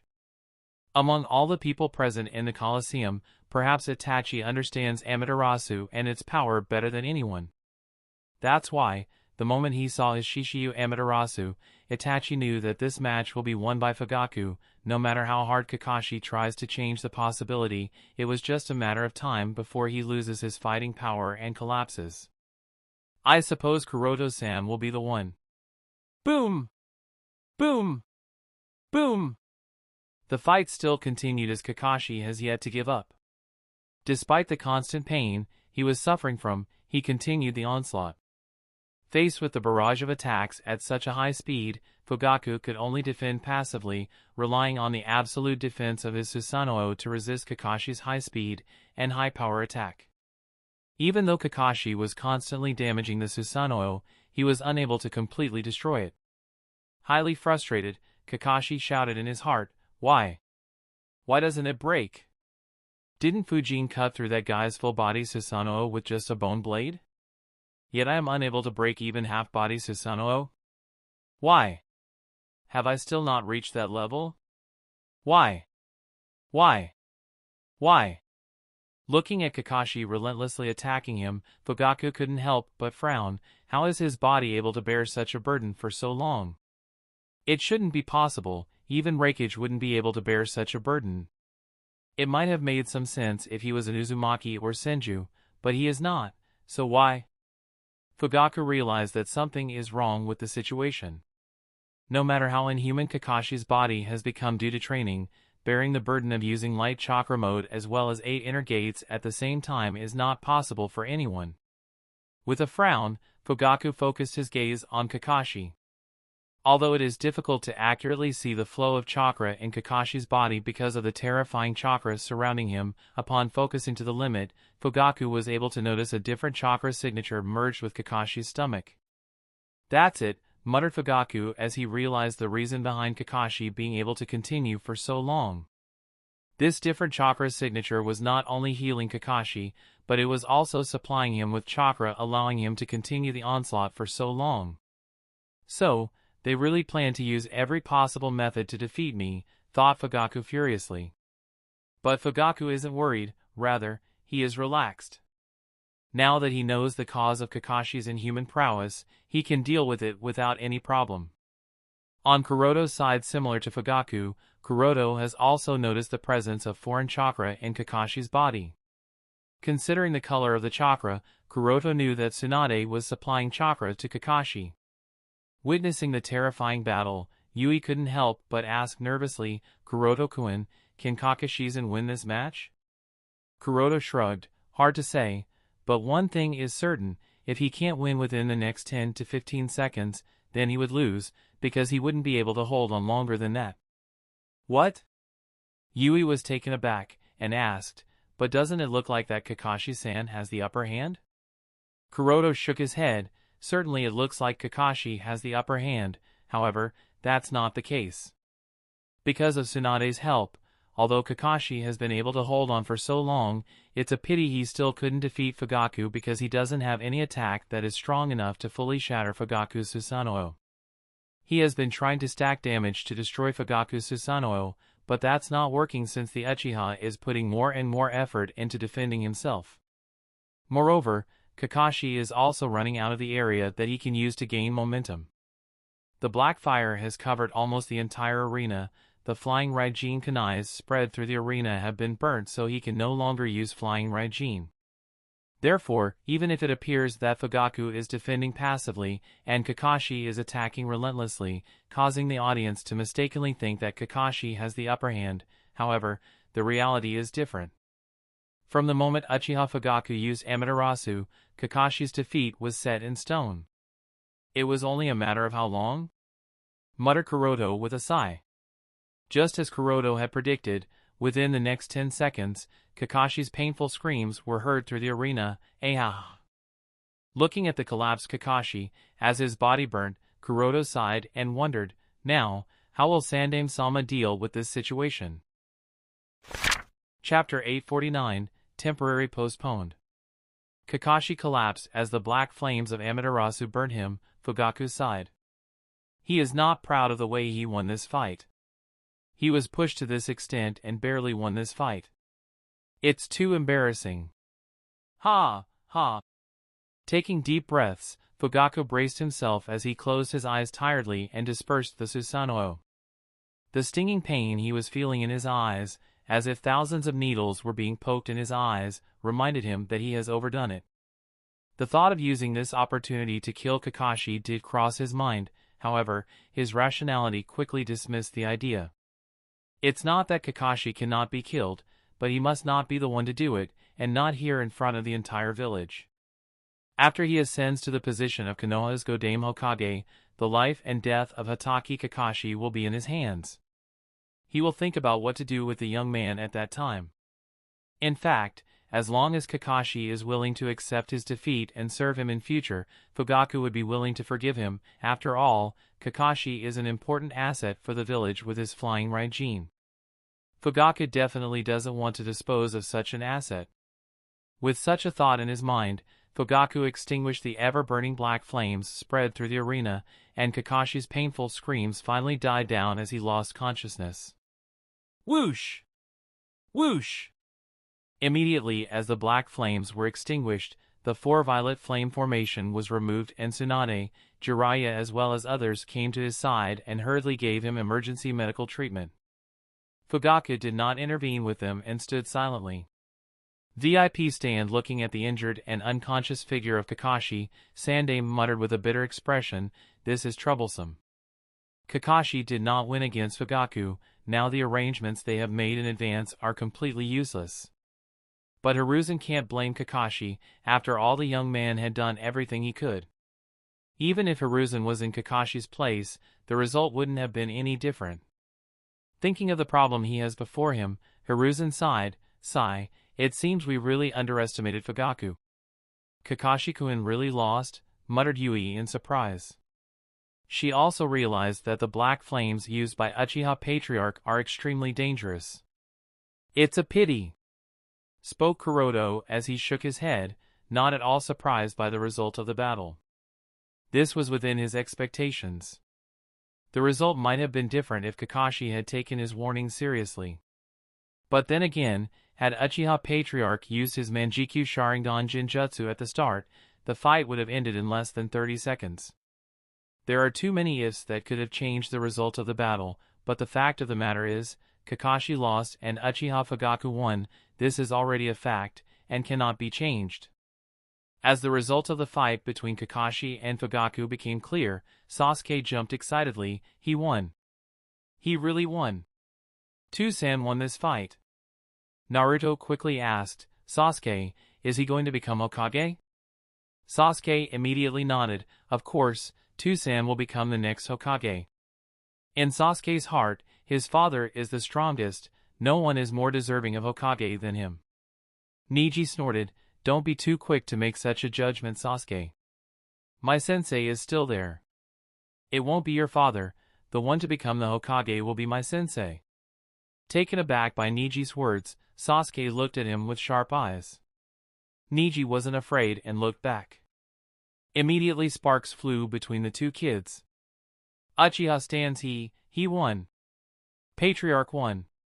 Humph, that is to be expected of Patriarch. After all, he has the Manjikyu Sharingan. I am surprised that Hatake Kakashi was able to hold on for so long. It doesn't matter, in the end, Hatake Kakashi was defeated by Fugaku-sama, and now he will become Konoha's Hokage. Uchiha will finally have a Hokage. The Uchiha are extremely happy because of the victory of their patriarch. And now that Fugaku has defeated Kakashi, they don't have any competition. Hyuga Kuroto is nothing to be worried about. VIP stand at this moment, and Umbu appeared beside Hiruzen and informed him, "Hokage-sama, the damage to the Colosseum is quite substantial. It will take some time to complete the repairment work." Hiruzen nodded with a relieved breath. "I understand." Sandame Hokage has one thought at this moment. No. Uchiha Fugaku and Hyuga Kuroto cannot be allowed to fight. He is not certain whether Hyuga Kuroto will be able to defeat Uchiha Fugaku, and even if he was certain, he wouldn't take such a big risk this late in the game. Things have to be changed. A different approach is required here, thought Hiruzen as he looked around the Colosseum. Dozens of shinobi were tirelessly working to repair the damage.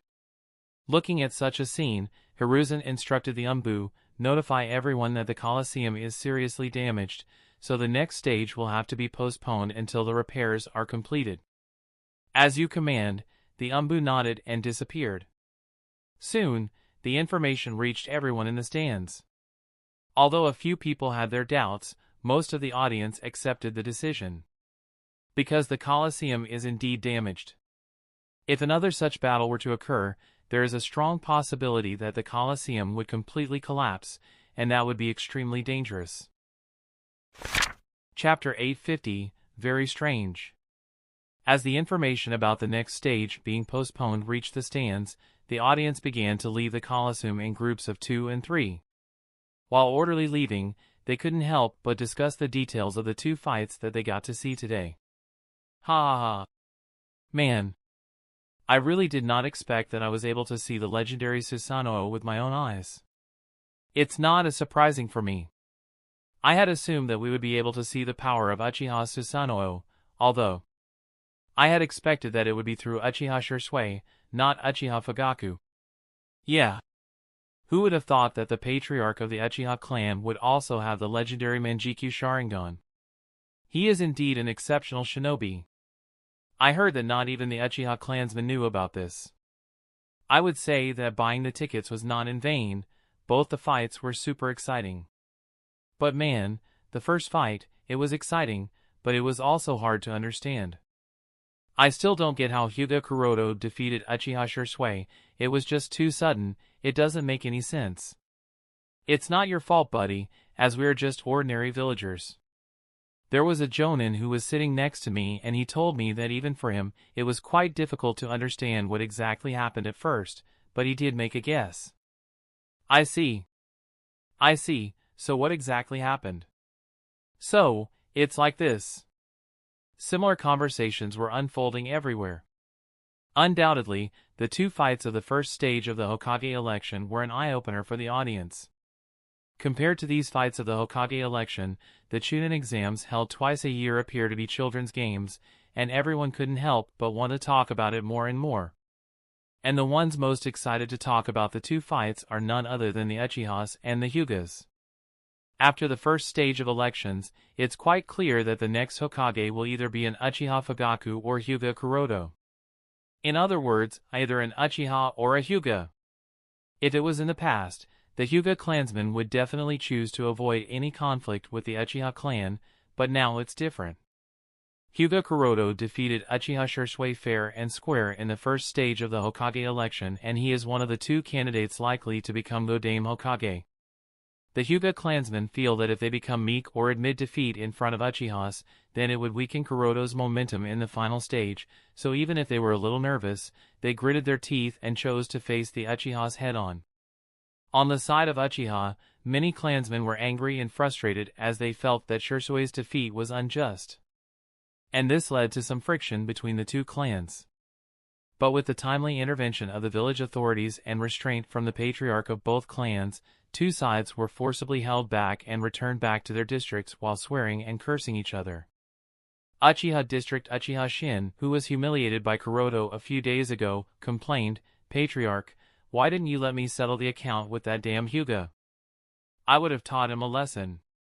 After returning to his usual stern demeanor, Fugaku instructed, "Before I become Godame Hokage, none of you are allowed to make any trouble. I don't want you to give anyone any reason to pick our faults. Understand, no mistakes are allowed." Although Fugaku feels that the Hyuga clan won't be able to make any big waves, out of caution, he still chose to exercise restraint on his subordinates. Fine, but Fugaku-sama, after you become Godame Hokage, I will definitely settle the account with that guy. No one has ever come this close to becoming Hokage, and none of the Uchiha clansmen wants to do anything that would become a hurdle for Fugaku. Therefore, Shin willingly nodded and agreed to exercise restraint for a while. Hyuga District, if Kuroto were to become Godame Hokage, I can finally show off to that damned Uchiha, spoke one of the older Hyuga shinobi with a smirk.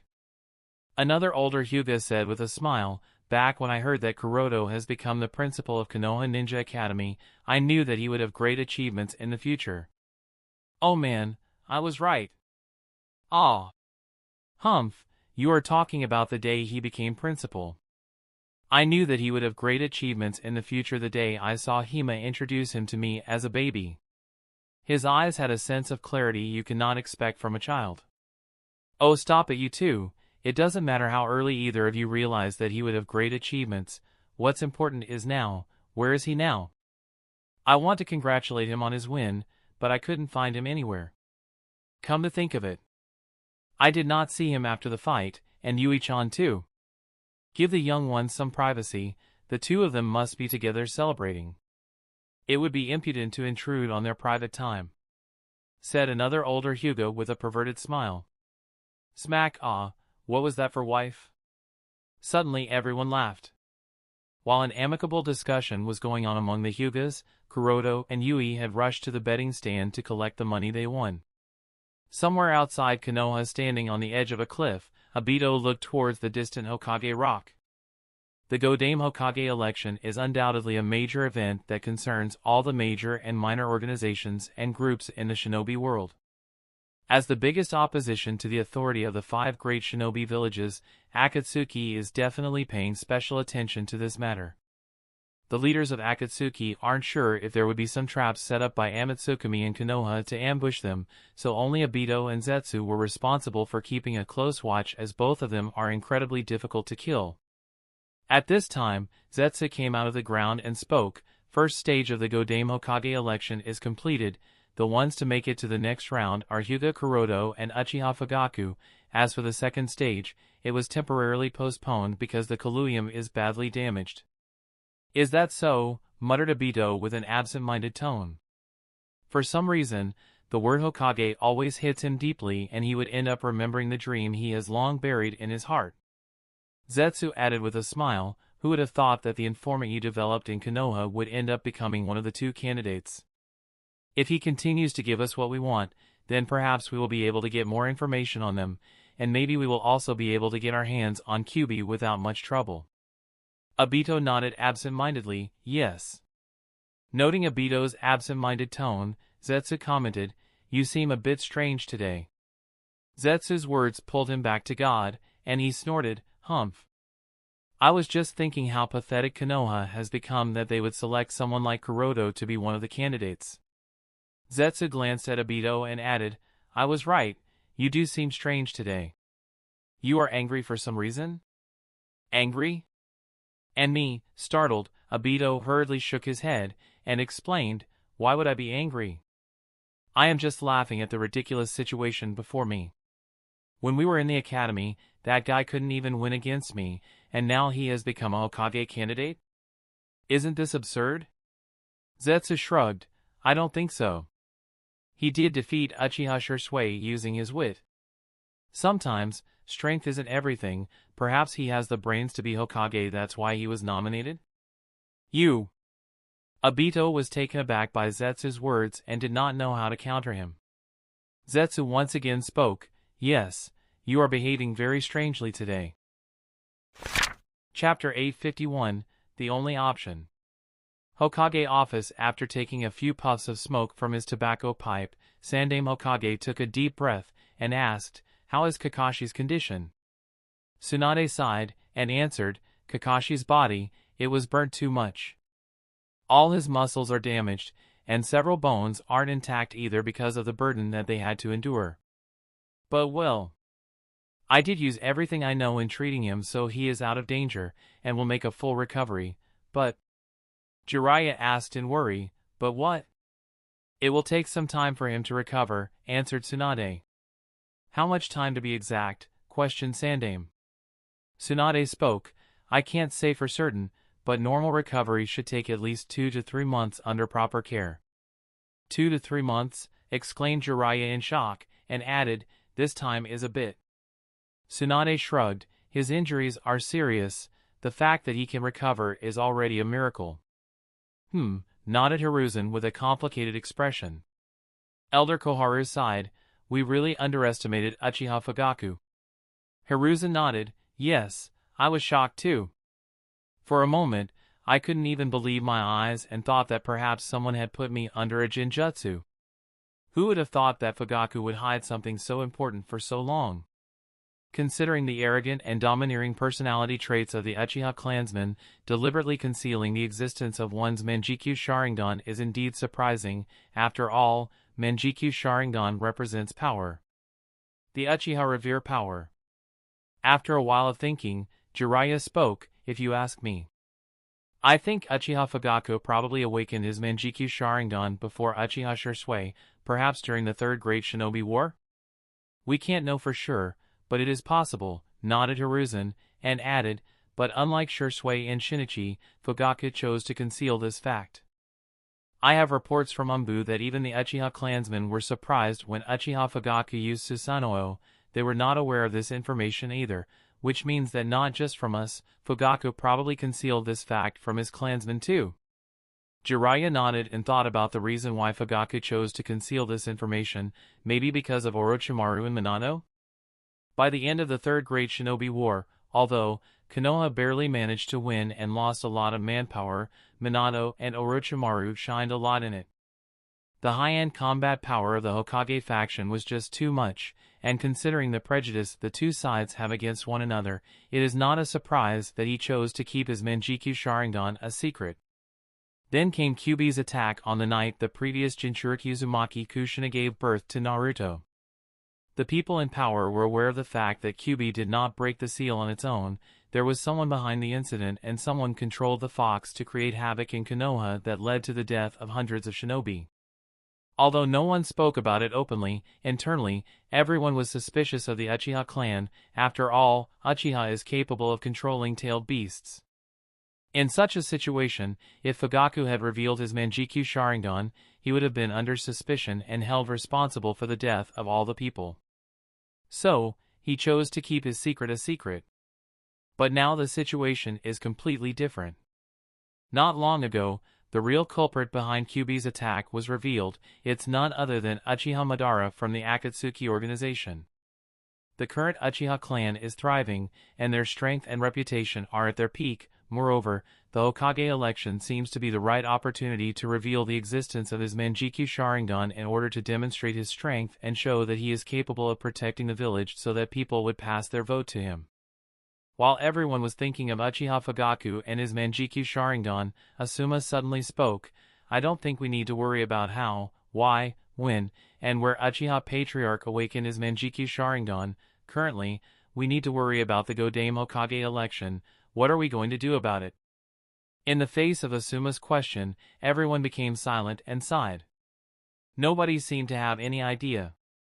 Elder Koharu looked at Sandaime Hokage and asked, Hiruzen, are we really going to allow Uchiha Fugaku to become Konoha's Hokage? This is really troublesome, muttered Hiruzen with a helpless expression.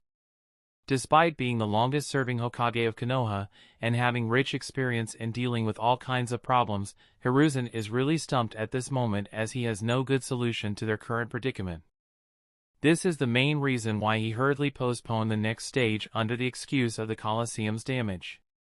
Uchiha Fugaku or Hyuga Kuroto, muttered Jiraiya, and shook his head. Neither of them is a good option, huh? Hyuga Kuroto would have been acceptable if not for that damned cursed seal on his forehead, spoke Tsunade as she shook her head. And Uchiha is not completely unacceptable, but there are certain requirements, and Uchiha Fugaku doesn't fulfill those requirements, added Elder Koharu. At the very least, the Uchiha that become Hokage must value Konoha over Uchiha.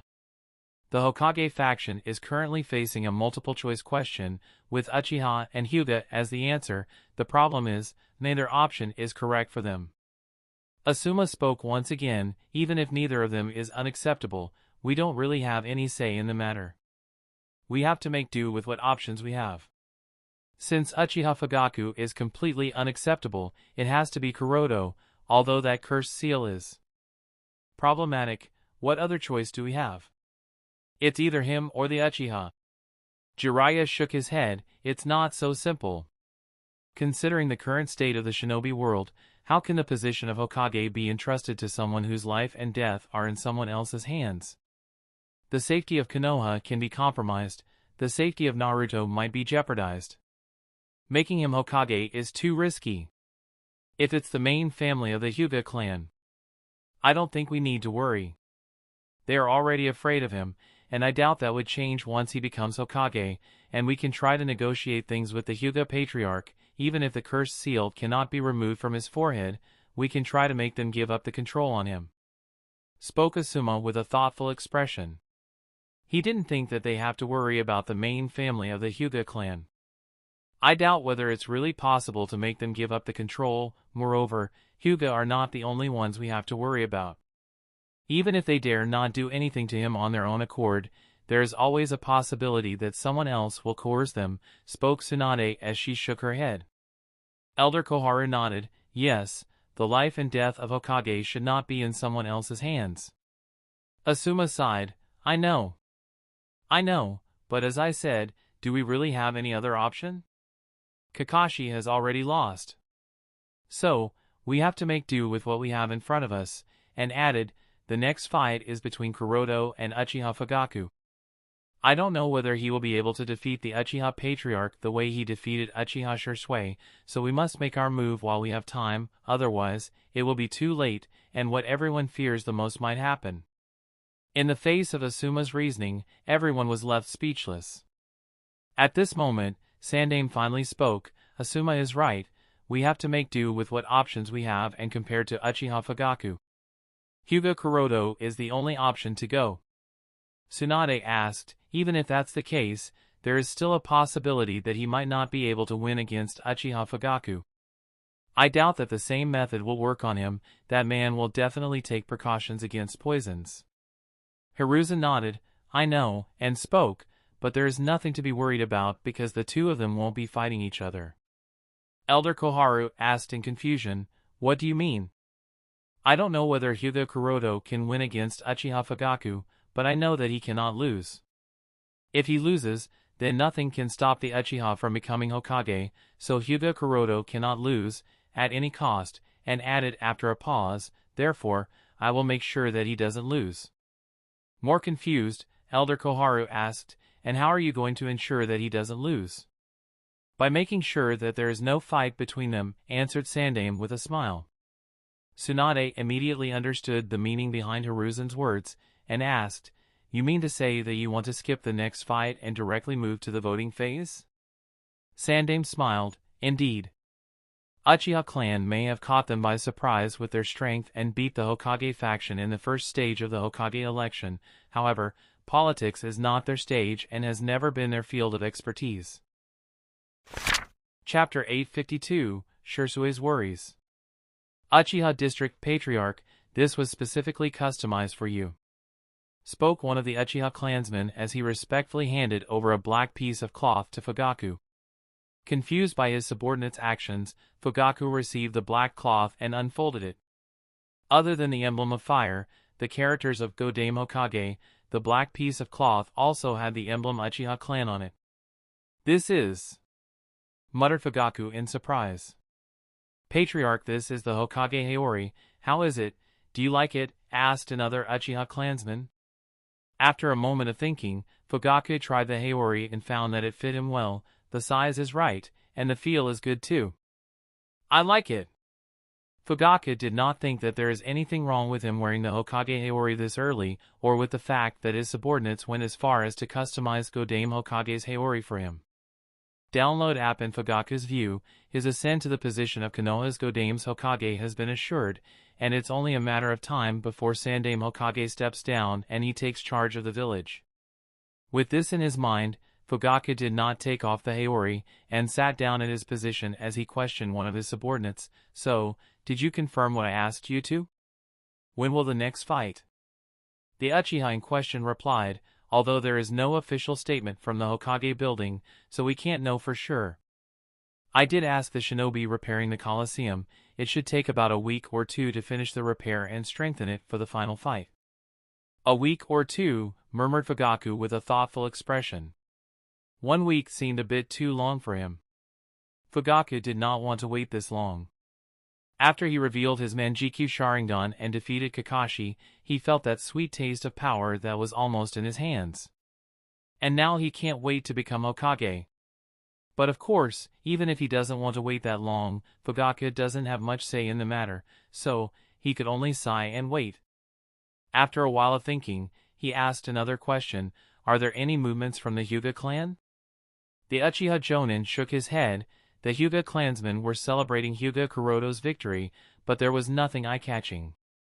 Fugaku nodded, good, good. And ordered, but keep a close eye on them. I don't want anything beyond my control to happen until the elections are finished. We understand, Patriarch. There was a collective nod from all the Uchiha clansmen attending the meeting.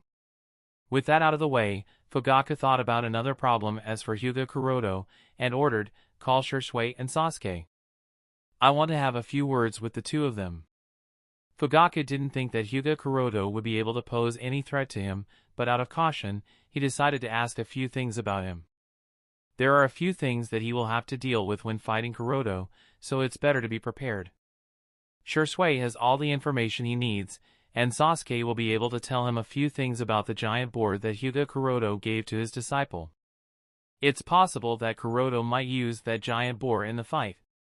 Fugaku needed to make sure that he was ready to face that monstrosity should a need arise. A while later, Shisui and Sasuke were brought into Fugaku's study. The moment Sasuke saw Fugaku in Hokage Haori, he became excited, and asked, "Oda-san, will you be wearing this when you become Hokage?" As Fugaku answered with a smile, he did not notice a trace of worry in Shusui's eyes. Different from Sasuke, who became excited, Shisui was stunned. There are still 2 stages left in the Hokage election, yet Fugaku has already draped the Hokage Hiyori as if he has already become Hokage. It's quite evident that Fugaku is really eager to become Hokage as soon as possible. Such behavior made Shisui uneasy about the future. Hokage Office Sarutobi-sensei, although using this approach the Uchiha clan can be defeated, however, will they accept their defeat? They have 3 pairs of Manjikyu Sharingan. I doubt Uchiha Fugaku would be willing to compromise this time. Precisely because the Uchiha clan has these many Manjikyu Sharingan awakeners, we must ensure that they don't ascend to the position of Konoha's Hokage. Their arrogant and cold nature will cause suffering to Konoha, answered Hiruzen in a firm tone of voice, and added, "We must do everything to ensure their defeat." The thought that the Uchiha clan should not be part of Konoha's political circle has been deeply rooted in the minds of Sandaime Hokage and Elder Koharu, therefore, they are unwilling to accept an Uchiha as Konoha's Hokage. They fear that Konoha will face unprecedented trouble once Uchiha comes into power. I know what you mean, Sensei, but I am asking, what if they refuse to accept such a defeat? Jiraiya has no doubt that the Uchiha clan won't be able to put up much of a fight in the voting phase. After all, the Konoha military police force has repeatedly offended other clans while carrying out security work. Moreover, politics is really not their forte, so their defeat is all but ensured. However, the problem is, what would happen after they're defeated? After all, they're making changes in the election procedure by skipping the fight between Hyuga Kuroto and Uchiha Fugaku. It won't be surprising if a conflict breaks out between the 2 sides. Jiraiya's question made everyone silent. At this time, Elder Koharu spoke in a melancholic tone of voice. If Danzo was here, he would have encouraged you to attack Uchiha in advance in order to solve the future conflict with the Uchiha. If only he hadn't done something so stupid. Sigh, there is no use talking about him, sighed Hiruzen tiredly. He had to agree, although Danzo was too radical at times, he was really convenient. He didn't feel any shred of hesitation while carrying out those kinds of tasks. Seeing that everyone was worried, Hiruzen took a deep breath and spoke, "For now, we can only take one step at a time. For now, let's focus on making Hyuga Kuroto Godame Hokage. About the conflict with the Uchiha clan that may happen in the future, we can think about it at a later date. We have some time on our hands." In Sandaime's eyes, compared to Uchiha Fugaku, Hyuga Kuroto is someone negotiable and persuasive. If he has to make a choice between Kuroto and Fugaku, he would obviously choose Kuroto. This is not even a question. Based on how much he knows the young Hyuga, Hiruzen feels that Kuroto doesn't seem to be greedy about political power or status. Although, it is a bit strange that Kuroto loves money too much, it's not intolerable. In fact, this shortcoming in Kuroto is quite welcomed. It would have been very troubling if Kuroto desired nothing. He would become completely unpredictable. Elder Koharu asked, "Hiruzen, have you really thought about it? Is he reliable? Will he remain the same after he becomes the Hokage?" Jiraiya and Tsunade also looked at Hiruzen. Both of them accept that Hyuga Kuroto is a loyal shinobi of Konoha, and they recognize his achievements and talent. However, power can corrupt people. Danzo is the prime example. What would happen if Kuroto became completely different? Hiruzen thought about it for a while and answered, "I will have a conversation with him to better understand his mindset. And of course, we won't be transferring all the power to him." And added after a pause, "Additionally, I will also sign an agreement with him that will limit his tenure as Hokage. When his tenure is over, I will have Kakashi succeed him." Tsunade asked, "But will he agree to these conditions?" Hiruzen wasn't sure, but he had to try. Chapter 853, I am sorry, but I refuse. Konoha Hospital. Looking at the figure of Kakashi wrapped up in bandages from head to toe, Kuroto shook his head and asked, "Was it worth it? And did I not warn you to be careful and not underestimate him? Yet you..." Kakashi sighed, "I know, but I really couldn't think of anything else at that time. He understands that he really underestimated Uchiha Patriarch. Precisely why he risked his life in order to defeat Uchiha Fugaku. He had no other option. Kakashi believed that only by defeating Fugaku in front of the entire Konoha would they be able to restrain the ambitions of the Uchiha clan. He tried his hardest and put everything into that fight, but he failed. And now it is more difficult to stop the Uchiha clan. Looking at Kakashi's guilty expression, Kuroto sighed, "Anyway, what's done is done, there is no changing it now, so don't think about it too much, focus on recovering." After a while of silence, Kakashi spoke, "Kuroto, you are the only person left. You must do something." Kuroto chuckled, "Me? The deal was to defeat Shursui. Uchiha Fugaku is another thing. Of course, I don't mind working on Uchiha Patriarch, however, the price will increase." Kakashi assumed that Kuroto was just teasing him, and shook his head as he spoke in a serious tone of voice, "Kuroto, this is no time for that, you have to cough, do." Fine. I will do what I can. You don't need to think too much. I believe Sandaime-sama will have some solution," spoke Kuroto with a smile. In fact, Kuroto had already foreseen this situation. And he has also thought of a few solutions to solve this situation, but of course, he won't be discussing these things with Kakashi. Kakashi nodded, and sighed, "But still, this is really troubling, more so for you, it would be very difficult to win against him even for you. Did I not have a way against Shursui, I believe that I will be able to figure out something against the Uchiha Patriarch too," spoke Kuroto with a reassuring smile. In fact, if it's Kuroto, even without Tenseigan, he has several methods of defeating Fugaku. He has Senjutsu, then he also has Toyotama, Ryumyaku. Besides, Kuroto doesn't believe Fugaku would have as deep an understanding of Manjikyu Sharingan as him. There are a lot of ways he can use to win. Especially now that he is aware of both the powers of Fugaku's Manjikyu Sharingan. Although most people would find it difficult to deal with Amaterasu, not him since he knows how to deal with those flames, so overall, he is not that worried about the fight. If he has to win, then he can easily win. The only problem is, he will have to expose his strengths. Forget it. Sandaime-sama has still not said anything, so I won't be doing anything for now. Let's wait for his call, thought Kuroto.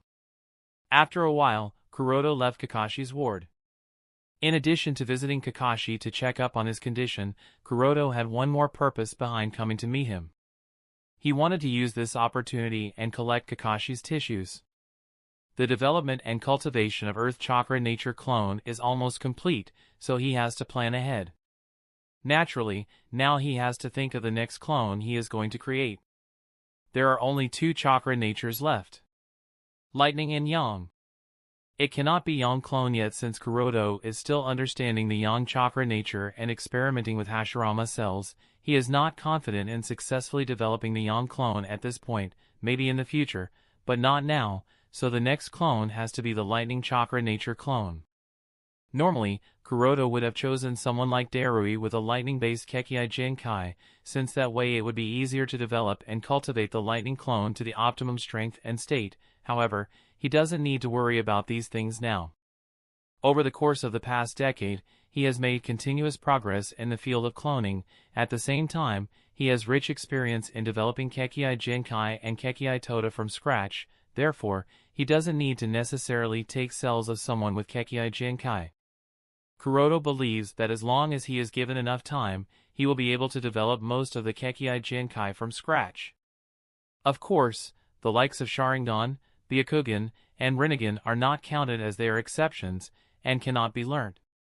So, anyway, what he is trying to say is that as long as he gets the cells of someone with high affinity towards a chakra nature, he will be able to create the kind of clone he wants. And going by this standard, there are a lot of targets whose cells Kuroto can use. For instance, Kakashi and Sasuke in Konoha. Then Yondaime Reikage and Darui from Kumogakure, along with many Kumogakure shinobi with high lightning chakra affinity. It's easier to obtain Kakashi and Sasuke's cells for him. However, he did not want to choose Sasuke's cells. For one, Sasuke is the reincarnation of Otsutsuki Indra, and Kuroto has no intention of messing with him. For another, his fire clone, that is Tsukihei clone, already carries the blood of Uchiha. If he creates another clone of Uchiha descent, the concentration of In chakra would become too high and the balance he wants to maintain will be disturbed. Therefore, by process of elimination, Kakashi is the better choice. It's not that he cannot obtain the cells of Reikage or Darui, but that would be troublesome, and he doesn't want to do anything too troublesome at this time. Besides, Kakashi is already a very good choice since he has a very good affinity for lightning chakra. But of course, even if Kuroto has chosen not to take the cells of Reikage, this doesn't mean that he is not paying attention to Reikage. The only difference is, rather than his cells, Kuroto is planning to steal his jutsu, the very same jutsu that gives him his strength, the infamous lightning chakra mode. There are 3 factors responsible for Reikage's strength: physical strength, lightning chakra affinity, and the mastery of lightning chakra armor.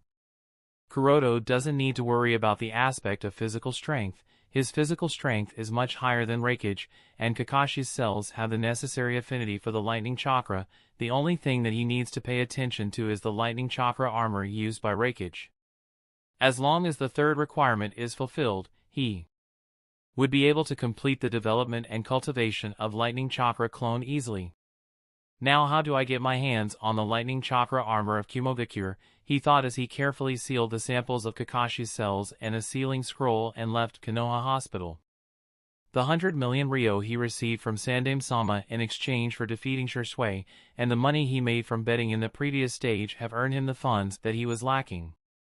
And Kuroto is planning to immediately invest all the money in his Project Godhood. Currently, his primary focus is the Type 2 biological armor for Karen and the lightning chakra clone. And he is going to immediately start working on both projects. But of course, there are still a few things waiting for him to attend. Just as Kuroto exited the Konoha Hospital, suddenly, an Umbu appeared in front of him. Whoosh! Hyuga Kuroto-sama. Hokage-sama has summoned you, please come to his office. Kuroto nodded. I understand, please lead the way. Sandaime-sama's summon is something he expected, although he is a bit surprised that it came too early. It seems Hokage-sama is really worried. Hokage office. Hokage-sama, you summoned me? Asked Kuroto as he entered the Hokage office. Yes, please have a seat, spoke Hiruzen as he pointed at the sofa in front. After Kuroto sat down, Sandaime did not beat around the bush, and directly spoke. Kuroto, the Elder Council has reached the decision, you are going to be appointed as the next Hokage. After he had spoken, Hiruzen carefully observed Kuroto's reaction. He wanted to see what kind of reaction Kuroto will have upon learning such a piece of information. Initially, he appeared to be taken aback, but he quickly recovered, and shook his head. I am sorry, I refuse. He had thought of a lot of reactions that Kuroto might show, however, Kuroto's reaction was completely different to what he expected. For a moment, Hiruzen couldn't believe what he heard, and asked, What did you say? Chapter 854, an SSS rank mission worth 200 million ryo? I am sorry, I refuse. What did you just say? Asked Hiruzen with a shocked expression. There is hardly anyone in Konoha who wouldn't want to become Hokage if presented with the opportunity. After all, becoming Hokage is the dream of every child. Therefore, when Kuroto refused his proposal, Sandaime couldn't believe his ears. Kuroto shrugged, and spoke again. I am sorry, Sandaime-sama, but I refuse to accept the position of Godame Hokage. Don't take it the wrong way, it's not that Kuroto doesn't want to become Hokage. Back when he was in his early teens, he had indeed dreamed of becoming Hokage. His desire of wanting to become Hokage stems from his admiration for Yondaime Hokage Namikaze Minato. So, Kuroto would be lying if he said that he wasn't tempted to accept the offer presented by Hiruzen. However, he knows that now is not the right time, as being bound to the position of Hokage may create problems for him, and it would be too tiring to deal with Konoha's affairs while continuing his plans. There are a lot of things on his plate at the moment: the Type 2 biological armor, the Rinnegan project, the lightning chakra clone, Hashirama sells implantation in Shinichi and Itachi along with many other things that he has to take care of, so he can't spare much energy for Hokage's work. It's not that he doesn't want to be Hokage, it's just not the right time. What's more, once he becomes Hokage, Kuroda would be stepping into the bright light. The reason his plans have gone unhindered so far, it's that he has always remained in the shadows and has attracted much attention to himself. For people like Nagato, Obito, and Zetsu, Hyuga Kuroda is just the principal of Konoha Ninja Academy, not someone who needs their special attention. However, once he becomes Hokage, everyone will start watching him, they will study him, and prepare countermeasures against him. There is even a possibility that someone might discover his secrets and plans. Kuroda doesn't want to take such a big risk so easily as it can create problems in his project godhood. "You refuse to accept?" muttered Hiruzen in shock. He was puzzled, and asked, "Hyuga Kuroda, don't you want to become Hokage? I remember you once told me that you wish to become someone like Minato, so why refuse?" Kuroda answered with a smile, "To become someone like Minato-sama, I don't necessarily need to become Hokage." And added, "Moreover, after dealing with Konoha Ninja Academy for the past few years, I have come to realize that these management things might not be my cup of tea. It takes a great deal of effort just to take care of Academy anymore, and I wouldn't know what to do. To put it in simple terms, becoming Hokage would be troublesome. And I don't like trouble." "True. Troublesome?" Hiruzen did not expect such an answer from Kuroda. He was speechless, and spoke in an annoyed tone of voice. "It would be more accurate to say that you have become too lazy by remaining in that office of yours. You are a Konoha shinobi, so you must bear the responsibility of protecting the village. And becoming Hokage is also part of this responsibility. You cannot shirk off this responsibility just because you find it troublesome." Hiruzen is really uncomfortable at the moment. He never considered the possibility that Kuroda would refuse, therefore, all the planning he has done to use the position of Hokage as bait and step by step lead the discussion in the direction he wanted has become completely useless. Now, rather than leading the discussion in the direction he wants, he has to find a way to convince Kuroda to become Hokage, which is giving him a headache. Hearing Sandame's words, Kuroda spoke slyly. "If it's the talk about taking the Hokage's responsibility, I think Tsunade-hime and Jiraiya-sama deserve it more." "You are really—" Hiruzen sighed upon hearing Kuroda's words.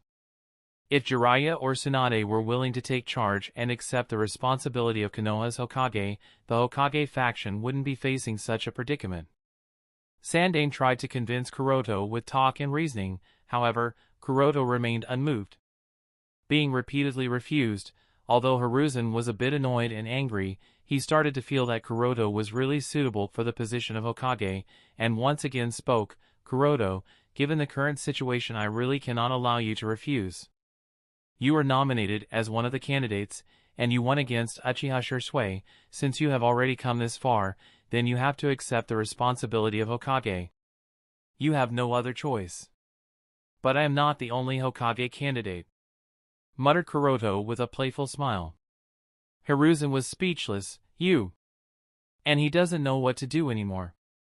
If Kuroda refuses to become Hokage, they really don't know what they will do. At this rate, Fugaku would be the one to ascend to the position of Konoha's Godame Hokage, and they, the Hokage faction, don't want such a thing to happen. Hiruzen ragged his brain and tried to think of a method he could use to convince Kuroda. Just when he felt helpless as nothing was coming to his mind, he suddenly thought of something, and spoke, "Old rules. 100 million Ryo." Kuroda was taken aback as his eyes sparkled. 100 million Ryo, however, the color soon returned to normal, and he shook his head. "What are you talking about, Hokage-sama? How can something so important be bought with money?" Hiruzen squinted. The unnatural sparkle in Kuroda's eyes didn't go unnoticed. However, Kuroda still refused. "This can only mean, is it too little?" Kuroda spoke in, "I don't understand what you are talking about, tone, little. I am afraid you are misunderstanding something, Hokage-sama."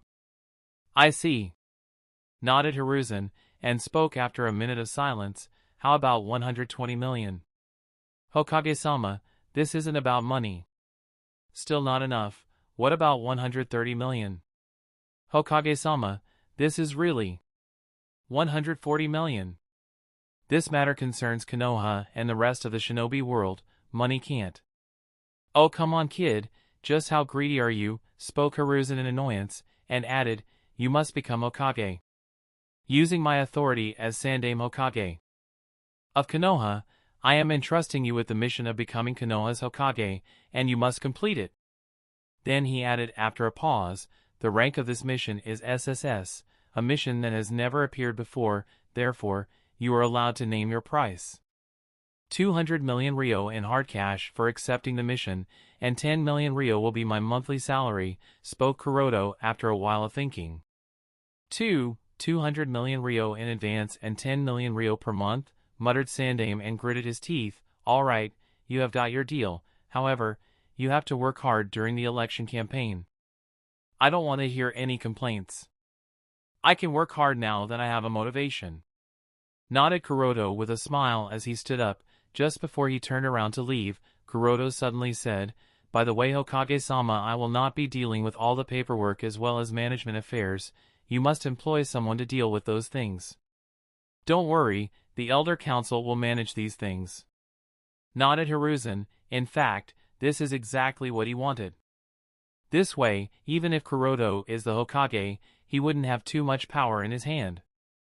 After reaching an agreement, Kuroto left the Hokage office. A while after Kuroto had left, Elder Koharu and the others came to the Hokage office and asked, Hiruzen, how did it go? Did he agree? Hiruzen had a strange look on his face. He wasn't sure how to explain what happened. Elder Koharu misunderstood upon noting Hiruzen's silence and asked, did he not agree to our terms? Jiraiya felt the same and said, Sarutobi-sensei, those conditions are actually too tight. I think there should be no harm in relaxing it a little bit. As Hokage, he should have some power in his hand. I think there would be nothing wrong with that either. Added Tsunade. Everyone realizes that they really don't have any other option at the moment.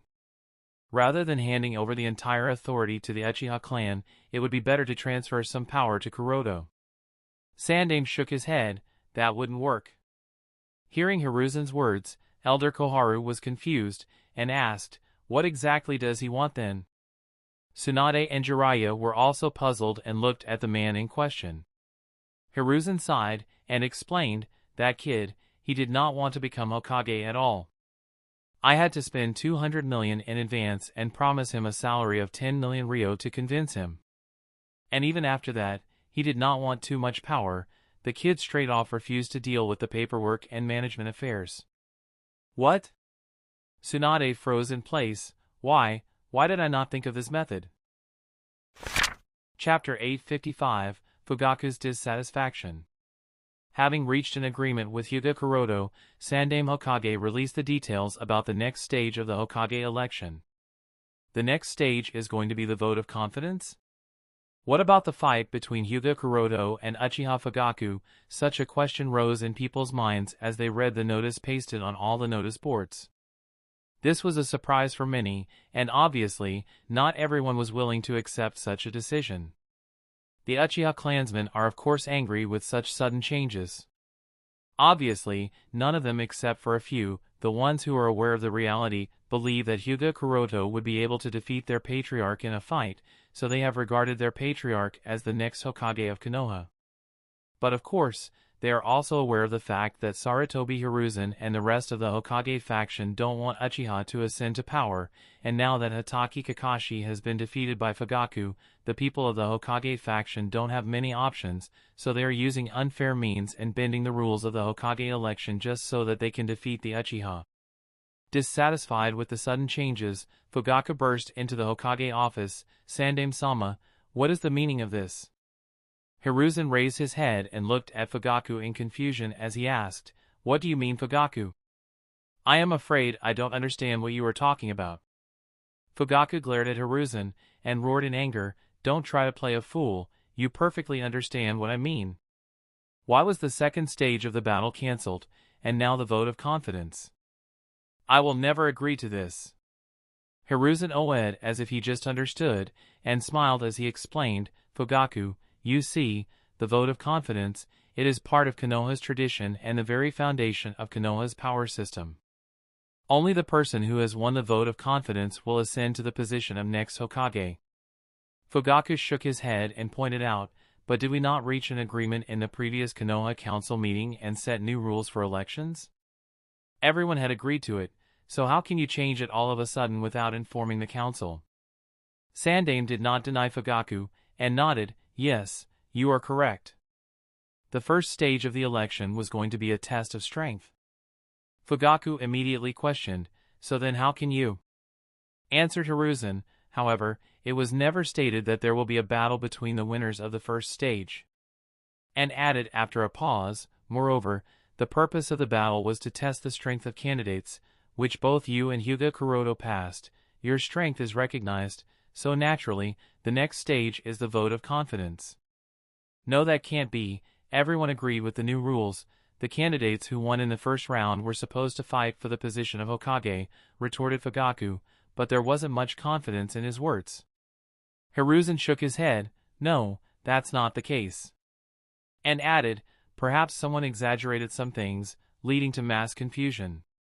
Only the first battle between the candidates was decided, and there was no decision in regard to the battle between the candidates who won the first round.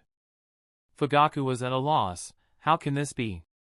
Noting Fugaku's expression, Sandaime spoke in a serious tone, Fugaku, you must understand that Hokage election is not Chunin promotion exams.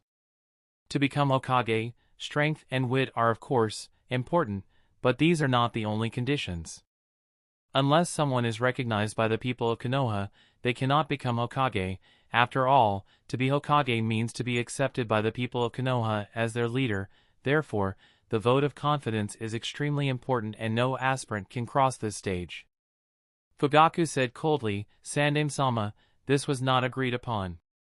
Feeling Fugaku's cold gaze, Hiruzen narrowed his eyes, and spoke, as I have said, some things just cannot be changed, and if you still doubt my words, you check the records of the previous council meetings.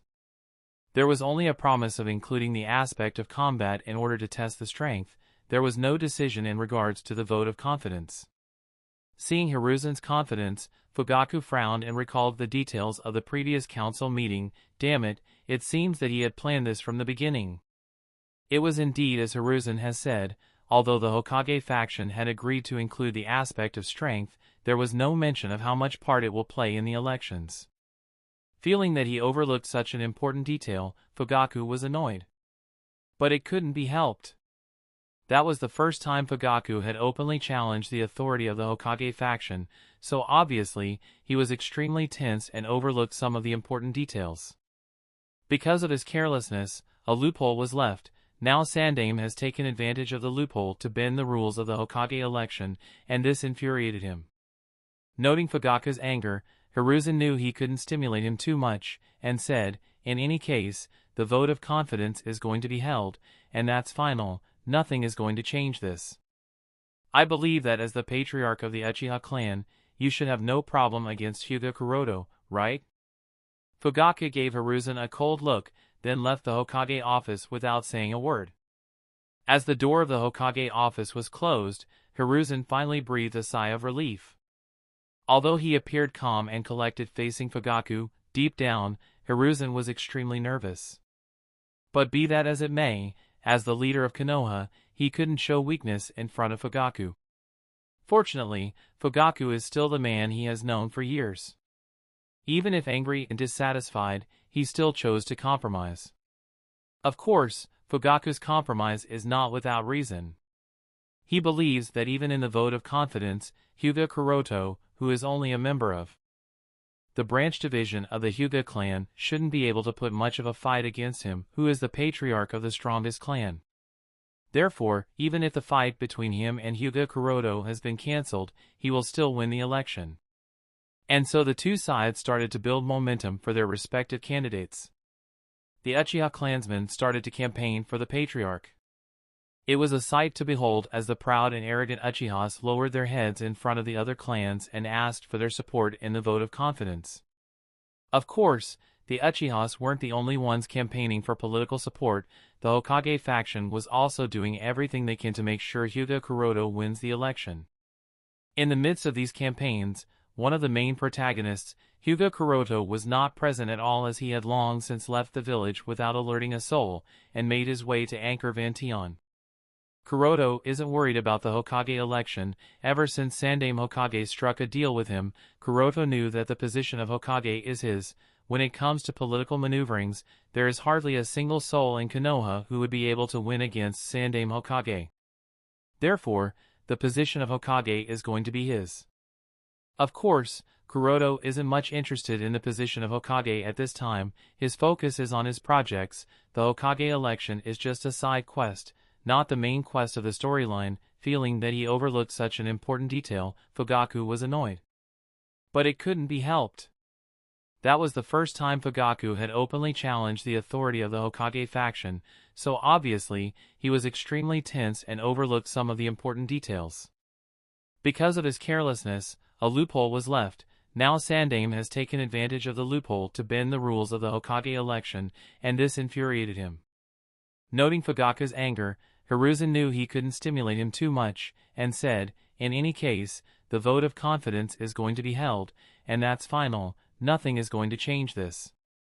I believe that as the patriarch of the Uchiha clan, you should have no problem against Hyuga Kuroda, right?" Fugaku gave Hiruzen a cold look, then left the Hokage office without saying a word. As the door of the Hokage office was closed, Hiruzen finally breathed a sigh of relief. Although he appeared calm and collected facing Fugaku, deep down, Hiruzen was extremely nervous. But be that as it may, as the leader of Konoha, he couldn't show weakness in front of Fugaku. Fortunately, Fugaku is still the man he has known for years. Even if angry and dissatisfied, he still chose to compromise. Of course, Fugaku's compromise is not without reason. He believes that even in the vote of confidence, Hyuga Kuroda, who is only a member of the branch division of the Hyuga clan, shouldn't be able to put much of a fight against him, who is the patriarch of the strongest clan. Therefore, even if the fight between him and Hyuga Kuroda has been cancelled, he will still win the election. And so the two sides started to build momentum for their respective candidates. The Uchiha clansmen started to campaign for the patriarch. It was a sight to behold as the proud and arrogant Uchihas lowered their heads in front of the other clans and asked for their support in the vote of confidence. Of course, the Uchihas weren't the only ones campaigning for political support. The Hokage faction was also doing everything they can to make sure Hyuga Kuroda wins the election. In the midst of these campaigns, one of the main protagonists, Hyuga Kuroda, was not present at all, as he had long since left the village without alerting a soul, and made his way to Anchor Vantion. Kuroda isn't worried about the Hokage election. Ever since Sandaime Hokage struck a deal with him, Kuroda knew that the position of Hokage is his. When it comes to political maneuverings, there is hardly a single soul in Konoha who would be able to win against Sandaime Hokage. Therefore, the position of Hokage is going to be his. Of course, Kuroda isn't much interested in the position of Hokage at this time. His focus is on his projects. The Hokage election is just a side quest, not the main quest of the storyline. Chapter 856, Itachi's Concern. Anchor Vantion. Looking at the figure of Karen squirming on the operation table, Kuroda's forehead wrinkled in tension. Not long ago, a large gray patch appeared on the pure white body of Type 1 biological armor worn by Karen. Upon checking the state of the armor with his Tenseigan, it became clear that the tissues were in a state of necrosis, and the yang chakra is completely exhausted in the gray areas. "This armor is already reaching its limit," muttered Kuroda with a thoughtful expression as he recorded his observations. The armor reaching its limit is nothing too surprising, since Kuroda had expected this scene long ago, but it happened a bit too early, and he was caught off guard for a moment. Fortunately, he had made a lot of preparations in advance while he was in Konoha. He has earned the required funds in the past few weeks, so he can focus on the research and development of Type 2 biological armor without having to worry about money. With such a thought in his mind, Kuroda once again looked at the tired Karen, and after carrying out a brief physical examination, he questioned her, "Do you feel any swelling in your eye sockets?" Karen shook her head, "Not anymore." "That's good. nodded Kuroto. After observing Karen's eye sockets with his Tenseigan, Kuroto noticed that the two pairs of eternal Manjikyu Sharingan in her eye sockets are in the middle of a fusion state. Although the fusion is not yet completed, there is some progress. Most importantly, the In chakra of both eyes is rapidly merging together and giving birth to a stronger In. At the same time, the Yang chakra from Karen's body is being sucked out rapidly, which is also the reason why the Type 1 biological armor experienced sudden degradation. Kuroto predicts that it should take about a month or two for the initial phase of fusion to complete. After that, the second phase of fusion will start, which will be the fusion of the Yin and the Yang chakra. If the Yin and the Yang chakra in her body continue to merge together, soon, the Yin-Yang chakra will take birth in Karen's body, and she will start to understand the creation of all things. This will be the completion of the second phase. And finally, it will be time for the third phase.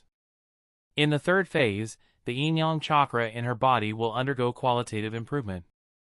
Only after the qualitative improvement reach a certain stage, the eternal Manjikyu Sharingan in her eye sockets will mutate into the Rinnegan. Through these stages, Karen will constantly need the support of Yang chakra. It's quite obvious that she cannot rely on the Type 1 biological armor. It isn't capable of fully supporting her through the first stage, let alone the second and the third stage, when the need for Yang chakra will drastically increase. Therefore, it is imperative for Kuroto to immediately start working on the next biological armor. With these thoughts in his mind, Kuroto sent Karen back to her living quarters and started to work on the Type 2 biological armor. The designs of the next armor were already ready. He had spent quite a lot of time perfecting the designs. Although the design and structure are somewhat complicated, with his experience of working on the Type 1 biological armor, there shouldn't be much problem. Kanahadakur, Land of Fire Shikaku-san, then I'll take my leave, spoke Kuroto as he got up and bowed to the patriarch of the Nara clan. The Jonin commander of Konoha accompanied Kuroto to the entrance of the Nara clan and reassured the young Hyuga with a smile. Rest assured, Kuroto-kun, the Ino Shikacho will make careful choices in the vote of confidence. Although Shikaku did not explicitly state that the Ino Shikacho would support him, he did drop a few subtle hints which were enough for Kuroto. Satisfied, Kuroto walked out of the Ino Shikacho district and proceeded towards the next location while accompanied by Shizune. Walking beside Kuroto, Shizune complained, "Kuroto-kun, do you finally understand how tiring this ordeal is?" and added, "You have been hiding for so long, and the entire work was dropped on our shoulders. Because of you, we have suffered so much." Kuroto apologized with an awkward smile. "I am sorry, Shizune-san." "What?" Shizune was taken aback by Kuroto's apology and blushed in embarrassment. Looking at Shizune's embarrassed expression, Kuroto asked in confusion, "What happened?" Shizune quickly recovered and waved her hand. "Oh. Nothing. It's just that I am not used to you being so polite to me." Kuroto's eyes flashed for a moment, before returning to normal, and he spoke, "I understand. In that case, I will talk with you normally." Shizune nodded with a smile. "Yes, that's better. It seems I need to be more careful." Fortunately, Shizune-san did not think too much about it. If it was someone else, they might have realized that I am not the real Kuroto-san, but someone else acting as him in his absence, thought Kuroto to himself. This person, impersonating Kuroto, is none other than Uchiha Itachi. As stated previously, Kuroto has quietly left Konoha to deal with more important matters, and Itachi is acting in place of Kuroto. With Itachi's chakra control, no one can discern that he is not Hyuga Kuroto, but Itachi still needs to work on interaction, lest the cover will be blown because of small discrepancies. Just as Kuroto and Shizune were walking out of the Ino Shikacho district, they bumped into Uchiha Fugaku and his followers who were making their way towards the Ino Shikacho district. Noticing his fellow Hokage candidate, Fugaku coldly snorted, not even attempting to hide the animosity. "Oops, we encountered the wrong people," Shizune exclaimed in her heart as she looked at the patriarch of the Uchiha clan. The domineering image of the Uchiha clan has been deeply rooted in the hearts of Konoha shinobi. Although Shizune has been under Tsunade's influence for years, she isn't that affected when facing Uchiha clansmen. A part of her still doesn't want to deal with these prideful and arrogant people. Shizen feared that a conflict might break out between the two sides, especially with Kuroto's reputation. After all, the young Hyuga has repeatedly fought against the Uchiha clansmen over the years. Kuroto was also a bit surprised to see the Uchiha patriarch, and thought, not good, I can't stay in front of them for too long. If they activated their Sharingan, it will be problematic. Although a little flustered, he calmed his nerves and quickly left. As for Fugaku's hostility, Kuroto did not pay much attention to it. If it's Kuroto-san, he wouldn't have paid them any mind. Besides, it's not like Toussaint has any chance of winning. Since he is the eldest heir of the Uchiha clan, so Itachi has the duty of supporting Fugaku. Although Itachi is busy impersonating Kuroto, his shadow clone is working tirelessly to garner the support and favor of other clans.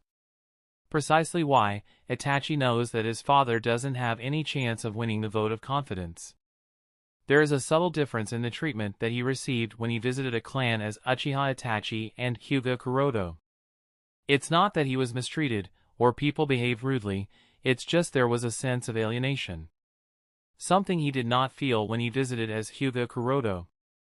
Such a difference in other people's behavior made him realize that his father really had no chance of winning the elections. What's more ironic is that the Uchiha clan isn't defeated by Hyuga Kuroto or the Hokage faction that is supporting him from the shadows, rather, they are their own cause of defeat. Someone who hasn't made their way into their people's hearts has no chance of becoming their leader. Itachi has a doubt in his heart. He is puzzled why his fellow clansmen are unable to see something so obvious. Their pride and arrogance have blinded them so much that despite possessing the eyes that are a reflection of one's heart, they are unable to read other people's hearts. Sigh. I wonder what will be their reaction once they are defeated. Itachi is deeply concerned about the future of the Uchiha clan. If the Uchiha continue to walk on the same road, it would be a dead end for them. Think of the dark possibility. Itachi's chest tightens. Kuroto-san, please protect the Uchiha clan. Chapter 857, Type 2 Biological Armor. In the blink of an eye, 1 week passed. During this week, the Uchiha clan continued to mobilize their clansmen and visited all the clans in Konoha in an attempt to garner as many votes as possible. To this end, they even went as far as to send their clansmen to visit all the jonins of commoner background. The actions of the Uchiha clan surprised everyone in Konoha. No one had expected such behavior from the proud and arrogant Uchihas. Be that as it may, decades of estrangement cannot be changed overnight. The Hokage faction has maintained its connections among all classes of shinobi for generations. Through overt and covert exchange of interests, almost all the shinobi have ties with the Hokage faction. Additionally, the branch members of the Hyuga clan are also putting a lot of effort into soliciting votes for Kuroto, so even though it appears that Uchiha Fugaku and Hyuga Kuroto are on the same level and competing fiercely for each vote, in the eyes of discerning people, the outcome has already been decided. Because many people have already predicted the outcome of the vote of confidence, they are also worried about the possibility that the Uchiha clan wouldn't be willing to accept their defeat, and might launch a coup d'état. Sandaime has the same worry. Therefore, in addition to dealing with the matters of the Hokage elections and the general village affairs, he is also taking countermeasures to deal with a possible rebellion. On the bright side, Hiruzen has made the Uchiha clan put their entire focus on the vote of confidence, causing all their clansmen to be busy soliciting votes for their patriarch. In the dark, Hiruzen is secretly communicating with the patriarchs of the major shinobi clans, actively preparing for war and devising effective strategies to deal with the possible rebellion that may be launched by the Uchiha clan following their defeat in the vote of confidence. So, even though the current Konoha is in a bright, cheerful, and lively state, undercurrents of war, massacre, and bloodshed are surging in the dark. Despite being the center of all these events, the original Kuroto is nowhere to be found in Konoha, as he is still present in his floating castle. Of course, even if he is absent in Konoha, this does not imply that he is unaware of the upper currents and undercurrents in the village. Through regular reports from Itachi, Shisui, and Naomi, Kuroto has a solid grasp of the village's situation. Anchor Vantion having read the regular report sent by his 3 subordinates in Konoha, Kuroto shifted his gaze to the large nutrition tank. In the large nutrition tank, a newly created biological armor was floating. Compared to the crude and rough Type 1 biological armor, the Type 2 biological armor is new and improved. Its design is much more refined, it's nicely structured, and has a better appearance. Compared to the previous model, this model has a carefully crafted and intricately designed internal chakra meridian system for better, more stable, and safer chakra transfer from the armor to the wearer's body. Based on his calculations, Kuroda expects cubic efficiency in chakra transport, which is definitely a qualitative leap. And that's not all. Type 2 biological armor has another added feature. It has an exoskeletal muscular structure that increases the wearer's physical attack power. This means that the wearer not only has more chakra to work with, but they also have a higher attack power in each of their attacks. Kuroda even believes that the strength of a Chunin wearing this armor will easily surpass a Chunin, and an experienced Chunin wearing the Type 2 biological armor will be able to fight a Jonin on equal terms. There won't be too much improvement for a Jonin in terms of physical attack power, however, they will have access to an external chakra supply which will definitely prove to be useful.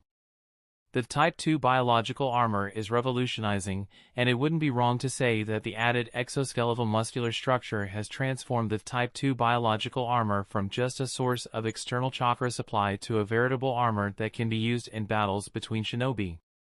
Kuroda's expectations from the Type 2 biological armor are high.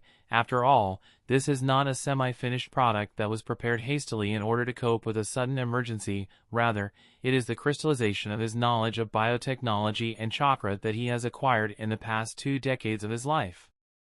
Kuroda wouldn't say that the Type 2 biological armor is perfect, but it is definitely a one-of-a-kind masterpiece that can immediately overturn the shinobi world. Feeling proud of his creation, Kuroda turned around and looked at the 5 nutrition tanks on the other end of his laboratory as a faint smile appeared on his face. In addition to creating the Type 2 biological armor, Kuroda has also put his time and effort into creating the lightning chakra nature clones. The result of his effort is clearly visible in the form of 5 undeveloped clones floating inside the nutrition tanks. If you have money, there are a lot of things you can do without having to worry about the matter of funds, and since he has earned a lot of money because of the recent events in Konoha, he is not hesitant to openly splurge to speed up Project Godhood. Aside from the matter of funds, Kuroda has to say that his and Kakashi's cells have very good compatibility. He did not have to create thousands of samples in order to obtain the fused cell, just a few hundred were more than enough. Although the 5 clones have yet to develop completely, based on the monitoring data, he is assured of their quality. All 5 clones are going to be high-end goods, and he probably won't have to put much effort into training this clone. Anyway, it will still take a few weeks for the lightning chakra nature clone to be ready for training and cultivation, so he doesn't need to think about it. With such a thought in his mind, Kuroda turned back towards the Type 2 biological armor, and after making sure that everything was all right with it, and it was fully developed, he drained the nutrient solution and left the cultivation chamber with it and called for Karen. After removing the Type 1 biological armor, Kuroda got a better look at Karen's overall physical condition. The little girl has been under too much burden these past few months. Because of being constantly sucked out of chakra, she has become quite weak and lost a lot of weight. Although not to the extent of the skinny Nagato back when he hadn't implanted the Hashirama cells, she is slowly reaching that stage as the demand for yang chakra supply is increasing. Looking at Karen's dull complexion and painful expression, Kuroda sighed softly, and while caressing her head gently, he spoke, "Karen, you have been working very hard." Having earned Kuroda's affection and praise, Karen smiled with some difficulty as she said, "Kuroda-sama, I can still hold on, it's not that difficult." Kuroda nodded. "I know, you are a really strong girl." Then said, "But don't worry, it will be relatively easier for you from here on. I have completed the Type 2 biological armor." "Really? That's great." Karen's expression brightened immediately. The Type 1 biological armor was starting to lose effect, as it was no longer that effective in supplying chakra, so the burden on her body was continuously increasing, but now that the Type 2 biological armor is completed, it will be much easier for her.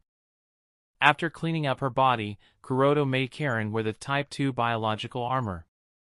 As Type 2 biological armor started supplying her with chakra, Kuroto documented the changes and asked, "How do you feel?" After a while of silence, Karen exclaimed in surprise, "Kuroto-sama, this one, it's really good. So much chakra is flowing into my body. And, it's much more comfortable to wear, it doesn't hurt." Kuroto nodded, "The chakra supply is tripled." And added after a pause, "And its design will allow more range of movement." After he was done recording everything he wanted, Kuroto instructed Karen, "Try walking, let's see how it fares, and also try to test the muscle strength." Karen followed Kuroto's instructions. After a seamless walk and a few short sprints, she performed a few hops. She spoke in an excited tone of voice, "Kuroto-sama, this is so good. After putting on the Type 2 biological armor, it's as if my strength has suddenly increased." Kuroto nodded, "That is natural." This was all within his expectations. After all the tests were completed, Kuroto called back Karen and checked her state with his Tenseigan. The timing was perfect, and everything is set. At least, the next 2 stages should proceed without a hitch. Chapter 858, The Unexpected Susanu's? A few days later, while fiddling with the pieces of instruments he had arranged in this remote cave, Kuroto glanced at unconscious Karen with a dignified expression on his face. 5 days after she started using the Type 2 biological armor, Karen suddenly fell into a coma and showed no signs of regaining consciousness. And that wasn't all, her blood pressure and body temperature had also become abnormal. It was constantly changing and reaching levels normally impossible. Based on his observations, Kuroto was certain that these changes were occurring because the eyes have entered the final stage of fusion, and now it was time for final qualitative change. Kuroto did not know what can happen during this qualitative change. This is the first time Rinnegan is being birthed in such a way, so even though he had prepared all the countermeasures, he couldn't say that nothing out of expectations will happen. Since he did not want his floating castle to get damaged, so Kuroto decided to bring Karen to a remote and isolated island, and the two have been living on this remote island since then, waiting for the completion of the final stage. With a tired sigh, Kuroto activated his Tenseigan, and once again observed the unconscious Karen. The concentration of yin-yang chakra has increased in Karen's body, and even though the presence of the power of creation of all things is not that obvious, it is continuously increasing. Even if Karen is a descendant of the Uzumaki clan and has unmatchable vitality, there is still a limit to how much burden she would be able to bear. Therefore, at this time, he can only hope that she will be able to hold on and not collapse midway. "Let's hope that everything proceeds smoothly," he muttered and slowly backed away. The final stage of the fusion has begun, and things will definitely get chaotic. Time passed minute by minute, and before he realized it, several hours had passed already. During this time, Kuroto kept a constant watch over Karen's physical data. He was able to feel the increase in the concentration of yin-yang chakra in her body. It increased so much that it started to overflow from her body. Feeling the overflowing yin-yang chakra, Kuroto was taken aback. What? How could it overflow? Just as Kuroto frowned, another abnormality occurred. The body of Karen resting on the stone bed suddenly started to rise up into the air. This? He did not have much time to react, as uncontrollable chakra flowed out from her body and released a heart-wrenching roar. Roar! Followed by the roar, muddy red chakra started to leak out of Karen's body, and soon took the form of a giant warrior with an evil aura surrounding it. Kuroto immediately recognized the familiar Susanoo he had fought against a few months ago, and he couldn't help but wonder in shock, how could Danzo's Susanoo appear now of all time? Nobody answered his question as the scenery started to change. With the appearance of muddy red Susanoo, the originally silent cave was no longer silent. The muddy red Susanoo seemed uncontrollable and attacked the surroundings as if trying to escape. The walls and ceiling of the cave broke under relentless attacks from the Susanoo. Boom! Boom! Boom! Not wanting to suffer from Susanoo's relentless attacks, Kuroto distanced himself from Karen. Just as he had retreated backwards, another unexpected change occurred. Suddenly, a scream was issued from Karen as the chakra of a different color started to flow out of her body. This time it was chakra of golden color. Within a few instants, the golden chakra transformed and took the form of a giant golden warrior that looked as big as the muddy red Susanoo. These two chakra phantoms spanning over hundreds of meters started to fight each other. Looking at the scene, Kuroto was taken aback. The hell? Second Susanoo? It's obvious that the second Susanoo is Uchiha Hideki's, and Kuroto couldn't understand why both the Susanoo have suddenly appeared at this time. Boom! Boom! Under the attacks of the two full-body Susanoo, the ceiling of the cave completely collapsed. As the smoke and dust settled, the sky became clear and the moonlight fell on the floating body of the unconscious Karen. Roar! Roar! In the darkness of night, both Susanoo stood face to face and let out roars that shook the island and once again started to fight each other. One with clawed fists that were covered in degrading aura, and the other with a golden sword covered in golden flames of Ashihime. The birds and animals living on the island were taken aback and started to flee far away from the cave in fear. While the battle between the two Susanoo started, Kuroto continued to think, and after who knows how long it took to rack his brain, he suddenly realized something. Wait, don't tell me, is it possible that those two pairs of eternal Manjikyu Sharingan haven't truly fused, and right now they are fighting for control? The fact that both Susanuos have appeared for no reason shows that the two pairs of eternal Manjikyu Sharingan that seem to have unified physically haven't unified spiritually. Kuroto knows that both pairs of eternal Manjikyu Sharingan have an alive characteristic in them, and right now, they seem to realize that the result of the birth of Rinnegan will lead to the death of either both of them or at least one of them. Therefore, they are fighting for control and trying to defeat the other one, so that can stay alive and evolve. After all, neither of them wants to die. Understanding this, Kuroto knew that Karen wouldn't be able to complete the fusion on her own. He must lend her a hand.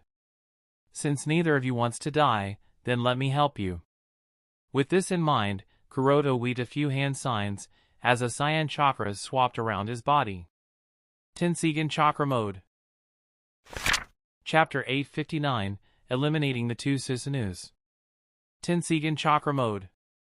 After entering the Tenseigan Chakra Mode, Kuroto hovered in the air, and as he searched for Karen, he found that she seemed to have lost all control at this time, and clicked his tongue in annoyance. TCH. He wasn't angered at Karen, rather, he was angered at the two Susanoo who were fighting for control. The two Susanoo have overpowered Karen's will and manifested without her approval. The annoying of this entire situation is that the two Susanoo are not only trying to defeat the other party, but they are also trying to overpower Karen and take control over her. I see, so that's how it is, he muttered. So long as I am here, I won't allow anyone to interfere, and added as he clenched his fist. Boom! Instantly, uncontrollable force burst in from all directions as it acted on the two Susanoo, pushing them back inside Karen's body. After Kuroto succeeded in preventing the two Susanoo from confronting each other, he used Shinra Tensei on both of them in an attempt to forcefully merge them together so that both of them could fuse on a spiritual level. Roar! Roar! The two Susanoo let out a violent roar of resistance as they were forcefully pushed together by the invisible force acting on them from all directions. Despite being aware of the disparity in strength, neither of the two chose to surrender and struggled to fight back. Seeing such a response, Kuroto frowned. This is completely out of my expectations. If it's just fighting and defeating these two Susanoo, Kuroto has no problem. In Tenseigan Chakra Mode he can easily defeat both of them together with little effort. However, he has to make sure that Karen doesn't get hurt as a consequence, and that the pair of eyes in her eye sockets don't get damaged either, otherwise all trouble he went through in the past few years would be for naught. Sigh, this is really troublesome. Boom! Boom! Boom! Boom! While both Susanoo tried to fight back, the earth and mountain shook. Just when Kuroto was a little unsure of what to do, he suddenly noted that the muscular structure of the Type 2 biological armor had expanded and swelled up. This sudden change can only mean one thing: overload mode? Has it already come to this? Muttered Kuroto in a gloomy tone of voice. Overload mode is a special feature of the Type 2 biological armor. Once the armor detects that the host's life is in danger, all the seals will be released and an incomparably huge amount of chakra will be transferred to the host in a short period of time at the cost of the armor's self-destruction so that the host can survive the life and death crisis. The fact that the Type 2 biological armor has independently activated the overload mode undoubtedly means that Karen's life is in danger, and Kuroto must solve the problem fast, lest Karen will die because of chakra exhaustion, and the creation of Rinnegan will remain a pipe dream. "I have a minute or two in my hand," muttered Kuroto with a solemn expression.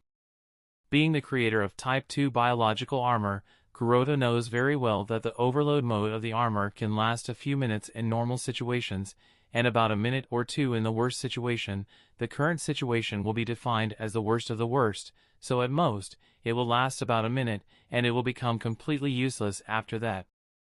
The two Susanoo were not showing any sign of exhaustion, their source of chakra being Karen and by extension, the Type 2 biological armor. Kuroto knew that time was running out, and he must stop the two Susanoo before it was too late. "I guess there is no room for hesitation anymore."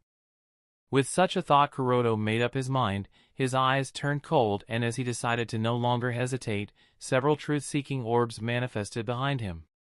Kuroto raised his hand, and immediately all the truth-seeking orbs flew towards his right hand and started to revolve around it at a constant speed. It did not take long before they started to merge together. As Kuroto injected his Tenseigan chakra into the final merged larger truth-seeking orb, suddenly a golden ray of light extended from his hand and shot up into the sky. Golden will reincarnation explosion. Boom! Carrying the golden sword of light in his hand, Kuroto stared at the two Susanoo indifferently. He is aware of the price of eliminating the two Susanoo. They are the embodiment of the visual prowess of both pairs of eternal Manjikyu Sharingan. If they are eliminated, the two pairs of eyes that have physically fused will weaken and lose much of their visual prowess. This loss can significantly impact their spiritual fusion and affect their evolution into the Rinnegan.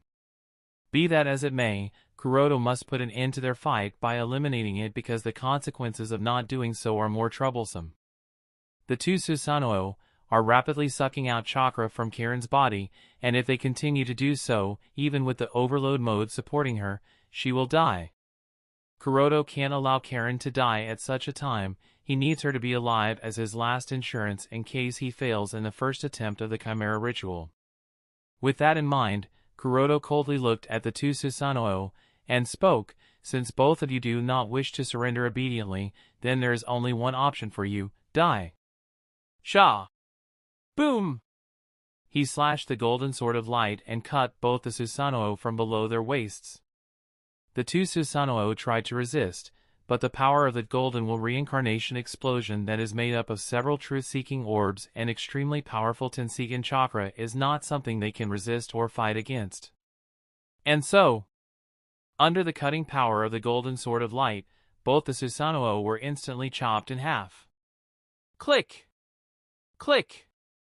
The upper half immediately turned into chakra and disappeared into the air, while the overlapped parts below the waist started to merge together and shrank inside Karen's body in an attempt to survive.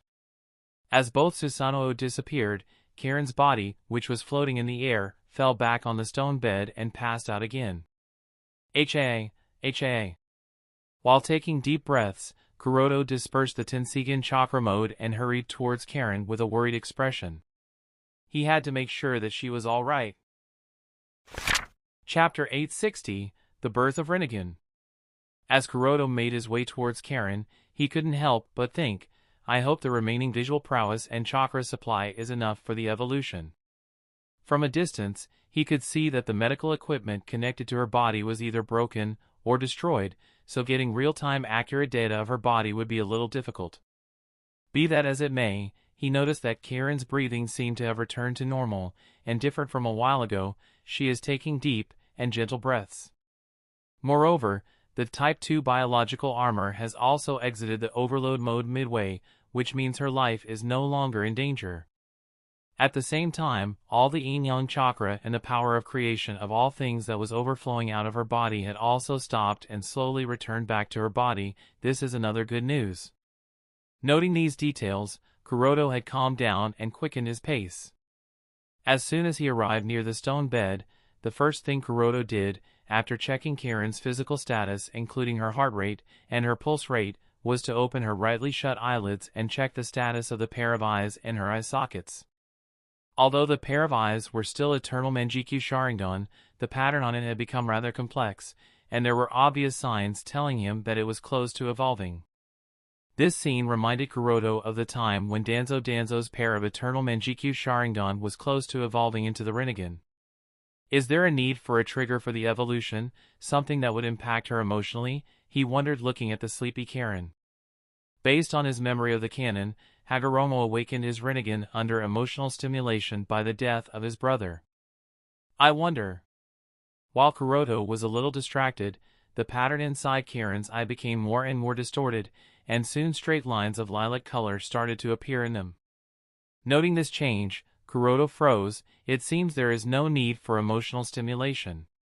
It wasn't just Karen's eyes that were changing, even her body seemed to be changing little by little, and the presence of yin-yang chakra was soaring in her body. As Kuroto patiently watched everything, suddenly, an unexpected change occurred. Karen's body once started to float into the air. The good thing is, this time it isn't followed by the manifestation of Susanoo or anything, rather. Karen's floating body is enveloped by a pillar of lilac chakra. At the same time, Type 2 biological armor once again entered the overload mode. Although Kuroto appeared a little worried about these sudden changes, since he did not feel any danger, he decided to step back a little and decided to not take any action. He did not plan to do anything that would interfere with the changes in Karen's body. Karen's body is undergoing qualitative changes. This is the key step for the evolution of Eternal Manjikyu Sharingan into the Rinnegan. This is also the step that would determine success and failure. His interference wouldn't help, he just hopes that Karen can succeed. As he continued to wait, he was able to feel the indescribable chakra emanating from her body. Suddenly, Karen, who had been in a coma for so long, regained consciousness. Where am I? Kuroto-sama? Initially panicked because of being at an unknown location, but as she noticed Kuroto standing not far away, she calmed down and looked at him. It appears that you have regained consciousness. Currently, you are midway through the explanation. Kuroto stopped as if the cat caught his tongue. The reason for his silence is none other than Karen floating in the air. Her eyes that have been shut for the past few months, have finally opened, and what's surprising is that there is no scarlet or black in them, rather, it's a mysterious and powerful lilac. It's the color of Rinnegan. Kuroto was stunned, and as he gazed at the pair of lilac eyes an unreal feeling surged in his heart. It took him years to create this pair of Rinnegan, and a lot of money, time, and effort was spent. Despite all the work he had put in, Kuroto was mentally prepared to accept the failure because of the loss of visual prowess a while ago when he destroyed the two Susanoo. Unexpectedly, the Rinnegan still appeared, and its birth was so plain and normal. There was nothing noteworthy except for the pillar lilac of chakra that had enveloped Karen. After confirming again and again that the pair of eyes in Karen's eye socket is indeed Rinnegan, Kuroto exclaimed in excitement, I created a pair of Rinnegan. He is excited not only because he is the creator of the third pair of Rinnegan, but also because with Rinnegan in his hand, metaphorically, he will have another chance of undergoing the Kekkei Genkai absorption ritual should he fail in his first attempt. Looking at Kuroto's excited face, Karen was happy and realized that she had opened her eyes. Just as she was about to speak something, the pillar of chakras surrounding her vanished and she fell on the stone bed. Ouch. She rubbed her head slightly and looked around in amazement. Kuroto-sama. I can once again see things, and this time, it's very clear, too much clear in fact. Kuroto nodded, I know. And instructed as he approached Karen, for now don't do anything, just lay down on the stone bed, and let me take a good look. Following Kuroto's instruction, Karen lay down on the stone bed and opened her eyes so that Kuroto could clearly see her eyes. After studying the pair of eyes in Karen's eye sockets, Kuroto nodded, this is the real deal. Although the pair of Rinnegan appears a little weaker compared to Nagato's Rinnegan, this is entirely normal. After all, this pair of Rinnegan has just been born, and Karen is too young. Moreover, Kuroto also damaged its visual prowess by destroying the two Susanoo with his golden wool reincarnation explosion. Despite these things, the fact that it was successfully born is already a miracle in itself, so why care about the fact that it is not as powerful as Nagato's at this point? Given enough time and nourishment, it will reach that level. With such a thought in his mind, Kuroto nodded to himself as he looked at Karen and asked, "How do you feel?" Karen spoke in a tired voice, "I can see things much more clearly, it's just that seeing too much hurts my head and it gets dizzy." Kuroto nodded, "Headache and dizziness are normal, don't worry too much. You will have to learn and adapt.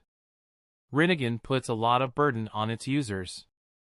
So, the user needs to be mentally and physically strong enough, otherwise, using Rinnegan will be extremely burdensome for them. Nagato is a prime example. His body was sucked dry with each use of Rinnegan. If not for the fact that Uchiha Madara had sealed the Rinnegan after transplanting it to Nagato, the kid might have instantly died. Compared to Nagato, Karen is much better, but be that as it may, she is still too young, and it will take some time for her to adapt. As per Kuroto's expectations, Karen should be able to effortlessly use the power of Rinnegan by the time she becomes an adult, but before that, she will have to carefully use the power of Rinnegan, otherwise, she too will become like the shriveled Nagato. Of course, Karen has the support of Type 2 biological armor, so long as she wears that armor, she should be fine for the most part. Chapter 861, Kabuto's Determination. Otogekure Kuchios, Edo Tensei. As soon as the name of the jutsu was called, two Fuin formulas engraved on the ground lit up in a color of green and blue. As the glow intensified, two coffins marked with Sho and Inai rose from the ground. Click! Click! As the lids of coffins opened, two corpses, wearing red and blue shinobi armor from the Warring States era, were revealed. These two are none other than the Shodame Hokage Senju Hashirama and Nidame Hokage Senju Tobarama, who have been dead for decades but have been returning to the world of living again and again because of being summoned through the Edo Tensei Jutsu. At this time, a figure covered in a black cloak walked out of the darkness and stood in front of the two coffins. As he removed the hood of his black cloak, his appearance became clear. This person is none other than Yakushi Kabuto, who disappeared from Kanagakur not long ago. It seems he has returned to Otogekure and has been mastering the Edo Tensei Jutsu. And from the looks of it, he has reached a considerable level of mastery in this jutsu as he was able to summon the Shodame Hokage and Nidame Hokage of Konoha. Walking in front of the two coffins, Kabuto looked at the two Edo Tensei with a smile, finally mastered it. With a content expression, Kabuto released the summon and allowed both coffins to sink back into the ground. Poof! Poof! With that done, Kabuto turned around and walked towards another chamber, hidden deep inside the underground laboratory. Kabuto had a solemn expression as he walked inside the secret chamber. He glanced at the Kumogakure shinobi, bound by chains and hanging upside down. "It's time," he muttered, and cut the chains that bound the man and allowed him to fall on the floor. On the floor, a series of Fuin symbols much similar to the ones outside were engraved. These Fuin symbols seem to be making a ritual circle, and from the looks of it, the Kumo shinobi is meant to be sacrificed while performing the ritual. Glancing at the terrified Kumogakure shinobi as the man begged for mercy, "Please, just kill me. I beg you." Kabuto ignored the man's plea for death and started to weave the hand signs, Kuchios, Edo Tensei. As the hand signs were completed, the Fuin symbols started to emit an ominous glow. Eha! Immediately, the Kumo shinobi, wrapped in chains, screamed in pain and agony as the whispers of dead resounded through the hall. Unperturbed by the whispers of the dead, Kabuto watched as the soul of the Kumo shinobi was sucked out from his body by some unnatural force, and an uncountable number of talisman paper appeared from the ritual circle as they started to wrap his body from head to toe. In less than a second, the man had become a human chrysalis. By the time everything subsided, only a large pupa-shaped being, wrapped in talisman paper, was left before Kabuto. "What? This is different," thought Kabuto as he stepped forward and started to remove the talisman papers. He was not surprised when he noticed that the person wrapped inside the talisman paper was the same Kumogakure shinobi. The only difference was that the man is now dead as his soul has been sucked out. However, there is a problem. Why did it fail this time? Yes, the jutsu had failed. The soul of the shinobi was drained. However, the person Kabuto wanted to summon did not come. This wasn't supposed to happen. Kabuto frowned, then carefully checked the entire process of summoning the dead. After he had repeatedly confirmed that he did not make any mistake, Kabuto made a wild guess to explain his failure. And thinking of this reason, Kabuto showed an unnatural gleam of joy on his face. It seems Orochimaru-sama is not dead. The person he was trying to bring back to the world of living is none other than Orochimaru. After losing contact with Orochimaru, Kabuto became anxious, fearful, and desperate. It was as if he had lost his path and the meaning behind his existence. He had to do something and find Orochimaru, and that's what he did. Kabuto disobeyed Orochimaru's order of monitoring Naruto and Sasuke in the Konoha Ninja Academy and made his way to the Land of Sound. After quietly returning, Kabuto mobilized the entire force of Otogakure to search for any trace of Orochimaru throughout the shinobi world. However, their search was for naught as they couldn't find the slightest clues of where Orochimaru is and what happened to him. And this is a big problem. It must be understood that except for a very few people, there is hardly anyone in the shinobi world who can make Orochimaru disappear so silently and so secretly. It's either Akatsuki, Amatsukami, or Danzo. There has been no news from Orochimaru for so long. He must have had an unlucky encounter with either of those three powerhouses. If Orochimaru-sama was either captured or sealed by either of those three powerhouses, rescuing him would be difficult. I must find a way, thought Kabuto as he made up his mind. But of course, confronting either of these three powerhouses is not something he can do at the moment considering his mediocre strength. No, we must get stronger, muttered Kabuto as left the underground laboratory and summoned the Sound Four. Looking at Tenzo, Kimimaro, Haku, and Hyuga one by one, Kabuto ordered, "Stop the search for Orochimaru-sama." Kimimaro questioned with a frowned expression, "Why?" Kabuto immediately explained the ins and outs of the matter. "I think I have an idea of what happened to Orochimaru-sama. Although he is not dead, he is not in a very good state either. He was either captured or sealed by a difficult enemy. It must be someone from Akatsuki, Amatsukami, or Danzo." Tenzo was taken aback. "What? Kabuto-sen, you aren't joking, right? These names hold a lot of weight in the shinobi world, and their small Otogakure doesn't have enough power or resources to fight these people. Let alone Akatsuki and Amatsukami, just fighting Danzo might result in the annihilation of Otogakure." The other three had similar thoughts. Knowing the doubts of the Sound Four, Kabuto spoke, "I know, if we want to rescue Orochimaru-sama, we must have sufficient strength so that we can negotiate with these powerhouses. Therefore, I want the four of you to put your efforts into strengthening yourselves." The Sound Four nodded. "We understand. There is still a problem, but how do we do that?" Kabuto took out 4 scrolls from his shinobi bag and handed one to each of the Sound Four as he explained, Orochimaru-sama had multiple secret laboratories. Out of those, 4 laboratories were top secret. I want each of you to go to one of these laboratories and try to find something there. Orochimaru carried out extensive research on the 4 of you. It is time to use the results of that research. We must inherit the results of Orochimaru-sama's research and strengthen ourselves. Only then we will have the qualification to negotiate with those powerful enemies. Everyone nodded and received the scrolls handed by Kabuto. Holding the scroll of the North Laboratory, Kimimaro looked at Kabuto and asked, "And what about you? What are you going to do?" "Me," muttered Kabuto as he adjusted his glasses on the bridge of his nose, and chuckled, "I must go somewhere." Although Kabuto was smiling, the Sound Four noticed Kabuto's determination to die. Haku was worried for Kabuto and looked at the others. Kimimaro and Hyuga remained silent. Tenzo, the oldest of 4, asked after a while of hesitation, "Where are you going, Kabuto-san?" "You don't have to be concerned about it," spoke Kabuto as he turned around and disappeared into the forest. This time I am ready to face death. Chapter 862, Samsara.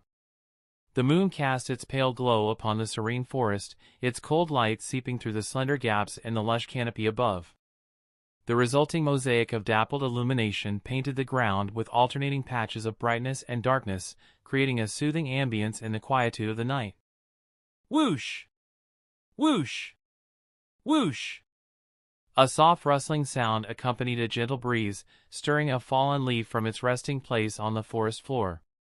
Amidst this subtle commotion, 3 silhouettes emerged, moving swiftly and purposefully through the interplay of light and shadow. Their figures seamlessly blended with the natural surroundings, their steps carefully calculated to avoid any disruption to the tranquil atmosphere. These 3 people are none other than Shisui, Itachi, and Shinichi. They received Kuroto's instruction and hurried over in the middle of the night. Resisting his urge to yawn, Shinichi muttered, "It's the middle of the night, what could be so urgent that boss called us at this time? There must be a reason, otherwise, Kuroto-san wouldn't have called us." "So, less talking and more running," spoke Shisui as he speeded up. Keeping up with Shisui, Itachi spoke after a moment of thought. "Kuroto-san instructed us to meet at his secret laboratory in the Forest of Death. I believe this has something to do with the implantation operation. Perhaps it's time for me and you to also have the cells of Shodame-sama implanted in our body." "Oh, is it finally that time? Great! I can't wait, let's speed up," spoke Shinichi in excitement. Ever since his intense battle with Obito, his eyesight had been steadily deteriorating. Despite his extended stay in the village, he had struggled to adapt. Shinichi really can't accept the fact that he is quite powerless at the moment. Frustrated by the limitations it imposed upon him, he found himself growing increasingly desperate, yearning for an eye transplant with a sense of urgency surpassing even that of Itachi. Aware of Shinichi's desire to recover the visual prowess and the dangers of the Hashirama cell's implantation operation, Itachi warned him, "Shinichi-san, you have to be mentally prepared for failure as well." "Failure? What do you mean? Is there a problem with boss's implantation technology?" asked Shinichi, a little confused. Shisui took over the conversation. "It wouldn't be wrong to say that Kuroto-san's implantation technology should be the best in the shinobi world, but the problem comes from the cells of Shodame-sama. Their vitality is just too much for us. So, even though the chances of success are high, the possibility of failure is not small either." Although a little surprised, Shinichi did not care, and asked another question, "So, what happens if the operation fails?" Shisui spoke in an uncertain tone, "Maybe, the best result will be to turn into a tree?" Shinichi's expression froze. "A tree? What the hell?" Itachi added from the side, "To be more accurate, if we fail, then our body will be swallowed by the cells of Shodame-sama, and we will die, while our body will become a tree." Shinichi glanced at Shisui and Itachi, and chuckled, "Both of you are trying to mess with me, right? You just want to scare me so that I make a fool of myself." Shisui shook his head. "We wouldn't be joking about something so serious, Shinichi." And added, "This is based on my personal experience. When I was undergoing the implantation operation, Kuroto-san gave me Tsukihai's pair of Eternal Manjikyu Sharingan in order to increase the success rate of the operation." "Wait, you are telling me that girl has Eternal Manjikyu Sharingan?" asked Shinichi in surprise. Kuroto once mentioned to him that there are only 2 methods to solve the problem of Manjikyu Sharingan losing its light with each use. The first method is the implantation of Shodame Hokage's cells, while the other method is to further evolve the Manjikyu Sharingan into the Eternal Manjikyu Sharingan. Shisui nodded lightly, "Yes." Shinichi knew that Tsukihai's Manjikyu Sharingan was different from the others, but he did not expect her eyes to be Eternal Manjikyu Sharingan, so all this time she has been using the Eternal Manjikyu Sharingan. Anyway, as I was saying, the implantation operation is extremely dangerous. Even though I had Tsukihai's Eternal Manjikyu Sharingan to help me, I was still unable to completely suppress Shodame-sama's cells. They went berserk. Even now, the memory of the incident where the Hashirama cells wreaked havoc within his body sends shivers down Shisui's spine. Itachi, having been present during the incident, interjected with a recounting of the events, saying, "I was there too. The uncontrollable Hashirama cells absorbed Shisui-san's chakra, transforming into towering trees that grew wildly out of control.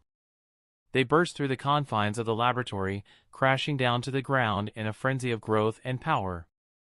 Itachi's words painted a vivid picture of the overwhelming chaos that unfolded during that harrowing ordeal, further emphasizing the magnitude of the situation and the danger they had all faced. Shinichi was taken aback and asked, "So, how did you survive?" "Ha!" After taking a deep breath, Shisui answered, "Somehow I managed to hold on because of Kuroto-san, Itachi, and Tsukihei. While Itachi took care of the trees that broke out of the laboratory, Kuroto-san supported me mentally. Of course, it wouldn't have been possible without Tsukihei's eyes." "Is it really that dangerous?" muttered Shinichi, somewhat nervous. Shisui nodded, "Yes. You had Tsukihei's eternal Manjikyu Sharingan. Its visual prowess must be stronger than your Manjikyu Sharingan. Compared to that, my eyes, which have lost most of their visual prowess, are far weaker. Doesn't this mean my chances of survival are even lower?" he added, imagining himself as a tree. Before Shisui could answer, Itachi spoke. "Theoretically speaking, our chances of survival are indeed lower than Shisui-san's.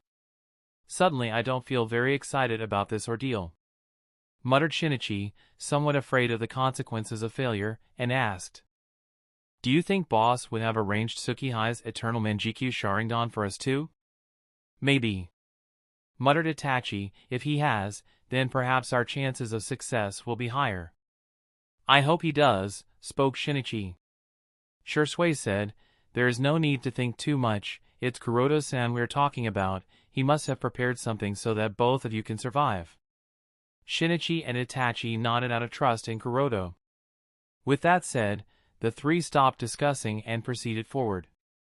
Underground laboratory, Forest of Death. As Shisui, Shinichi, and Itachi entered the secret laboratory, they noticed the presence of another person beside Kuroto. This person was wearing a standard Amatsukami cloak with a taijutsu symbol on the chest, and a white and black mask that appeared to be quite similar to Yama's mask.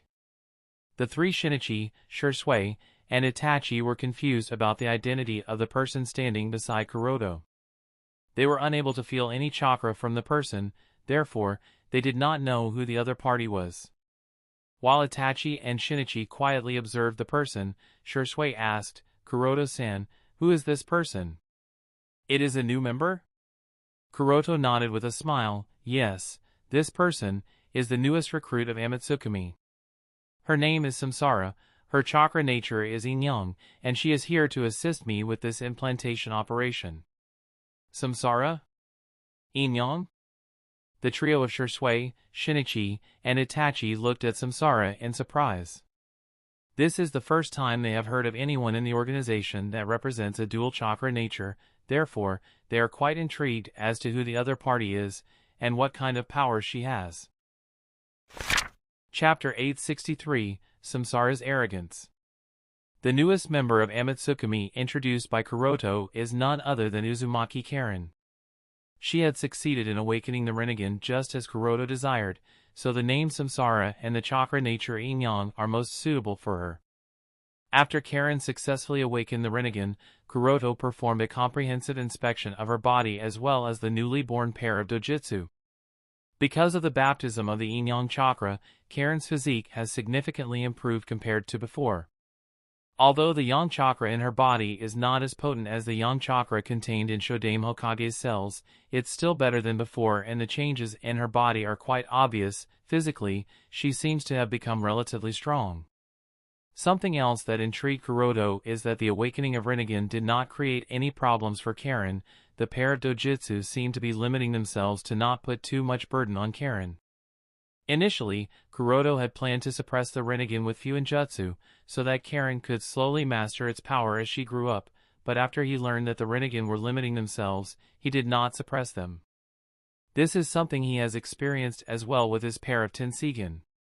When Kuroto did not have enough strength to bear the full power of his Tenseigan, his dojutsu suppressed itself to not put too much burden on his body.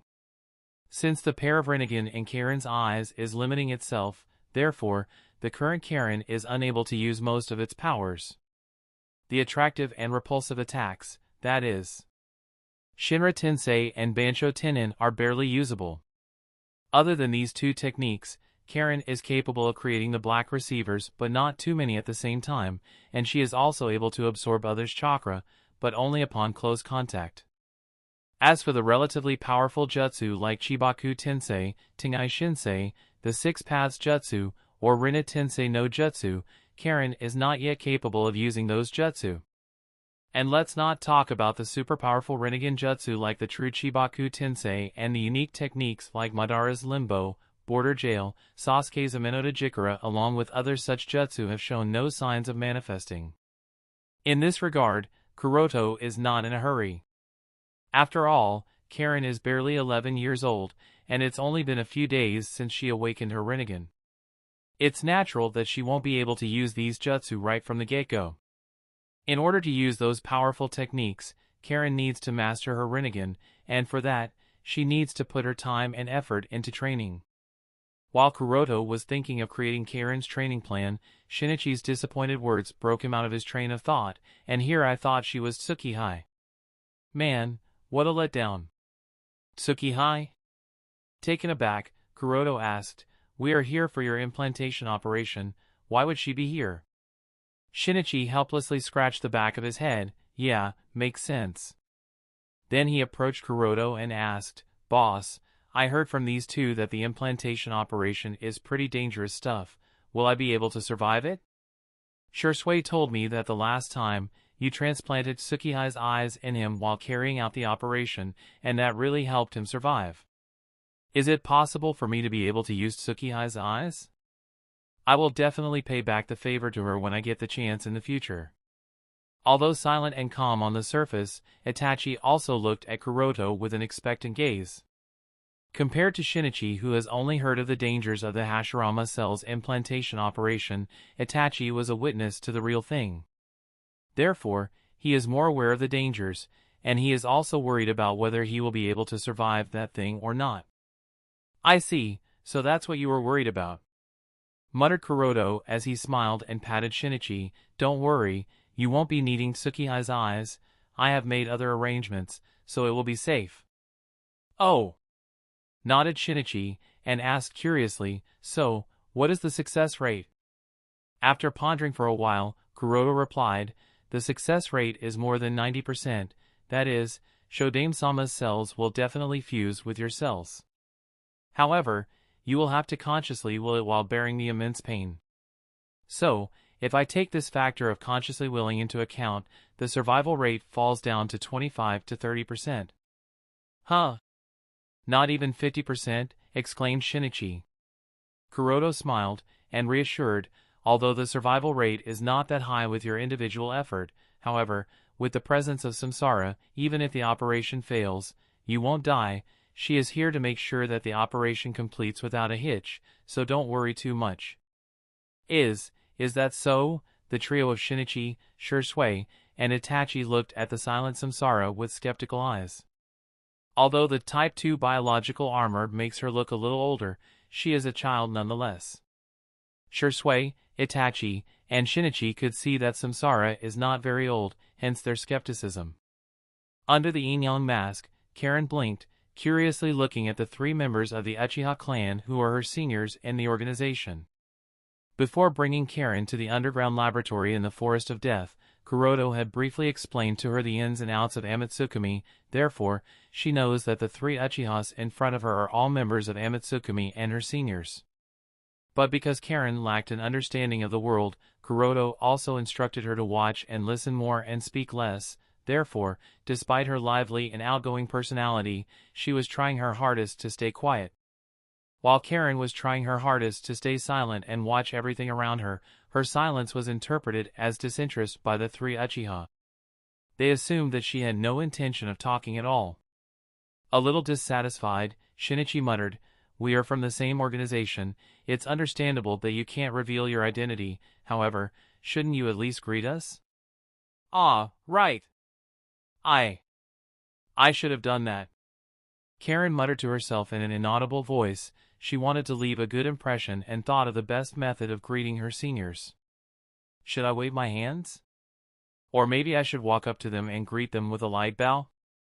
Would that be too much? Maybe I should nod from here? It's a pity that she got so entangled thinking about how she should greet her seniors that she completely forgot about greeting them. Because she was wearing the Type 2 biological armor as well as the Yin-Yang mask, her entanglement wasn't perceived by Shinichi. In his eyes, Samsara gave no response to his doubt and indifferently ignored him. Not only Shinichi but even Shisui and Itachi also had the impression that Samsara was highly arrogant and indifferent to them. Obviously, Kuroto saw through the situation and smiled as he shook his head, and did not try to clear up the misunderstanding. For him, Karen is his last trump card, so he doesn't hurt to interact too much with the other members of the organization. If not for the fact that he really needed her to help this time, Kuroto wouldn't have brought Karen for Shinichi and Itachi's Hashirama cell's implantation operation. Alright, that's enough chit-chat, we don't have much time on our hands. Let's move over to the operation. Shisui, I will lead you to keep a watch outside, and the three of you will come with me. Spoke Kuroto as he turned around and started to carry out the preparations for the operation. Leave it to me, Kuroto-san. Nodded Shisui and started to walk towards the exit. Shinichi, Itachi, and Samsara also nodded and followed Kuroto. While walking beside Samsara, Shinichi looked over. Initially, he did not notice anything strange, however, when he glanced at her the second time, he felt something strange, and as he moved a little closer to her for a better look, he suddenly noticed that her eyes looked exactly the same as Nagato's. Lavender colored with ripples in it. Taken aback, Shinichi exclaimed, Rinnegan. Chapter 864, Itachi's Thoughts. Rinnegan? Following Shinichi's exclaim, Shisui and Itachi also noticed the ripple pattern in Samsara's eyes, and muttered in shock, What? The Rinnegan? But how? Alert, Shinichi stared at Samsara, and asked, Hey, why do you have Rinnegan? Are you Nagato? No, you can't be Nagato. Are you one of his pain? For Shinichi, who worked as an undercover in the Akatsuki organization for more than a decade, Rinnegan is the worst nightmare. He can't even count the times he had those horrifying dreams of tragically dying at the hands of Nagato after his undercover identity gets exposed. In all those dreams, the last thing he would see before waking up covered in sweat would be Nagato's indifferent eyes. That lavender color and ripple patterns are no less than a nightmare for him. This is why, when he saw the same color and pattern in Karen's eyes, he was so taken aback, and asked such absurd questions. Are you Nagato? No, you can't be Nagato. Are you one of his pain?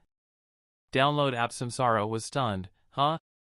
She did not know who is Nagato and who are his pain, therefore, she did not know how to respond to Shinichi's questions. Shisui and Itachi looked suspiciously at Samsara.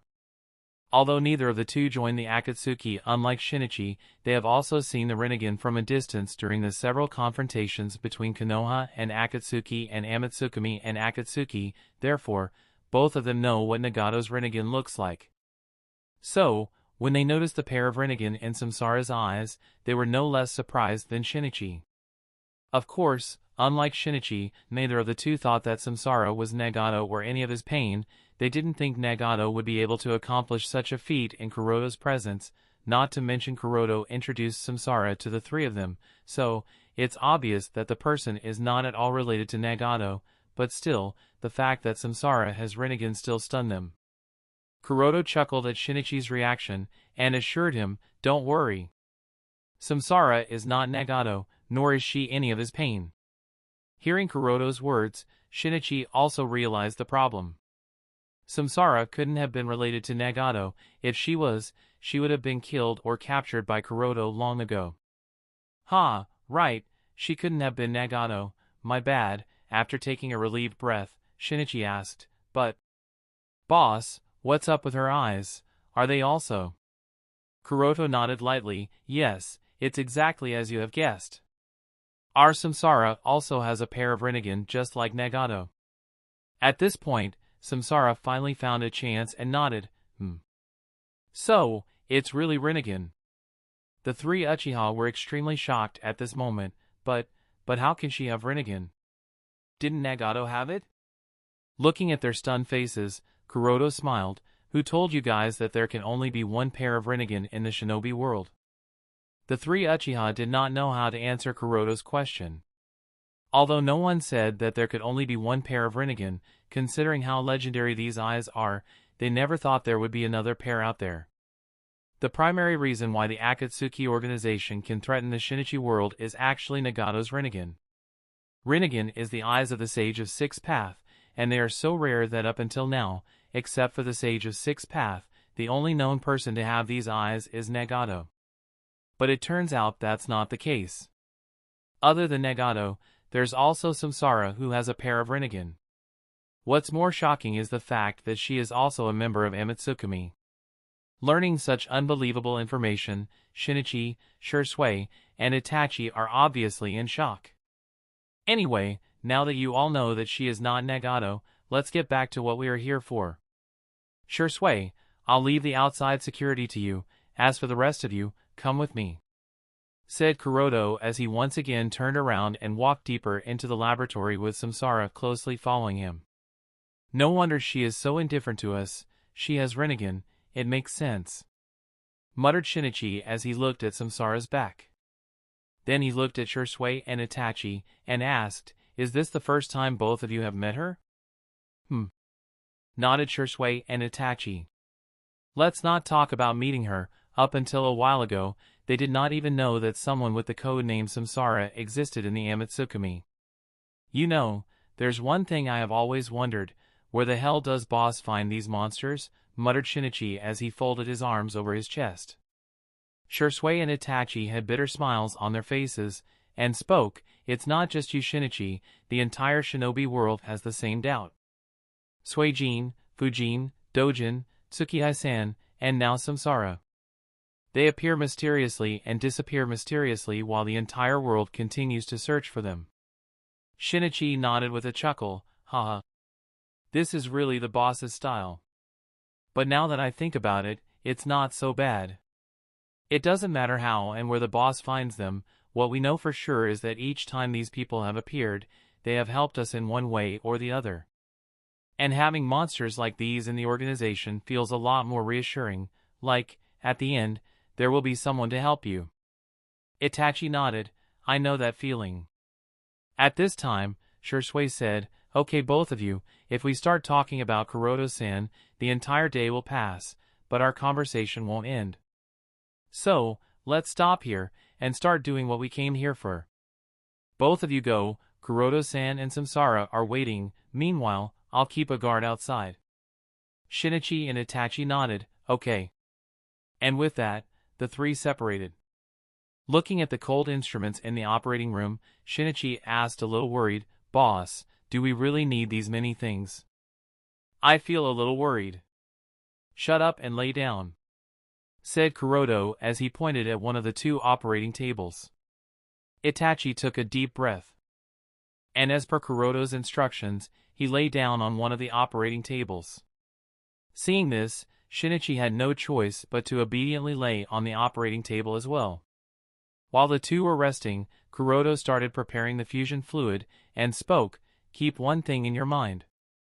I and Samsara can only guarantee that Shodame-sama's cells won't kill you, but whether you can make them subdue or not will entirely depend on your own abilities." Shinichi said with a smirk, "If Shisui can do it, so can I." Itachi also nodded, "I understand." Receiving Itachi's response, Kuroto glanced at him for a moment but chose not to say anything. Different from Shisui and Shinichi, Itachi also had the option of using another pair of Manjikyu Sharingan to gain the eternal Manjikyu Sharingan. Coincidentally, his father is alive, and he happens to have a pair of Manjikyu Sharingan. If Itachi were to use his father's eyes, he would have solved the problem of his Manjikyu Sharingan. Kuroto thinks that Itachi must have considered this option, and Kuroto is right, Itachi did consider the option of using his father's eyes. He can see that the current situation in Konoha is not very good. The Uchiha will undoubtedly lose in the vote of confidence, and once this happens, there is a very strong possibility that a coup d'état will occur in Konoha. If a coup d'état were to occur, the fate of the Uchiha clan and his father would be very tragic. They have no chance of winning against Kuroto. Instead of letting his father bear the infamy of initiating a rebellion and dying in disgrace, it would be better to end his life by his own hands. This way, at least his father's reputation can be preserved, and Sasuke will be able to carry forward the Uchiha clan with a fresh start. He will have to bear Sasuke's hatred and the crime of slaughtering his own father, but that's fine with Itachi. And if not for the presence of Kuroto, Itachi would have definitely made up his mind. Kuroto's presence makes Itachi believe that Uchiha will have a better way of this complicated situation. Therefore, Itachi chose the difficult and life-threatening option and opted to implant the Hashirama cells. So that if a day comes when he has to confront his father, he will not covet his father's eyes. He will keep them safe so that Sasuke can use them in the future should he awaken the Manjikyu Sharingan. Chapter 865, Is This Everything You Got? With his back to the only source of light in the room, Kuroto looked at the syringe in his hand, and gently flicked it, causing the trapped air bubbles trapped within the needle tube to rise to the top. Then, with a firm grip, he pressed the plunger slightly, forcing the bubbles out of the syringe until only the clear fusion fluid remained inside it. As Kuroto carried out the preparation, Shinichi strained to speak weakly. "Boss, please don't make such sounds, it's really scaring the shit out of me." "Shut up!" Kuroto reprimanded Shinichi in annoyance. Up until now, Kuroto did not realize that this reckless and carefree Uchiha is so afraid of medical equipment and operation. Compared to Shinichi, Itachi was much better. He lay silently and adjusted his mood without caring about what was happening around him. Outside the underground laboratory, Shursui is watching. Inside the operation room, Kuroto and Samsara are present. In the presence of these people, at least Kuroto and Shursui, Itachi can drop his guards and disguises, and fully concentrate on mentally preparing himself to suppress and fuse the Hashirama cells. It did not take long. Soon, Kuroto was done with all the preparations, and with the help of Samsara, he connected the equipment to Itachi and Shinichi so that he could have a real-time display of their physical data while the two underwent implantation operation.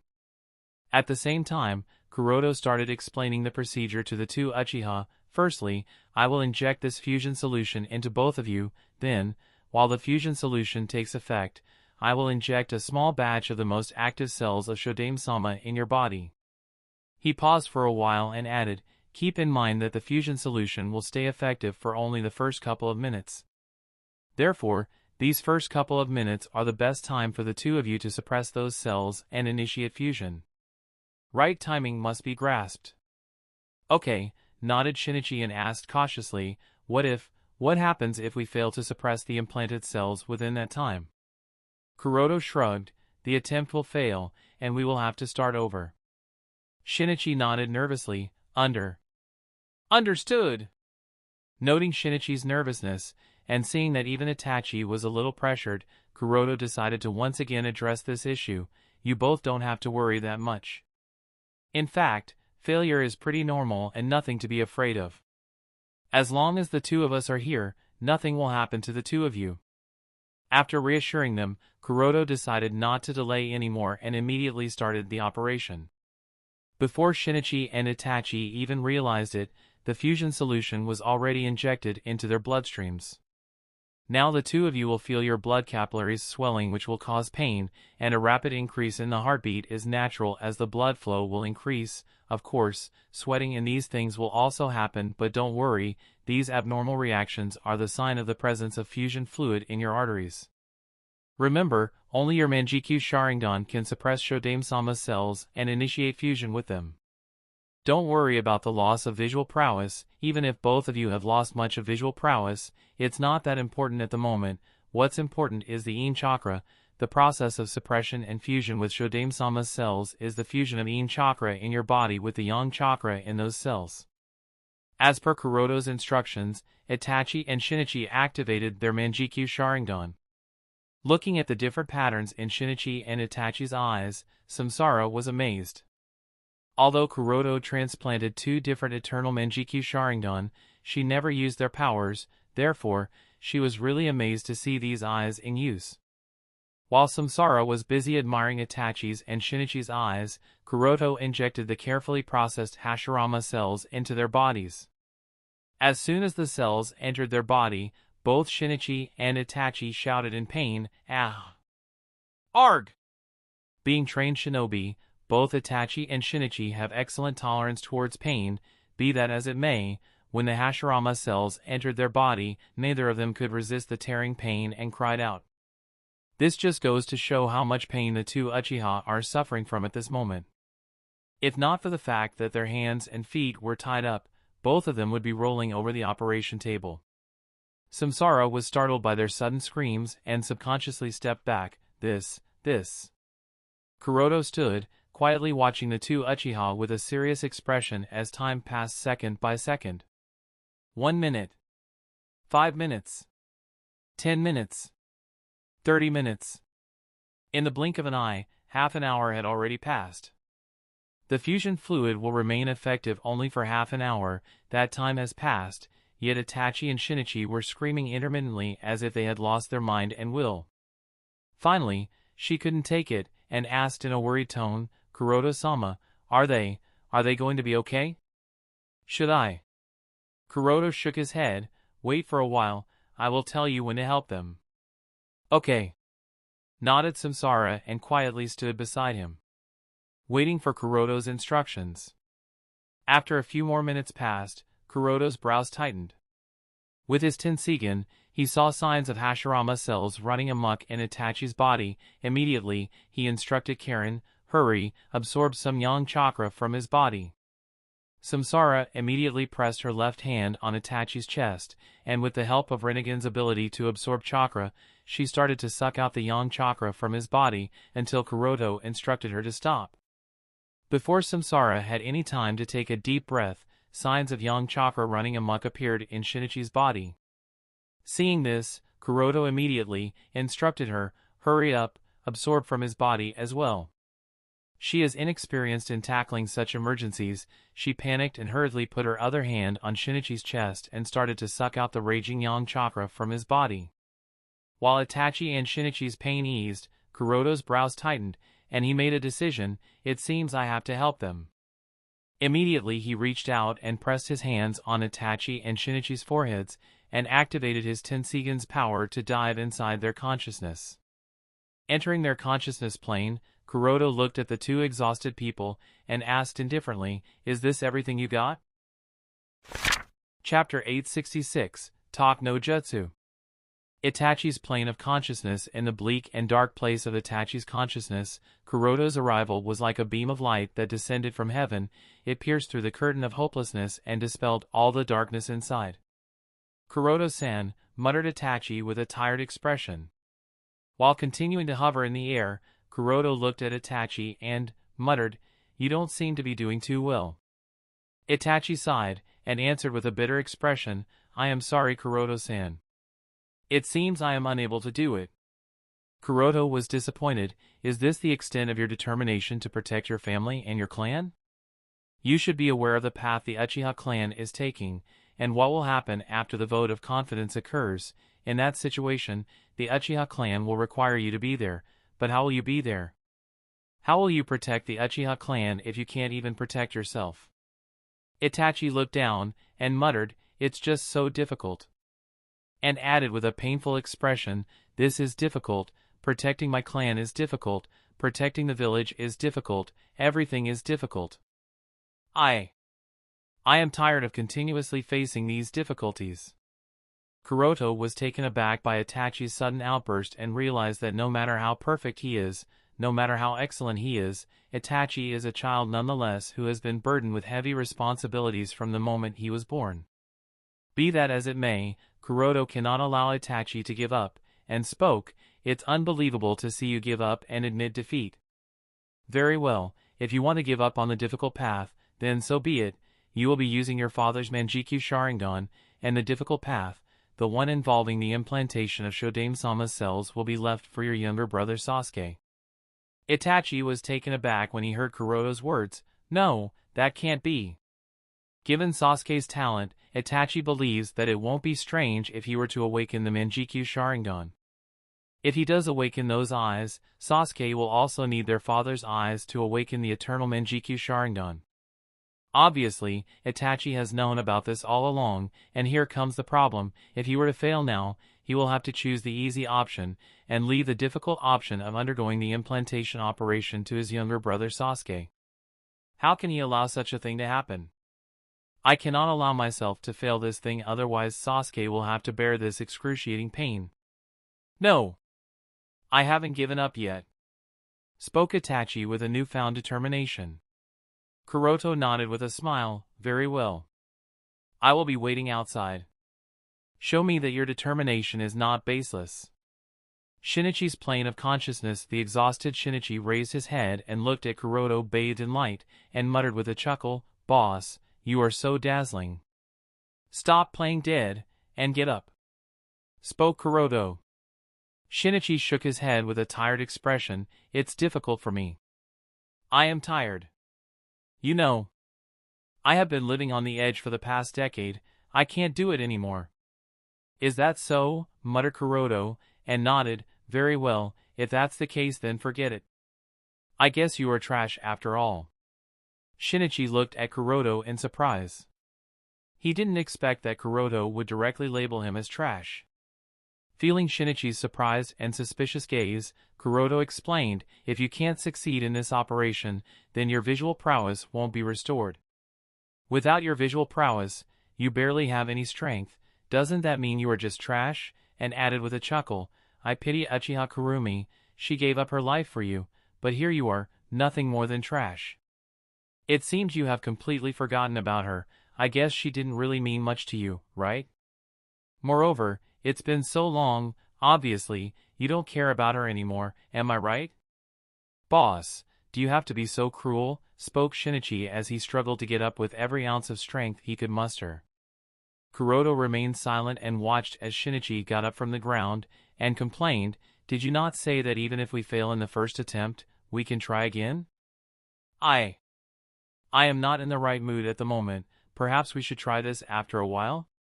Kuroto shook his head. "Forget what I said. It seems me telling you this has backfired. You seem to have developed a mentality that failures are acceptable. With this mentality, let alone one or two, even hundreds of attempts will result in failure. So, here's the deal. This is your only chance. If you fail now, then that's it. There won't be a second attempt. You will be discarded like a piece of trash."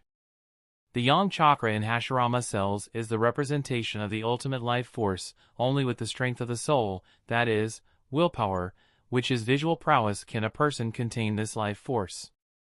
So, the success of the implantation operation is directly linked to a person's willpower. The primary factor is willpower, other factors come into play later. If one has the necessary willpower, one will succeed even without any resources, just like Madara. But if they don't have the willpower, no matter how many resources are provided, they will still fail.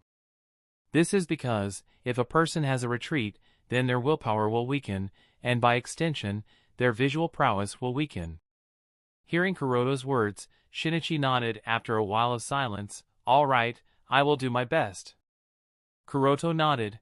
And as he turned around, he spoke, "I will be waiting outside. Don't let me see your ugliness. I don't want to discard you, but if you fail, then that's it." Leaving such words, Kuroto left. Just as Kuroto left, the dazzling light that dispelled the darkness in Shinichi's plane of consciousness also disappeared.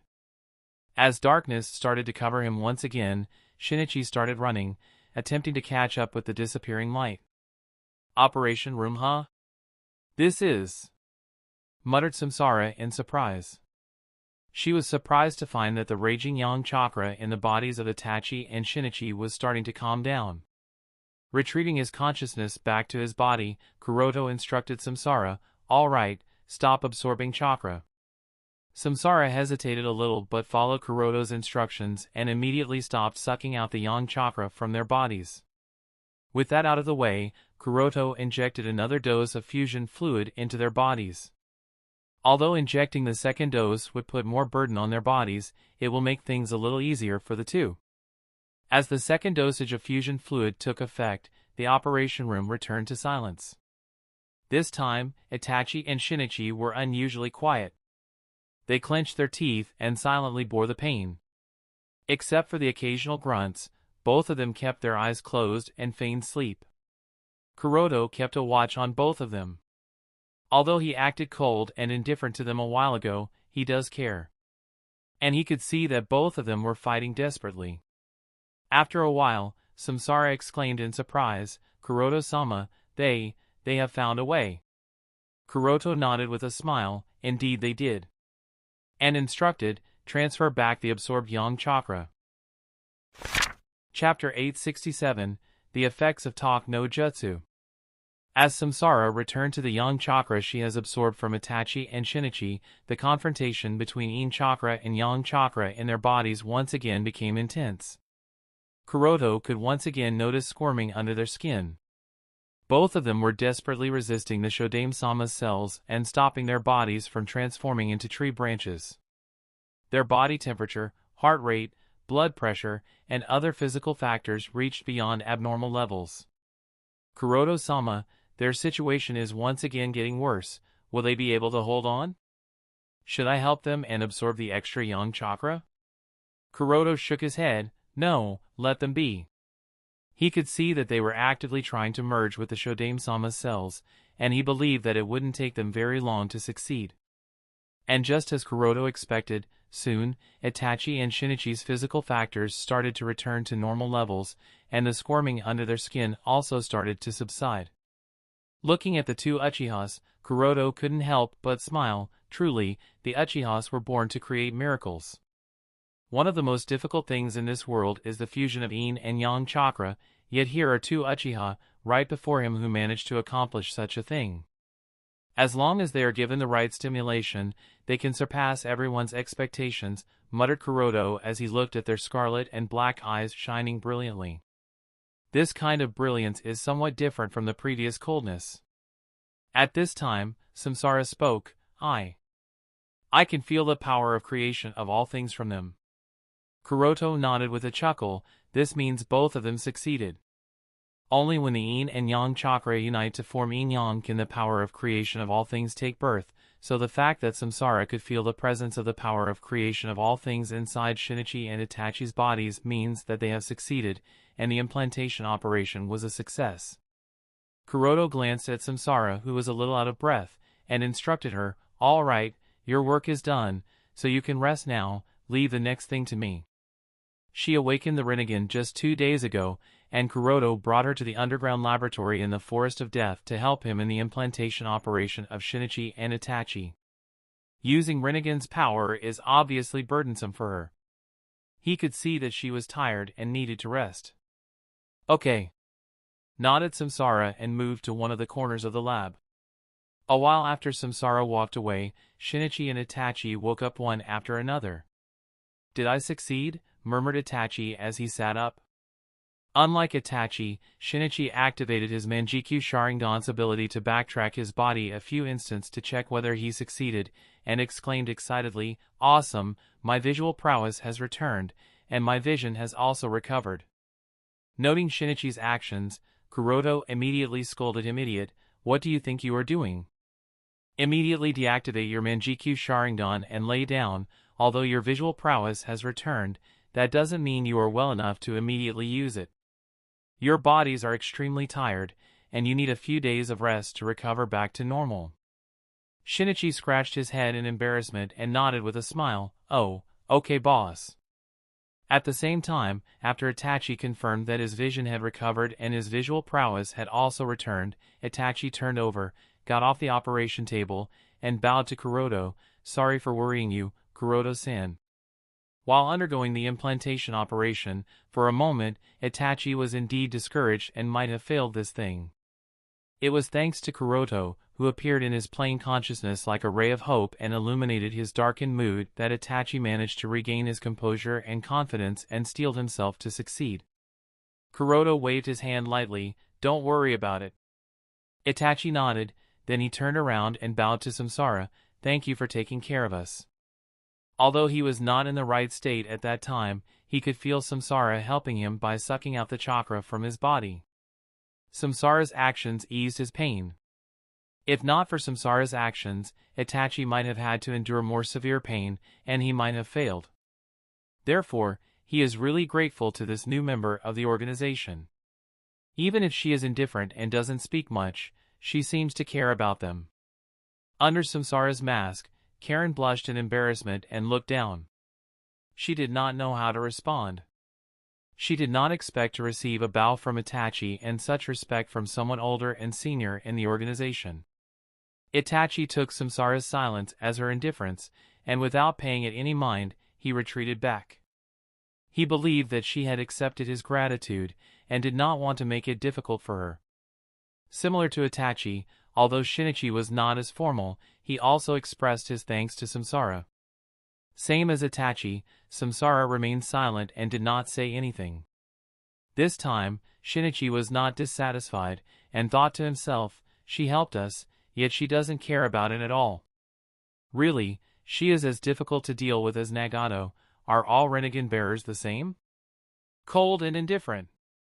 At this time, Kuroto instructed Itachi and Shinichi, all right, both of you, return to your clan, and make sure not to use your Sharingan for the next few days. Give your body and spirit time to recover completely. Understood. Nodded Itachi and Shinichi. After tidying up things in the laboratory, everyone came out. Seeing everyone coming out, Shursui hurriedly asked, Kuroto-san, how did it go? He was on watch and did not know what happened inside, therefore, he was a little worried. Kuroto nodded, it went pretty smoothly this time. Shinichi laughed as he wrapped his arm around Shursui's shoulder. Shursui, were you worried? Why were you worried? Do you think such a simple implantation operation would be difficult for me and Itachi? Shursui ignored Shinichi's complacent behavior and took a relieved breath. Kuroto looked at the sky and instructed the three Uchiha, all right, you three, the situation in the village is rather tense, so don't stay out for too long.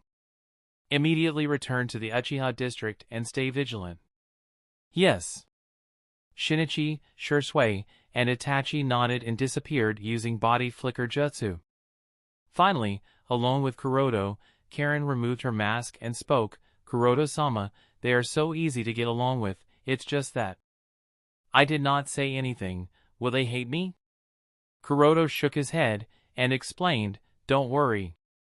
The three of them are quite different from the rest of their clan, so they won't care about such small things. Next time you meet them, you should greet them properly and get along with them. But do remember, they respect strong, so to earn their respect, you must work hard. Karen nodded, I understand. That's the end of this tale for now. Thank you for watching and I'll see you later in part 20, a while from now. Peace.